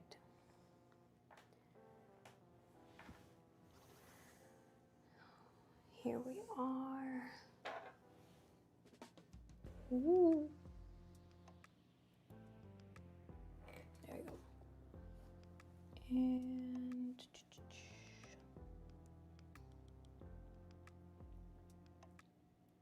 it doesn't take any pressure at all, which is nice. Just like barely even touching it with the knife. There we go.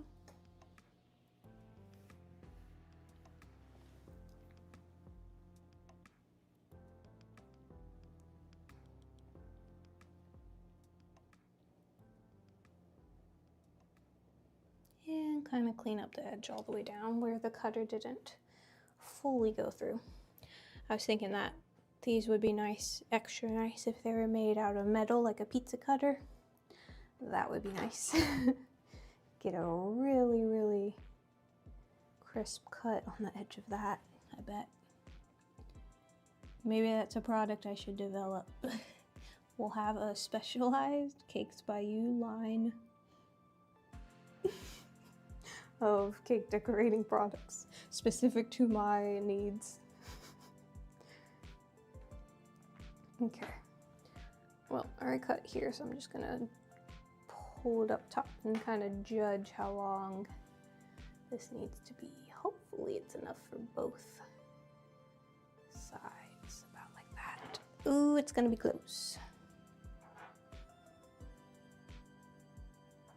Okay.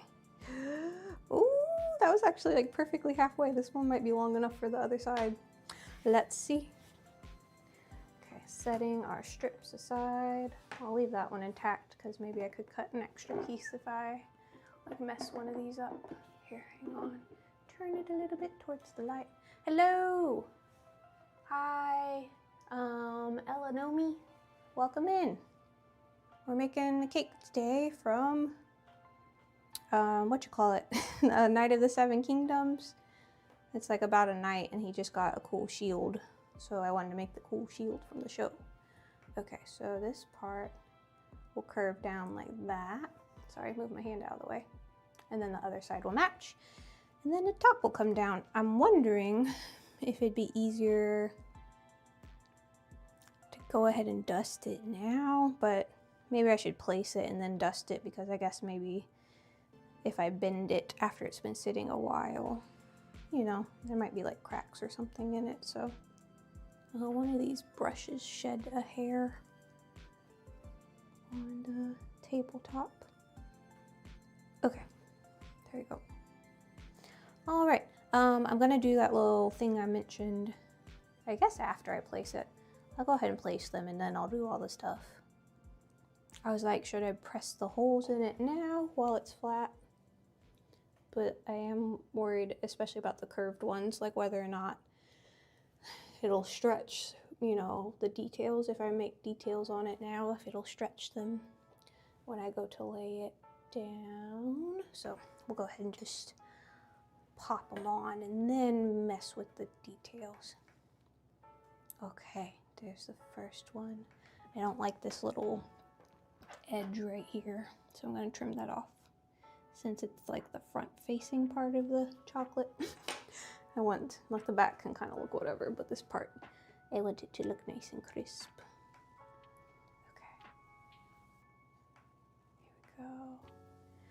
here we go. I would, maybe I'll pipe like a little piece of buttercream under it so they kind of stay out like this, because I don't want them tilted like that. That seems lame, so I'm going to pipe a little supporting line of buttercream underneath.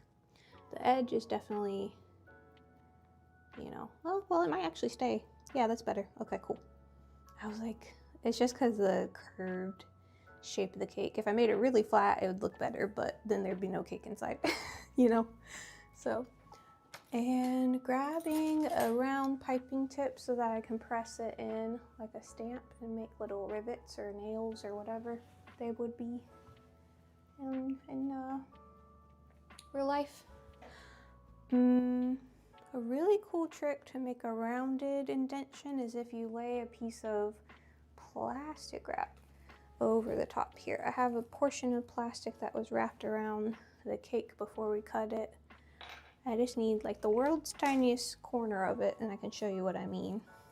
I'll do a test piece on a piece of scrap chocolate. So it might be hard to tell on this scale, but we'll do it anyway. So say I have a piece of chocolate or fondant like this, and I press it without plastic wrap, it's just going to make a sort of flat indentation. Looks like a belt, you know, like a hole that you punched into a belt or something, I don't know. But if you put the plastic wrap around it and then press over the top of that, the plastic wrap kind of holds down the fondant or chocolate that's in the center of the hole, and it holds it down and applies pressure to the edge where you're pressing, and it makes it have a rounded appearance. So let me show you what I mean. Again, you might not be able to tell on this scale, but it does make a little bit of a difference. Yeah, okay, so on the camera it might not show up very much, but looking at this one versus this one where I sort of pressed down to this one where quite a bit I pressed down, you can kind of, hang on, I'll try to find you. Wait, you can, you can't really tell at this angle, maybe. But it gives the thing that you're trying to cut out or indent, it gives it like a rounded edge, which is really cool. Works for like if you're doing fondant cutouts of like bigger pieces too. So like if I did it here, I think I could show you on a bigger scale what I mean, and then we can move on. But yeah, maybe if I do it with a bigger hole, you can kind of see what I mean. So I'll press one side where I have plastic wrap, and then one side where I don't have plastic wrap.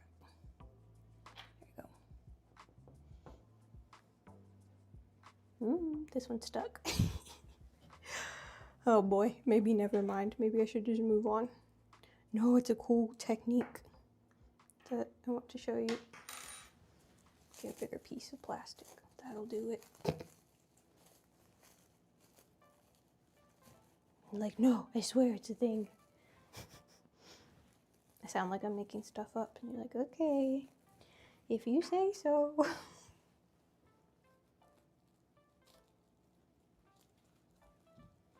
And give it one more try and then we'll just move on. If not, I don't know if this will show up any better, but I figured if I did it with like a bigger shape, you might be able to see it. Okay, yeah, I have like a little tiny cookie cutter here. So we'll do one right here, no plastic, and then one where we stretch the plastic out and, oops, sorry. Yeah, stretch the plastic out and then cut it. See if I can't show you what I mean. If it still doesn't look very apparent on camera, we'll just move on. Ooh, that's pointy. Okay. I think you could tell. So, yeah, here. If you see this one versus this one,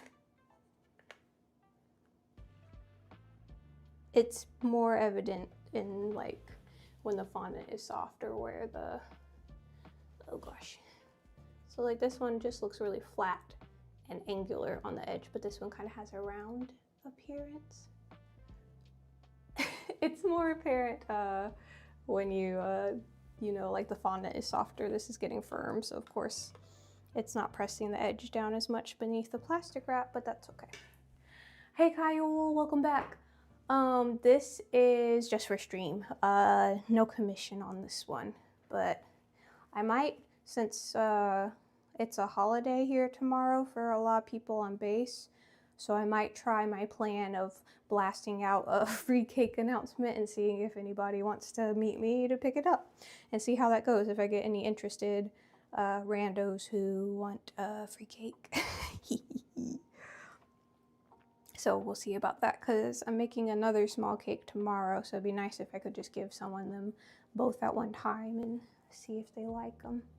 Okay, so we're gonna go through and press some little rivets on top, or nails. 1, 2, 3, 4, 5, 6, 7. They have 7 little thingies. Is this one too big maybe? Should I make it smaller? Nah, I think it's fine. Okay, we'll kind of center the first one and then go off of that for the rest of them. Well, we'll try to center it. There. Come off. Oh. Boop. Okay. Try one with the plastic wrap. See if it looks better. If it's not like a real noticeable difference, we'll just move on. Okay. And so we need like 1, 2, 3. So I think maybe it would be easier if I just did these flat on the table first, honestly, and then glued them on. Yeah, I think so. But since we already attached this one, we're gonna just roll with it up top and try not to mess anything up in the process. So if you imagine this is like the end, the middle would be like right here for the center one.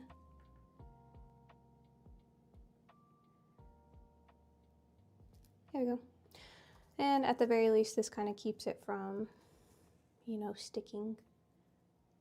So that's cool too. Maybe a touch to the left. Press and release. And one more here on the very edge.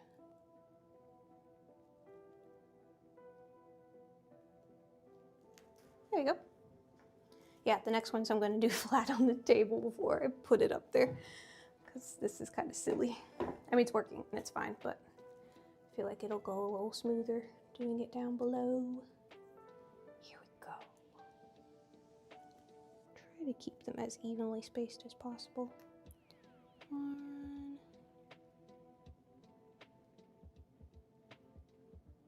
And also centered, like from top to bottom would be nice.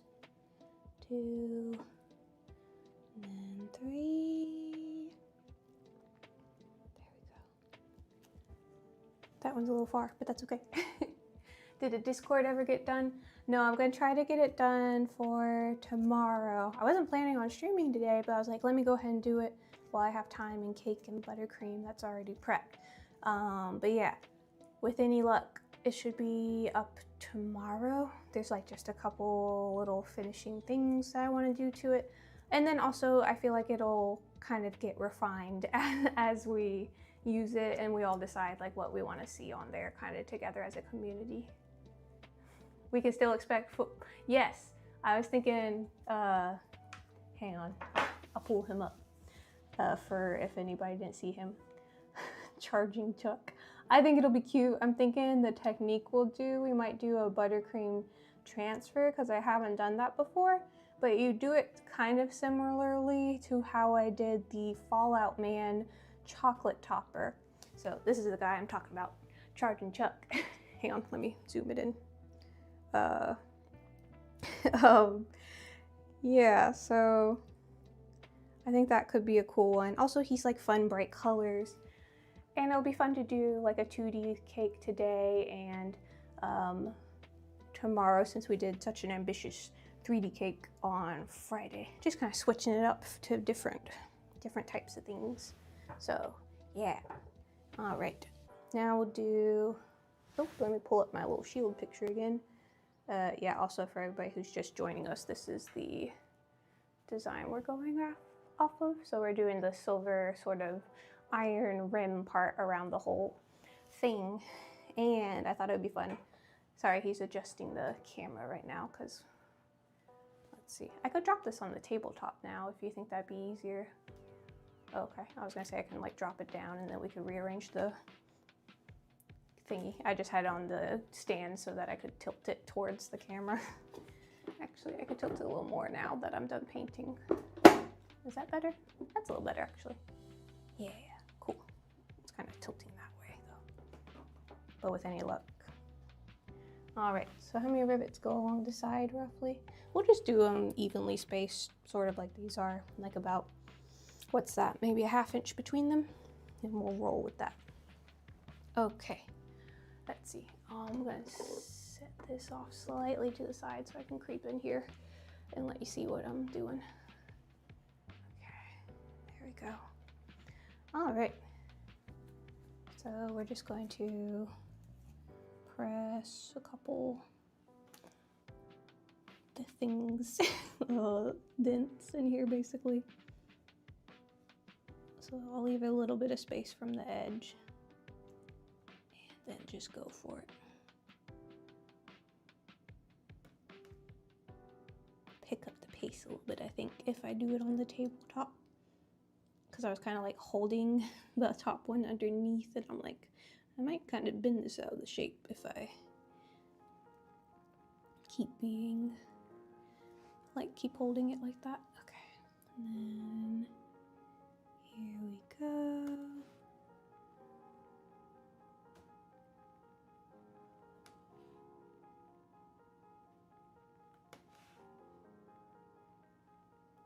Maybe one last one up here. Cool. And same thing over here. I guess this one, like they're gonna meet like that at the bottom, so technically the cut on this one needs to go the opposite direction so that they meet up at this point. So let me cut it to size first, and then yeah, show like basically the opposite way, so like that. So maybe if I put this one like this, I can use it as a guide so that they're at the same angle, like so, and hope it's not too short now. I can stretch it slightly to meet. I could kind of fudge it a little bit. All right, so it is slightly shorter. I could roll this out just a tiny bit more so it's the same length, since I went ahead and cut it like that. Let's get out of the way. Just really gently, because I just want to roll the length out a little bit without flattening it sideways and making the width change too much. So just kind of gently. Especially since the end of this one's a little thicker, it could stand to be stretched a bit. So, I mean, even that was pretty much enough to make them the same size almost. So, cool beans. All right, moving on. Just a little bit. Okay. And I'll flatten the tail out just a bit more. Just need like another 1/4 inch and they'll match up at the top too. Okay, that's good enough, I think. We'll lay them side by side and then I can like space out the dents, the holes at the same sort of distance here. Yep, Mario Football Man tomorrow. I think that will be fun. He's going to be the main feature, obviously, like the main character feature. I haven't decided what to do for the rest of the cake. Like maybe he could be on a football or on like a little grassy field, or incorporate like some Super Mario stuff around him. Because like I feel like normally they're at like the goalpost, like they're in the one of the first levels. They're kind of like right before you get to the end of the level. So maybe like around the edge of the cake we can do like the kind of scrolling background with like, you know, there's like this and then there's like the little bushes with the berry fruit kind of things that Yoshi eats. So maybe that'll kind of go around the edge of the cake and then he'll be on top or something. I don't know, it'll be fun. I'm like, I don't really need to go all in on the football theme, but I thought it would be fun to take him as like a vague inspiration. And that kind of helps decide on another cute design. I'm trying to think, because there's like 3D versions of him now. I'm trying to think if I've seen him featured in his 3D form in a game that I've played. I wonder if he was featured in Mario Wonder like that, or if that's like, he's probably in the new Mario Kart, I bet, because it looks like they got everybody. I'm talking, I saw that fish, like it's like a dry bones fish. I saw one of those driving a cart. I watched like a teensy bit of somebody playing it, but I don't want to watch too much because like I kind of want it to be a wow factor when I finally get the game myself. Like I don't want everything to be spoiled. Okay, so my food glue probably dried out since I took so long to do that part. I'm gonna add another little dab here and there. Oops. And then yeah, we haven't done any luster dust on stream, I don't think so. That'll be a fun little detail to add. It's like, it comes out looking a little different than the metallic paints, I think. And for something like this, I think it's gonna be perfect because you want, like I don't want this to be shiny. I want it just like a soft kind of luster. So it's kind of perfect for that. Hence the name, I guess. But okay. Going to see if I can do the same thing where I kind of press the edge on and then I sort of like smushed it from the underside so that it stayed facing upwards how I wanted it. Because like I said, obviously the shield, the cake isn't as flat as the shield itself, but I didn't want to make it too flat or there wouldn't be any cake inside, so here we go. Maybe if I flip this right there and then kind of press the edge in where it needs to be, I can go and make a dent there that it will kind of nestle into once I just kind of see where it needs to sit.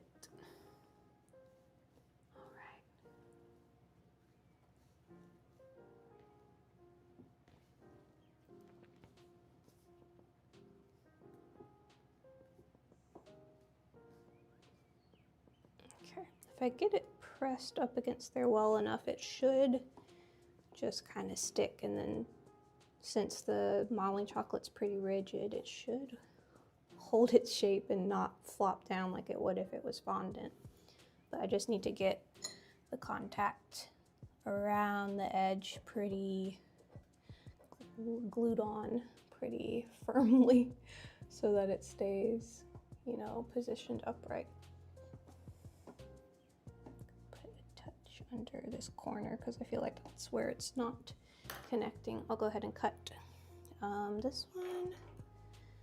And let's see, this one needs to be about here. Oop. And I could use this one kind of as a wedge underneath and it will support both of them, but you won't really see it at all, so that's good. The finishing edge on this is actually making me like it a lot better. Because when I trimmed the top when I first got started, I was like, I wonder how it's gonna look when I added this part on. I was kind of curious about that myself. Okay, and then we'll snip this part, and then also there's gonna be that little design laying over the top here, so you won't really see this seam here anyway. So I'm gonna add a diagonal and cut this one. Actually, I'm not even gonna cut that one. I'm gonna let it support this one on top. And there. I think that is good. It doesn't look like it's, you know, drifting down at all. There's like one point right here where it's not fully touching. But there, okay, cool. We got one side on. Looking good. Thanks, Del Rose. Appreciate you. I think the color is really gonna tie it all together. That'll definitely be a little wow moment because it'll be, you know, there'll be a lot of contrast from the darkness up here and the, you know, the sort of dull look of the paint, which is how it looks in the show, which I like, and then just a little bit of a sheen around the edge will be cool. All right, let's see. Same thing on this side. And yeah, I think, so when you're doing larger pieces with the luster dust, the ideal tool is basically like a round, fluffy, like a foundation brush, essentially. Like for makeup, a big fluffy brush that has kind of a rounded edge.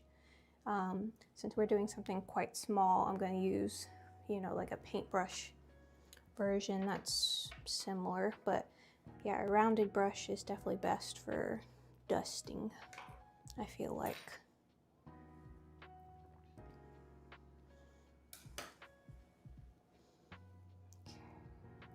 Putting that wedge under this side like I did for that side, so it kind of props this edge up just a little bit, so I don't want it to like kind of slope off up here. I want it to be front facing, like kind of tilted towards you, not kind of bent around the sides too much.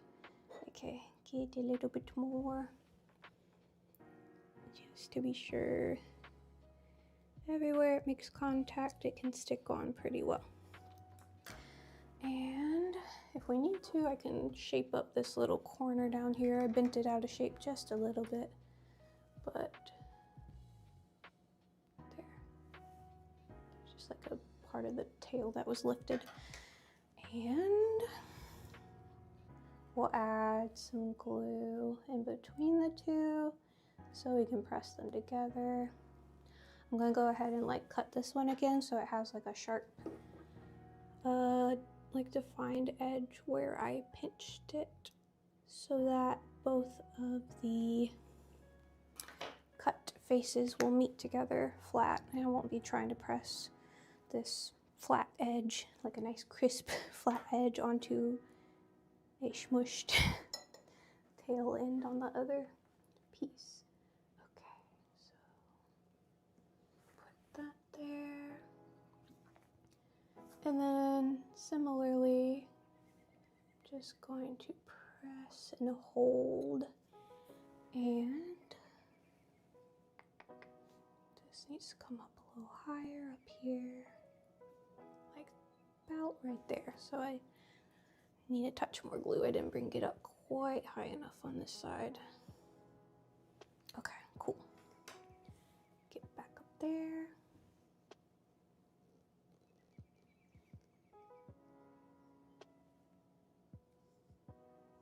All right. So I'll work on this end first, get it situated, and then I'll work my way up towards the top, like I did with the last one, where it'll all be connected, and then I can focus on snipping this corner to join it in. I need to resituated. Okay, so this part is sticking very nicely. Just want to press it pretty firmly though, because I don't want it to droop or get dislodged while I am brushing the luster dust on either. So, and then just trying to match up the angles that they're at. Like I don't want this one to tilt in too far because this one kind of lays out pretty nicely. Okay, snip the top while it's sitting there. And again, I'm leaving this bottom one intact so that it kind of rests on top of it and is at the level that I want it to be at. Okay, I'm gonna scoot my stool just out of the way and stand for this part. Okay, cut this one at an angle and glue it and press it up top. There we go. I will press this down a little bit so that the one that I'm laying on top can still make contact right here. I don't want there to be too much of a gap here, even though that's where that other piece is about to go. So you won't really see it. But I just want this to be connected all the way as much as possible. There we go. Alrighty. Whispering for no reason. Alright, good deal. And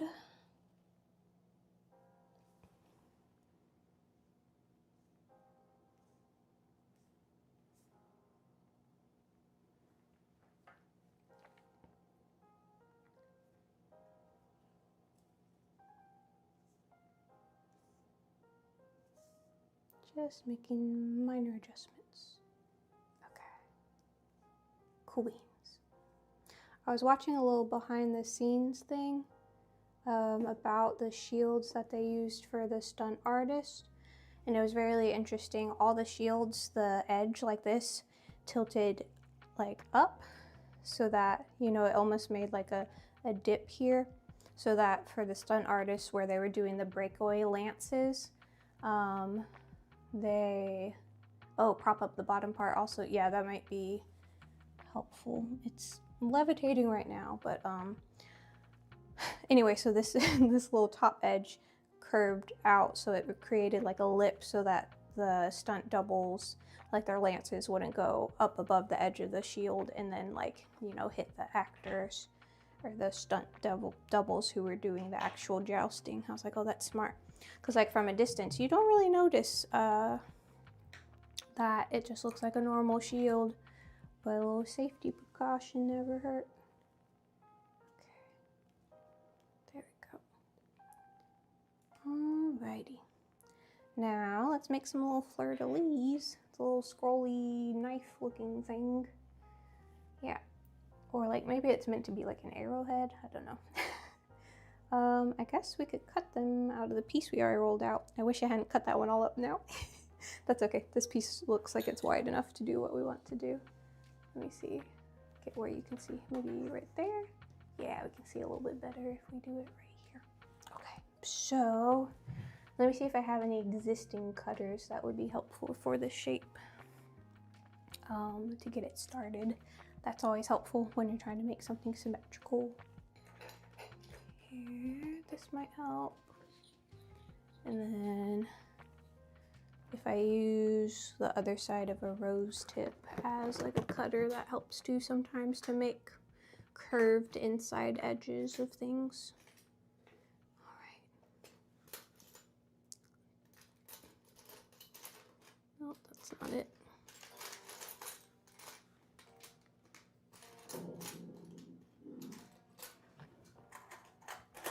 Oh, we're adjusting the lighting. Thank you. That's helpful for the smaller details, for sure.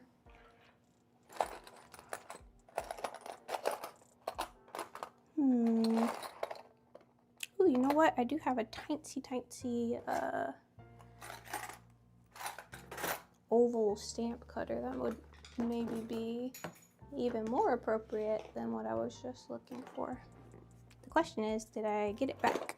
into my tiny cutter box. Or is it in, okay, this is the one. It's like a tiny oval cutter. So I can cut out the negative space, I guess, is what I'm thinking it'll be good for. Sweet.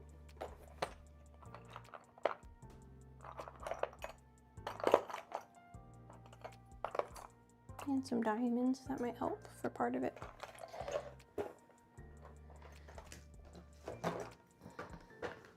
All right, let's see. Zoom in a bit. So at least to keep the shape consistent, even if I do freehand it, it's nice to use these as like a stencil almost before I cut. So let's see. We'll do one right here and one right there. So just press that and like that. That'll be the top part. The bottom kind of comes down. I guess we could add the scrolls after, like as a separate little piece. So if that's what we're gonna do, I guess we just need to cut the kind of pointy side, and then it tapers off into like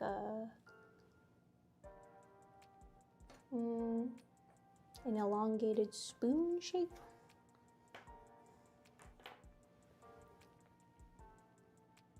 So pointy side, like that. Not quite as long as the diamond. And then comes down here. I'll show you guys one more time what we're looking for. It's kind of like that. Oh, hang on. Turn up the brightness maybe. Oh, it's already up all the way. So like that right there on the corner. There we go. That's what we're going for.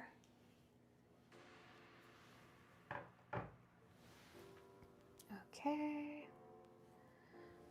And then it kind of curves right here.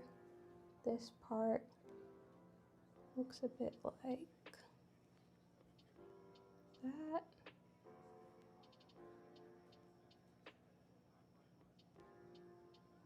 Okay. And then this part curls out to the side. We might just roll that by hand and smush it on there, but this part at least we can cut. I don't hope it's not too big, you know. We'll see. And cut this way and up like that. And then curved edge at the bottom. Okay. There we go. Let me see how I did on the scale. Yeah, I think that's going to be a good size actually. I was afraid I made it too big, but that's pretty good, I think. And we'll make the scroll part a little delicate so it's not too gigantic, but okay, we'll use this one like as a stencil for this part. And just do the same thing again. So let's see, get it where I can just press it on top and make a duplicate. So curve shape right here. Oop. Stay put though, that would be a crucial part. Okay. I don't want to mash them together too much or they'll not want to come unstuck, but there we go. Okay. Here we go. Oh, we got another little rat coming in here for cake scraps. Not a real rat, there's no pests. I said that and I was like, oh my gosh, people are gonna think I have an infestation. No, I was just calling Ma Lebowski, I was calling him a rat. Okay. Wouldn't that be wild if I was just casually like, oh look, another rat wandering around my house. Like I don't have pet rats or anything and I'm just casually not fazed at all by a giant creature creeping around. Here we go. Trim it around the edge. So, okay. Now I got 2 pieces. Let's snip one little edge I missed on this side.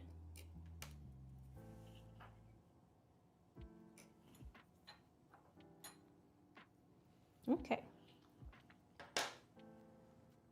So the diamond pointy part kind of points up over the edge of the cake, and this like over the corner, it's a little sort of spoon shaped part comes down like that. So yeah, I'll try to keep the point nice and defined up top, and we're gonna glue that in place. I guess I could mash it down a little bit. Here, we'll apply some glue right here, and a touch right there, and a bit right here, and a touch right there. This one is lying a little more flat together. I might snip this one as well, since now this piece is going over top. I want the little shape we're about to add not to be looking too lumpy when I press it down. I want it to be kind of like a flat application, so I'm going to shave this down so it's not too uneven looking when it gets glued on. Also, I know like how big it is, so I know that you're not going to see these cuts now underneath it, so I can kind of be more free with the knife. Okay,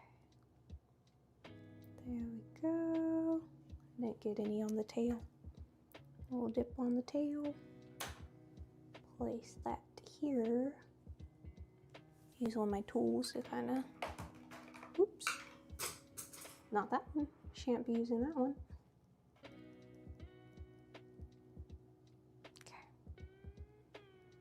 Go. Same thing over here.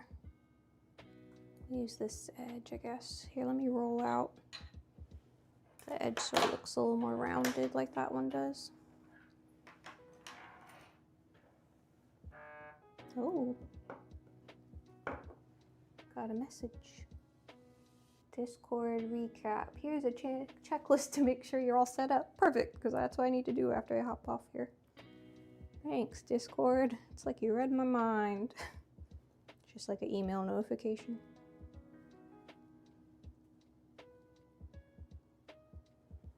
All right. Oh. Right here. Right here.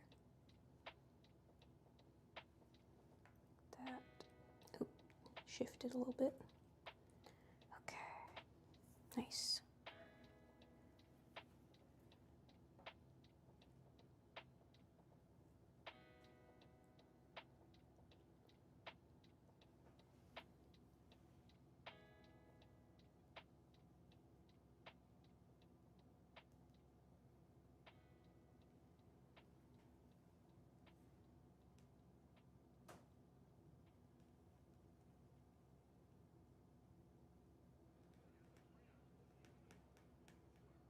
Making a groove there. I think that'll look neat. Almost looks like a spearhead now. Okay. Make sure they're at sort of the same angle. And then sort of press them down. And this kind of gives it like a hammered metal look too, which is kind of cool. That would have been neat if I did it over the whole thing. Too bad I only just thought of it now. Hee hee hee. That's how it goes sometimes, I guess. Creative inspiration strikes too late. Nah, it's okay. Not a big detail anyway. Not a big deal, rather. Okay. I'll reset. Get some clutter out of my way. Just mostly these scraps. Gotta make the little swirly part still. There. Set it off to the side. There. Alright. Now for the rolled parts, yeah, we'll just roll out a cane and mush it on there essentially. So this, use my roller, roll out a little log, and then we'll shape it and curl it. There we go, like so. We'll make another one for the other side. Make them about the same width so that they match. Okay. Oh, a little thick. Whoa. Scoot this. Scoot that. Crumbs, crumbs, crumbs. Getting there.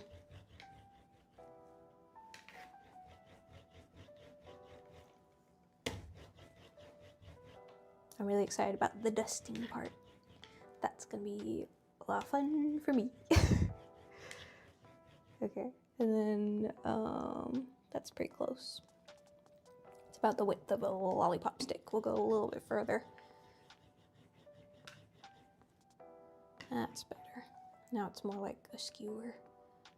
That's better. Okay, now we need like 4 evenly sized pieces.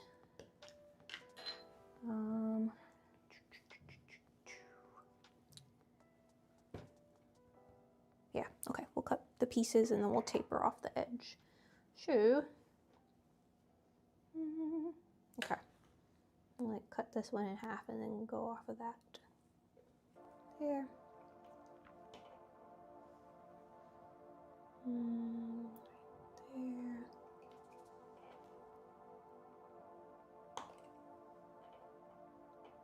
They look like jumbo chocolate sprinkles. And there. All right. Away with you. And now we need to like make one of the edges kind of taper. Might need something smaller. Here you go. Maybe I can do this. I don't know if it's gonna want to roll super easily. Yeah, that's okay. Sweet.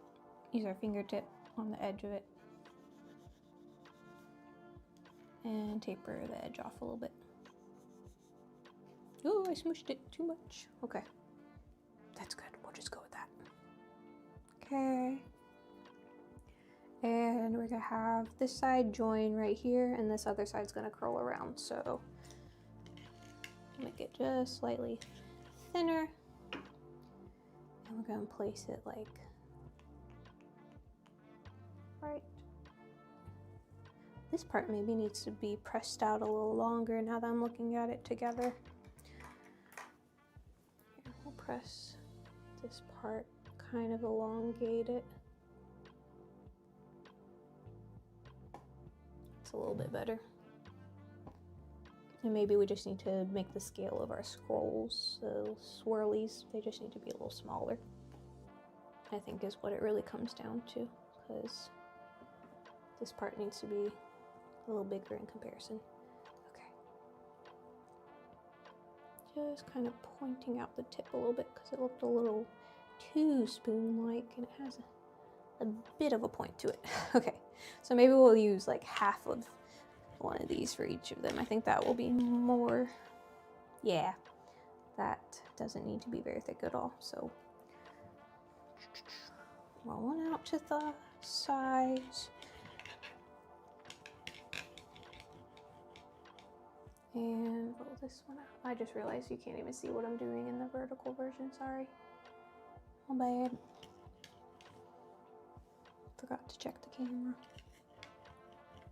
Okay. There we go. And cut right here. Like at an angle. Make them the same length. And cut again. Okay, so the angled side that I cut is where it should join to... Wake up, phone. I need my picture. Thank you. That'll join to the main body of the shape. This side I'm going to pull out, curl it around, and then we'll press it into place like, I think like that. Yeah, okay, cool. We'll make the curl a little more pronounced up top. So like that, okay, cool. Yeah, that'll do. Cool, okay, so we're just gonna leave that one there for a minute. Work on the other one. Just curl the tip around. Oops.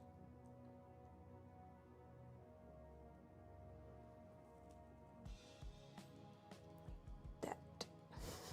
Cool. Nudge that into place and sort of smush them up against each other.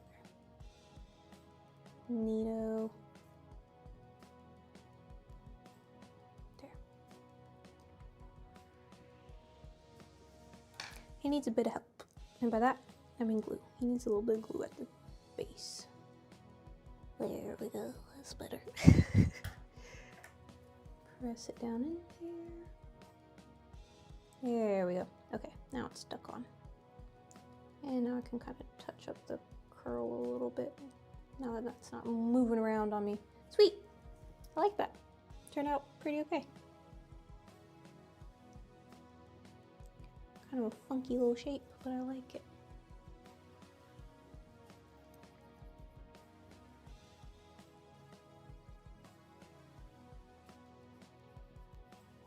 Okay.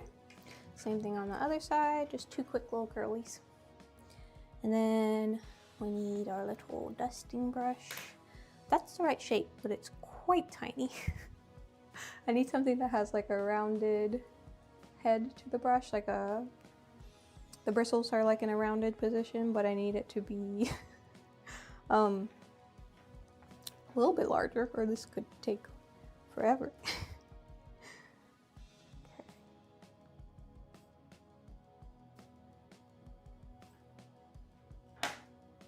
So, curl it around, try to make it match the first size at least a little bit. Yeah, okay, go ahead and preemptively put the glue down. That seemed to help. You can still see this teeny tiny star on this side. Let me see if it's not covered up when I add the scrolls on either side. Here we go. Oh yeah, it might get obscured. I spoke too soon. There. Cool. Same thing over here. This one looks a little long still. There.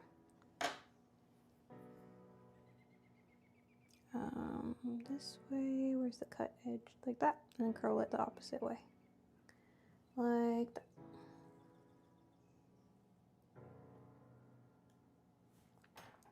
I think if I scoop this, nope, that is where it's gonna be now.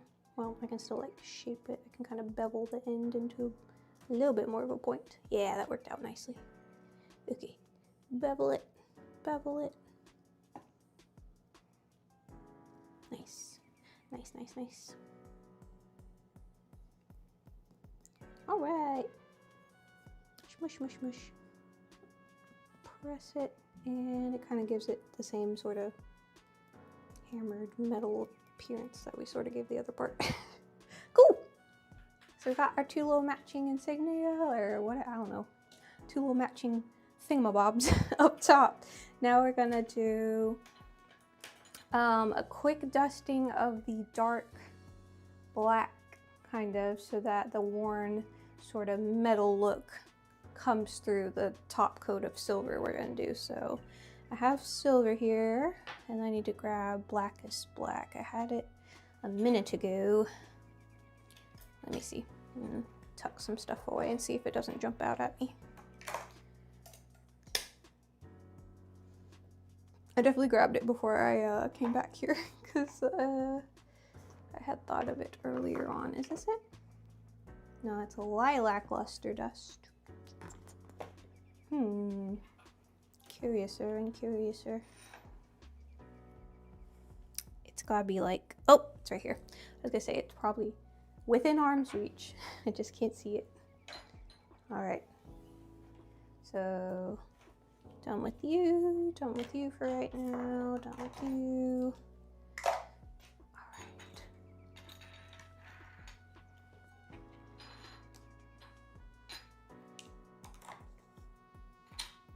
I didn't know I had two of the same ones.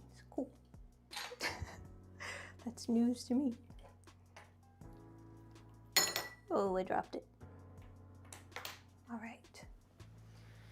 Let's see then. We have this brush. It's a little long, but it's the right shape that I'm looking for. Do I have any down here that I would prefer to use? Maybe this one. This is like the same kind. Okay, we'll just go with what we got. Oh, stretch break. Stretch. Stretch. Stretch. Okay. Let's do it. Okay. Black first. Black is black, I'll have you know. I got this a while ago for, I made a Wednesday Addams cake and she wanted black, the cake itself to be black, but she was like, can you somehow make it also a little sparkly or shimmery or something? She's like, not sparkle, like she was very specific, like not like sparkly, but like shimmer. And I was like, yes, we can.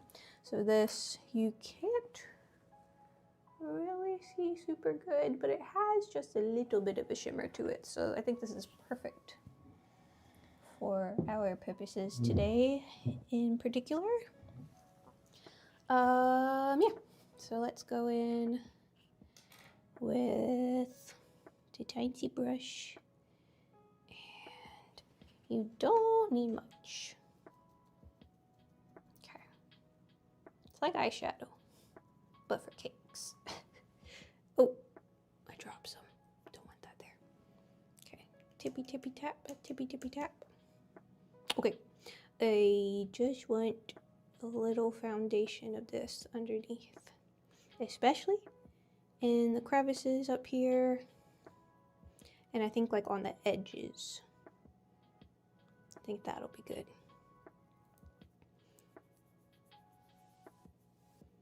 And it's not going to be hugely noticeable, but I think it'll, I think it will disguise the fact that this is brown underneath, because like already I'm looking at this and now it looks like just kind of like a gunmetal, like dark iron sort of color now, so good deal.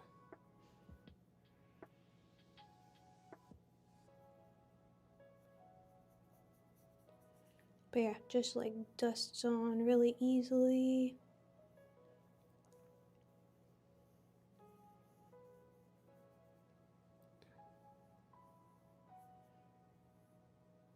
Pretty good coverage too, I'd say. A little bit of fallout though.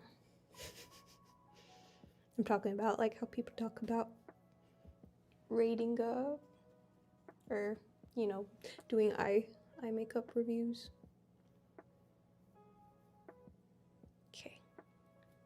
Oops, flicking a little bit. Yeah, this is nice. I think this is a great fix to tone down the brown color of the chocolate underneath the silver that we're about to add. And like I said, we're not gonna like make a solid application of the silver color because we want this to look a little, like it's not meant to look like shiny polished silver, you know, it's supposed to look like hammered iron or something. Okay. That's already much better. Yeah, I think you can tell from this side to that side, there's a definite difference. All right. Pop, pop, pop.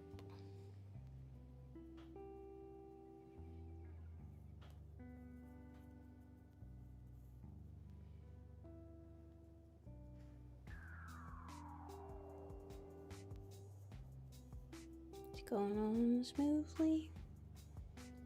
And this isn't the worst brush in the world. I thought this was going to take forever because this brush is so small, but I think it's a pretty appropriate size now that I consider it.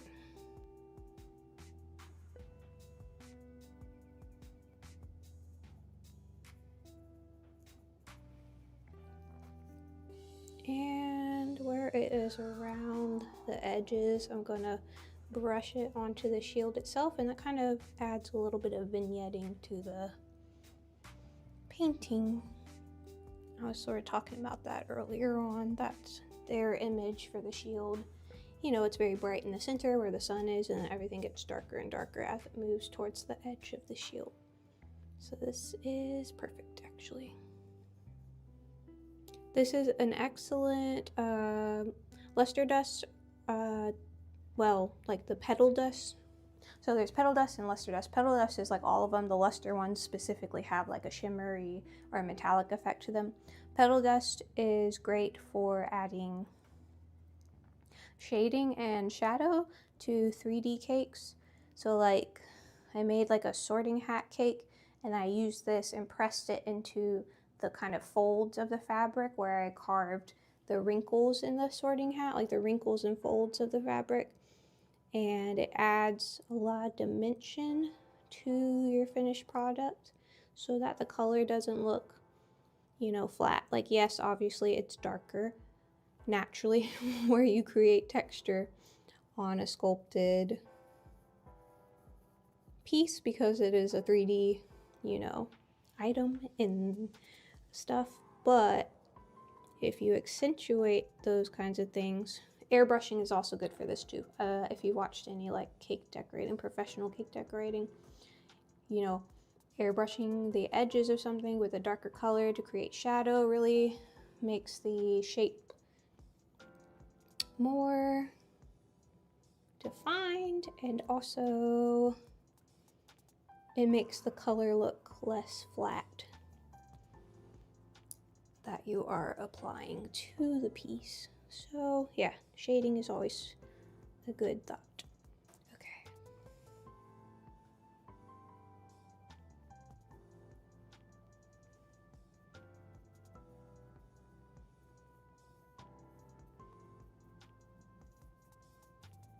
Yeah, so I'm going to lightly, any of it that fell kind of on the edge of the shield, I'm just going to go in and kind of swirl it around, and it kind of is giving it a nice,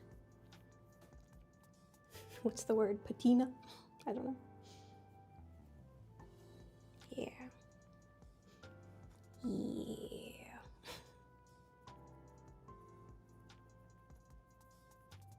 Cool. All right. So there's a little fallout that kind of flicked up from my brush. I need like a larger brush or something to blow it off. I'm not gonna do that in here though, because I don't want any of the dust to get near the camera. But for the fallout that got on the board, I'm just gonna wipe that away really quick. Swoop. And swoop. Okay, that's better. Perhaps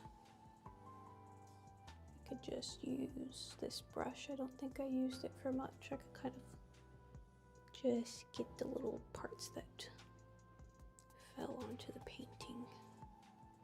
There, okay, that's better. I don't think you can see them, but there were little bits here and there. I also didn't want them to lift up and go airborne towards the camera lens. Definitely won't want that. That would be a nightmare. In fact, I'm going to turn off the AC because it's coming from this direction and blowing. I just want the air to be still in here. Oh my gosh, that's such a challenge in if you're applying gold leaf to a cake, that's a nightmare. So the gold leaf is like super, super thin. So when you pick it up off of the sheet, it like the tiniest like breath of air or air current in the room will make it like fold up onto itself like, whatchamacallit, like plastic wrap, when plastic wrap folds up on it, and there's no saving it after that. You can't like unfold the gold leaf. It's like just done. You can't fold it back out into like a nice smooth single layer. So if you're doing gold leaf, you got to be in a completely still room. Nobody can breathe. Nobody can like open a door. The AC can't be on. Like I literally took a cake into our supply closet and set up a little table in there so that I could close the door and nobody would walk past behind me. Because if you want to cover an entire cake in gold leaf, that's what you gotta do. It was crazy. Oh boy. All right, silver dust. And then we could pipe some grass around the edge, like I said, or we could just leave it as is and call it a day for a cool little shield cake. Okay, we got some flyaways. Why is the air still going? Oh, I turned it to just fan mode, that's why. I gotta turn that back on afterwards so that moisture doesn't collect in there. Okay. But for now, let's see some luster dust. Gonna use this one. This one's more like glittery. I want like, I wonder if I have any of the other kind.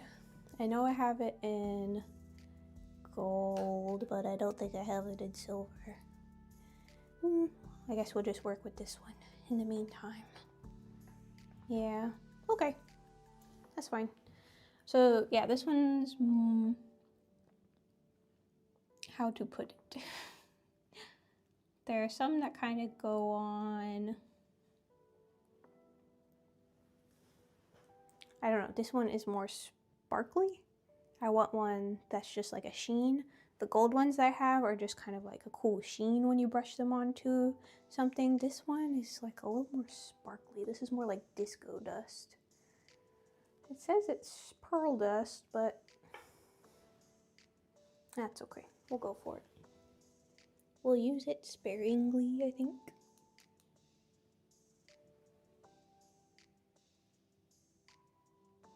Oh, yeah, it's not. It's a little more sparkly than I wanted. The whole thing I was going for was not quite so sparkly. What can I do? So these ones are like more like what I'm looking for. I do have, maybe this one will work. Let's see. It's kind of the wrong color. This one's more like a bronze, brownish silver, like brown gold, I mean, not brown silver. Doop doop doop doop doop doop. What's this? Lilac? That's definitely not it. Okay. Rats.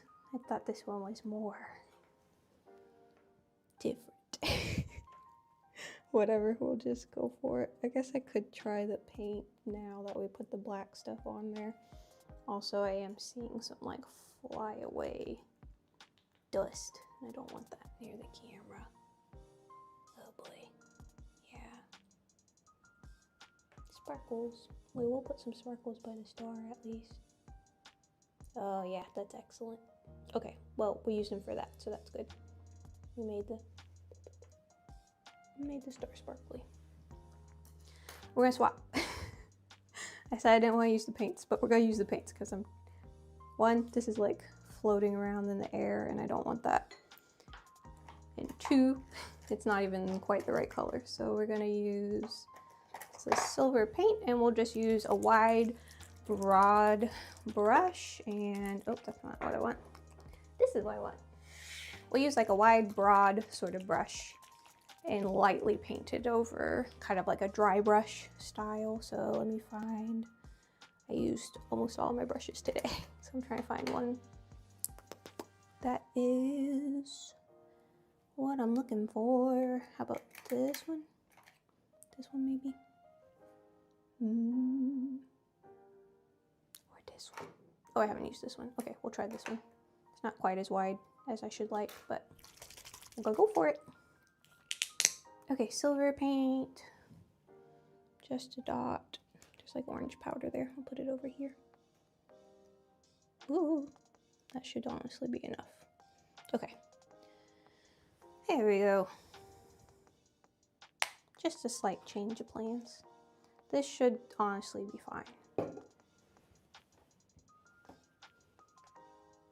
I guess I imagined having that other stuff. I don't think I have it.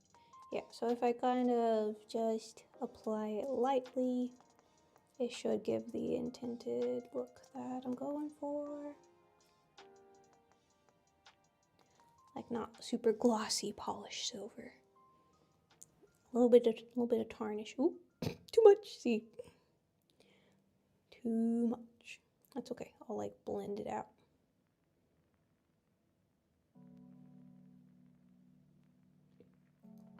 A sponge might be a more appropriate application for this part. We're just gonna roll with it. I can come back with like a dry brush and kind of dust off a little bit of the color. There.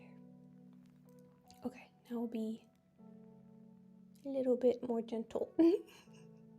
I just got way too much on the brush for that first stroke. I should have known better. Okay.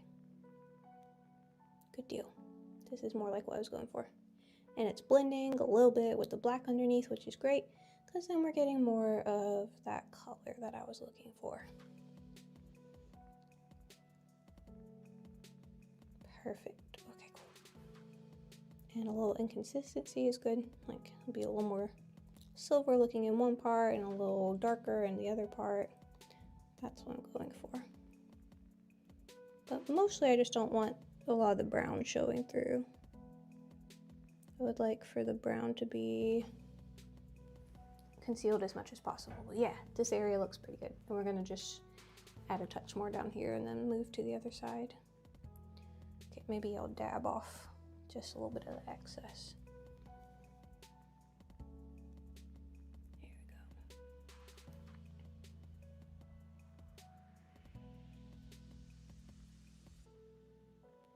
Oh, let me peek at the camera battery really quick. I haven't checked it in a second. Okay, we're still good for now. Alrighty. Back at it.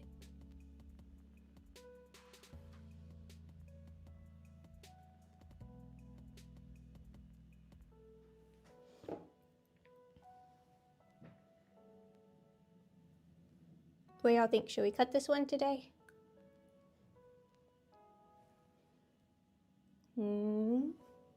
Any thoughts? I think so. Type 1 in the chat if you think we should cut it. There we go. Alrighty. Send a menacing knife emoji if you think we should cut the cake. Like no words, just knife emoji. So threatening. Alright.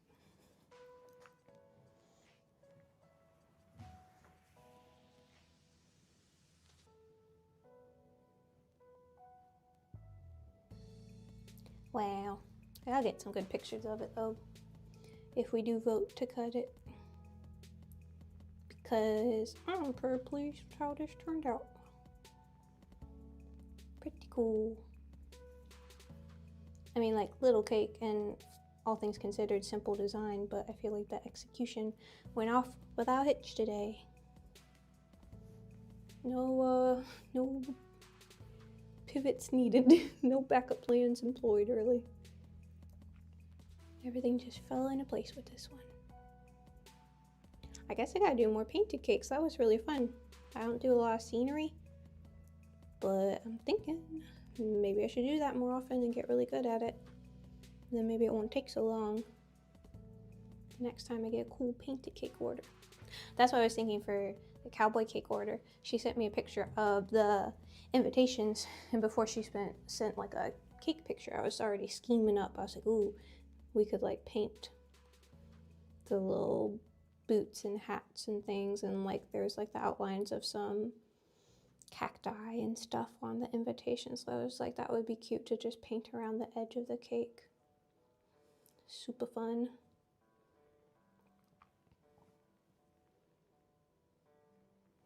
But yeah. Oh, how lovely. I'm really liking how this is coming together. Yeah, and the silver is like just enough to be a cool accent, but not so much that it totally distracts from the tree part. But again, I say this a lot, but again, it's like the slight difference in like texture and like the value of the color makes the difference. Because yeah, this totally looks like it's like painted on wood, and this looks more metallic now, so this finishing touch really kind of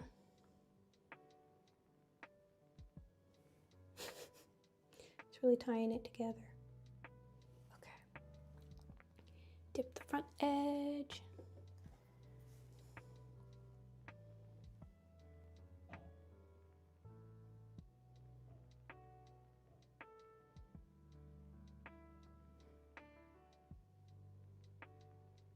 Yeah, I'm thinking the tapping motion is getting the more of the look that I'm going for rather than the brushing motion. The tapping is kind of giving it that sort of mottled look.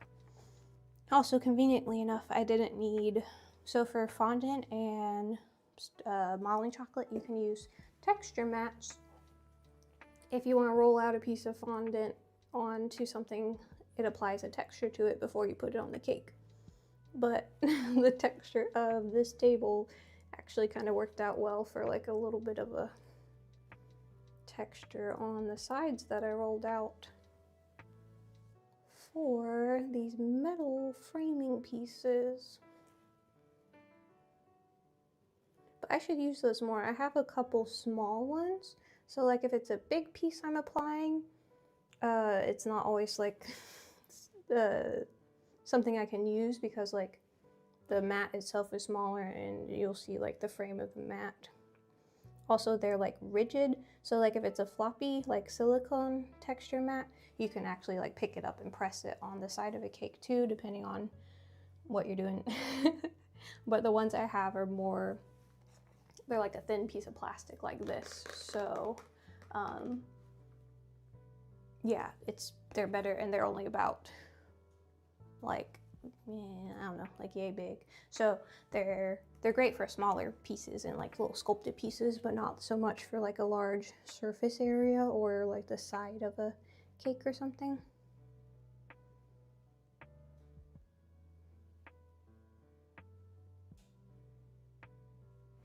There are all kinds of like mats and molds out there that you can use, but if you find one that, like, as far as like if you have a small cake business, invest in the ones I would say that are like super versatile and you can use over and over again for different purposes. You don't really want to buy a lot of single-use type decorative items. And also, like, sometimes there's like better, easier ways to do it. Like if you want a sort of dimpled texture on something, I've seen people roll up a piece of tinfoil and then they kind of just roll that over the surface of the fondant, and it makes it more irregular also, which looks better in a lot of cases than having, like, if you use a texture mat, it's kind of like having a repeating pattern depending on how you use it. But yeah, there's definitely some that are worth investing in depending on what types of cakes you're making. Like a leather texture mat would be good if you find yourself making a lot of fake purse cakes and stuff like that. But yeah, there we go. Okay, cool. And I have some green buttercream. We could like pipe around the edge and make like a little grass border, like he set it on the hillside up against a tree or something, but I don't know. Honestly, I might just leave it like this. This is pretty cool. Also, grass isn't like like 100 out of, that would just be an added. I'm trying to think if there's any kind of like border or something that we add that would be more germane to the show and the design, but honestly, it's pretty sick. Cool. I like it. Pretty happy with this one. I'm gonna take a closer look at it from my angle and see if there's anything I missed. So I'm painting upside down and tilted and stuff, but let's see. Move this out of the way. Oh, it's still gonna be in the way because I forgot. We have the camera set up differently today. I can't hide anything under the camera. Sometimes I just shove stuff towards the camera to where you can't see it when I'm ready to be done with it. Okay. Also, we can turn the air back on because I'm done with the little dust that I was thinking about using. There we go. I will say those camera lights make it get pretty warm pretty quickly in here. Also, it's always warmer in this room in the afternoon when the sun's setting this way. But yeah, let me wipe the smudges off the edge of the board, you know? There we go. Oh, there's some little dust down here too that I hadn't noticed.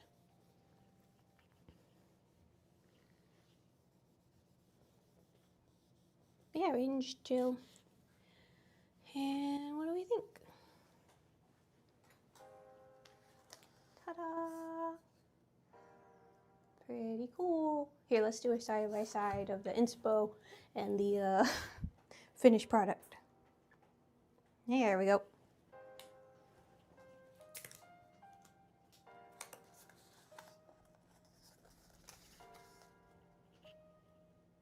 Maybe if I hold it like that, you can kind of see better.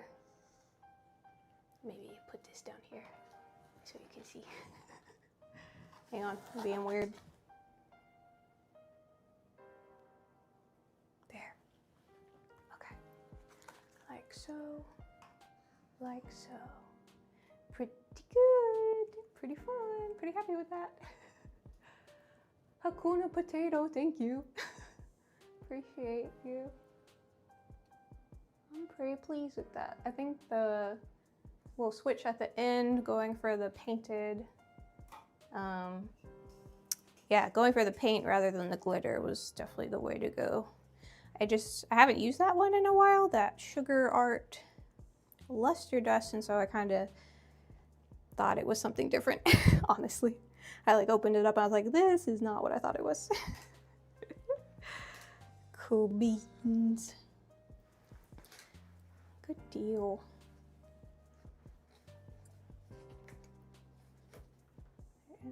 Is that a good angle? Or should I hold it differently for you? My lovely... Oh, hang on. 1 minute. Somebody kindly ran back here to help me take photos of it. That way, if he gets good photos of it, now I don't have to save it for later and we can cut it on stream. Yay! You can get a nice little clip of cutting it, and that will be cool. Because I feel like that's one thing when you make certain, like, I'm not saying like this is realistic because obviously it's not to scale or anything, but in other scenarios, when you make certain realistic cakes and you post a little video of them, if you don't explicitly make it obvious that it's cake, sometimes people will scroll past it before they realize. And so I feel like in that way, a cake cutting video of something you made is always, you know, a good way to go, because like you're getting right to the heart of it and people are like, oh, it's cake. It's not just like, you know, a model or whatever, you know. I don't know. That's just stuff we've been talking about. Just to like make it more evident what it is like at first sight, I guess. Oh, so I did need my knife again. It's still right here, but earlier I pushed it away and was like, I'm not gonna need you again. Of course I'm gonna need it. I gotta cut the cake. In the meantime, we'll just let it bask in its glory. I'm just trying to clear up this surrounding area so I can get a little photo with it. Cool.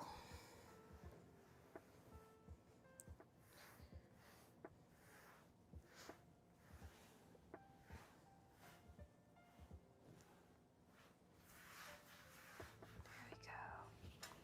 Crumbs for later.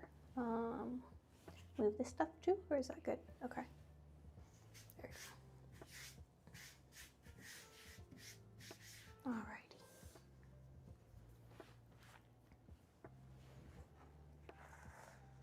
Do you want me in the photo or like should I crouch down all weird? Okay. Also, I think we could zoom out for the cutting of it on the main camera. That'll be helpful.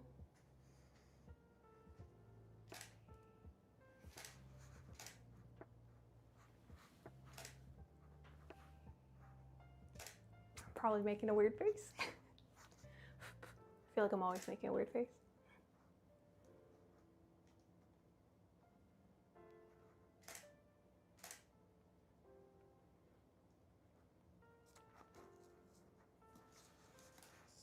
Hang on, let's sit down also. Maybe that would be better. Real quick.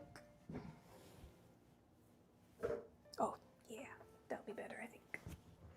Okay, maybe I'll like hold it up like this.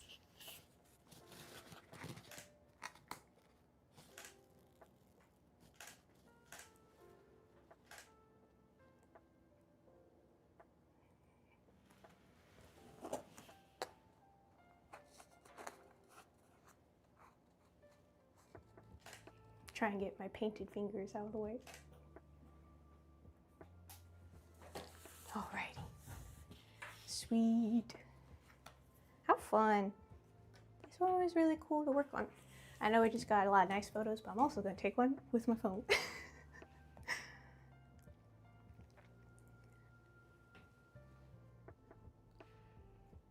Not to like toot my own horn or anything, but like after I wasn't looking at the sunset for a while and now I'm looking back at it, the highlights on the clouds turned out really good.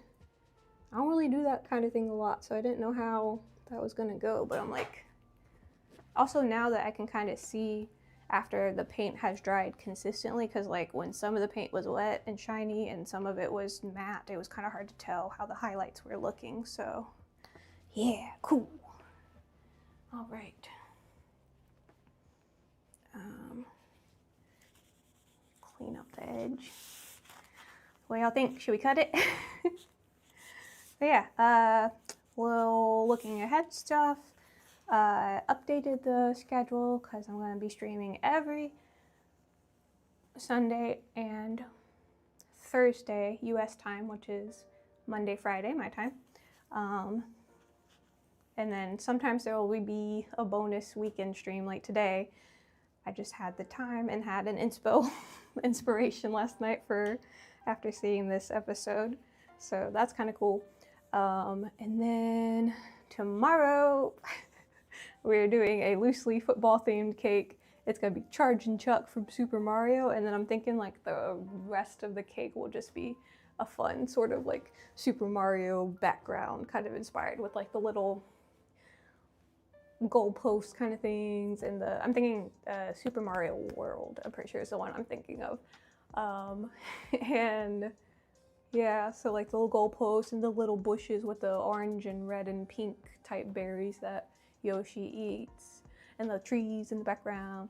Yeah, so I think it'll be that, and then we'll do a little Charge and Chuck on front, or on the top rather, for vibes.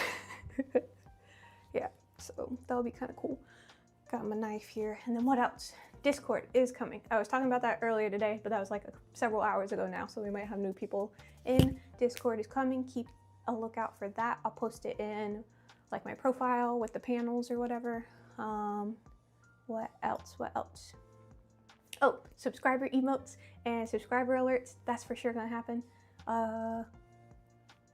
Tonight, potentially, knock on wood, I really want to finish that animation.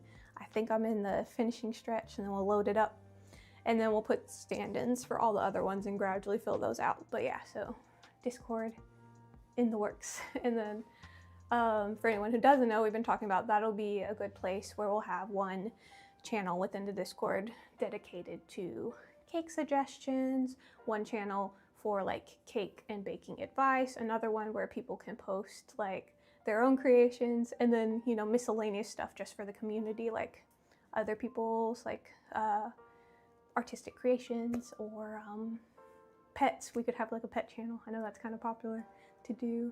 But yeah, so be looking forward to that. That'll be really fun. Yeah. That's kind of my thoughts on that area for now. I think that was everything I wanted to update you guys on. so far. But yeah, thanks for watching YouTube. Thanks for watching on Twitch. And yeah, this will be cool.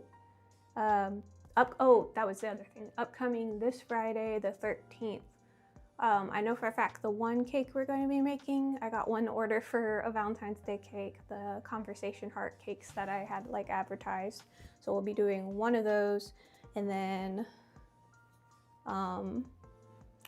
that won't take a super long time. So I usually stream for several hours, so we'll do that and see where we're at. And yeah, keep an eye on the schedule, because between now and Thursday US time, Friday my time, between now and then we might have decided on a design by then. I'll be kind of cooking on it, you know, like Monday, Tuesday, trying to pick something.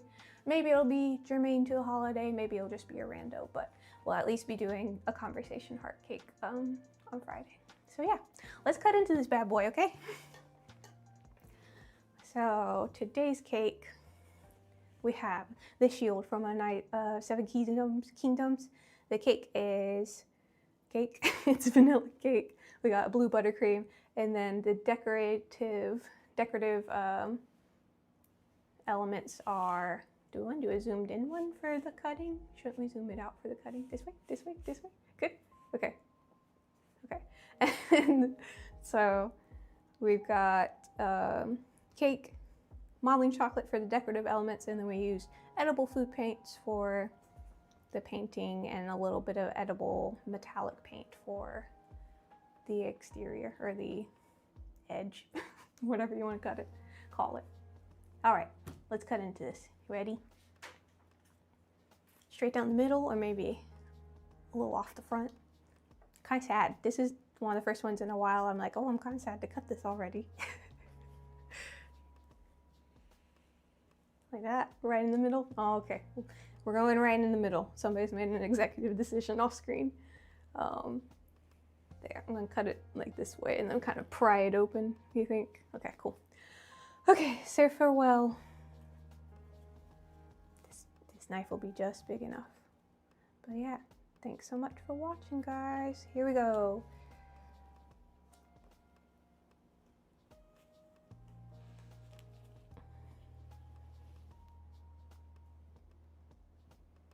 There she goes. Nice. Kind of tilted up. You can see. Delicious. It smells amazing in here. Also, vanilla cake and chocolate, modeling chocolate. Sounds like a good combo to me. I'll see who I can con into eating this cake tonight. Not con them into it, but you know, figure out who wants some free cake in my life. Too bad I can't mail cakes to viewers. That would be kind of fun to do eventually. Like, hey, who wants this cake in chat? I'll overnight it to you. Yeah, that's not going to be happening anytime soon from my current position. But yeah, I don't know. Maybe that's something we could figure out in the future. Especially if it was a really cool one that was really sturdy.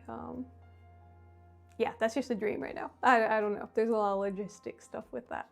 So we'll figure that out another time. I have done it a couple of times successfully. Overnighted it, frozen in a big cooler. It was anchored to the bottom of the cooler. I've done that 3 times, and all 3 times the cake survived. One was a Kirby cake, one was like a sort of beach themed 90th birthday cake. These were all for family members also, so I wasn't scared that somebody was gonna get mad at me if it fell apart. And then what was the third one? Oh, I made a camper van for one of my sisters, so I mailed that to her. It survived. Everything worked out. Those cakes would have to be like fondant or modeling chocolate though. A buttercream cake, I don't think it would survive. The modeling chocolate and the fondant kind of keeps everything together, you know. But yeah, thanks so much for watching today. This was a fun little exciting stream. Got to practice some painting. Yeah, pretty fun, pretty straightforward though. But thanks for hanging out in the meantime. Hope you have a good night wherever you're at, and good rest of the weekend if you're, you know, Saturday most places in the US, and if you're with me on the other side of the world, have a good rest of your Sunday night. So yeah, thanks for hanging out, guys. I'll talk to you next time. See you tomorrow if you're around tomorrow. We'll be back here around the same time. yeah. See you then. Bye guys. Thanks so much for watching. Till next time. Have a good night. Have a good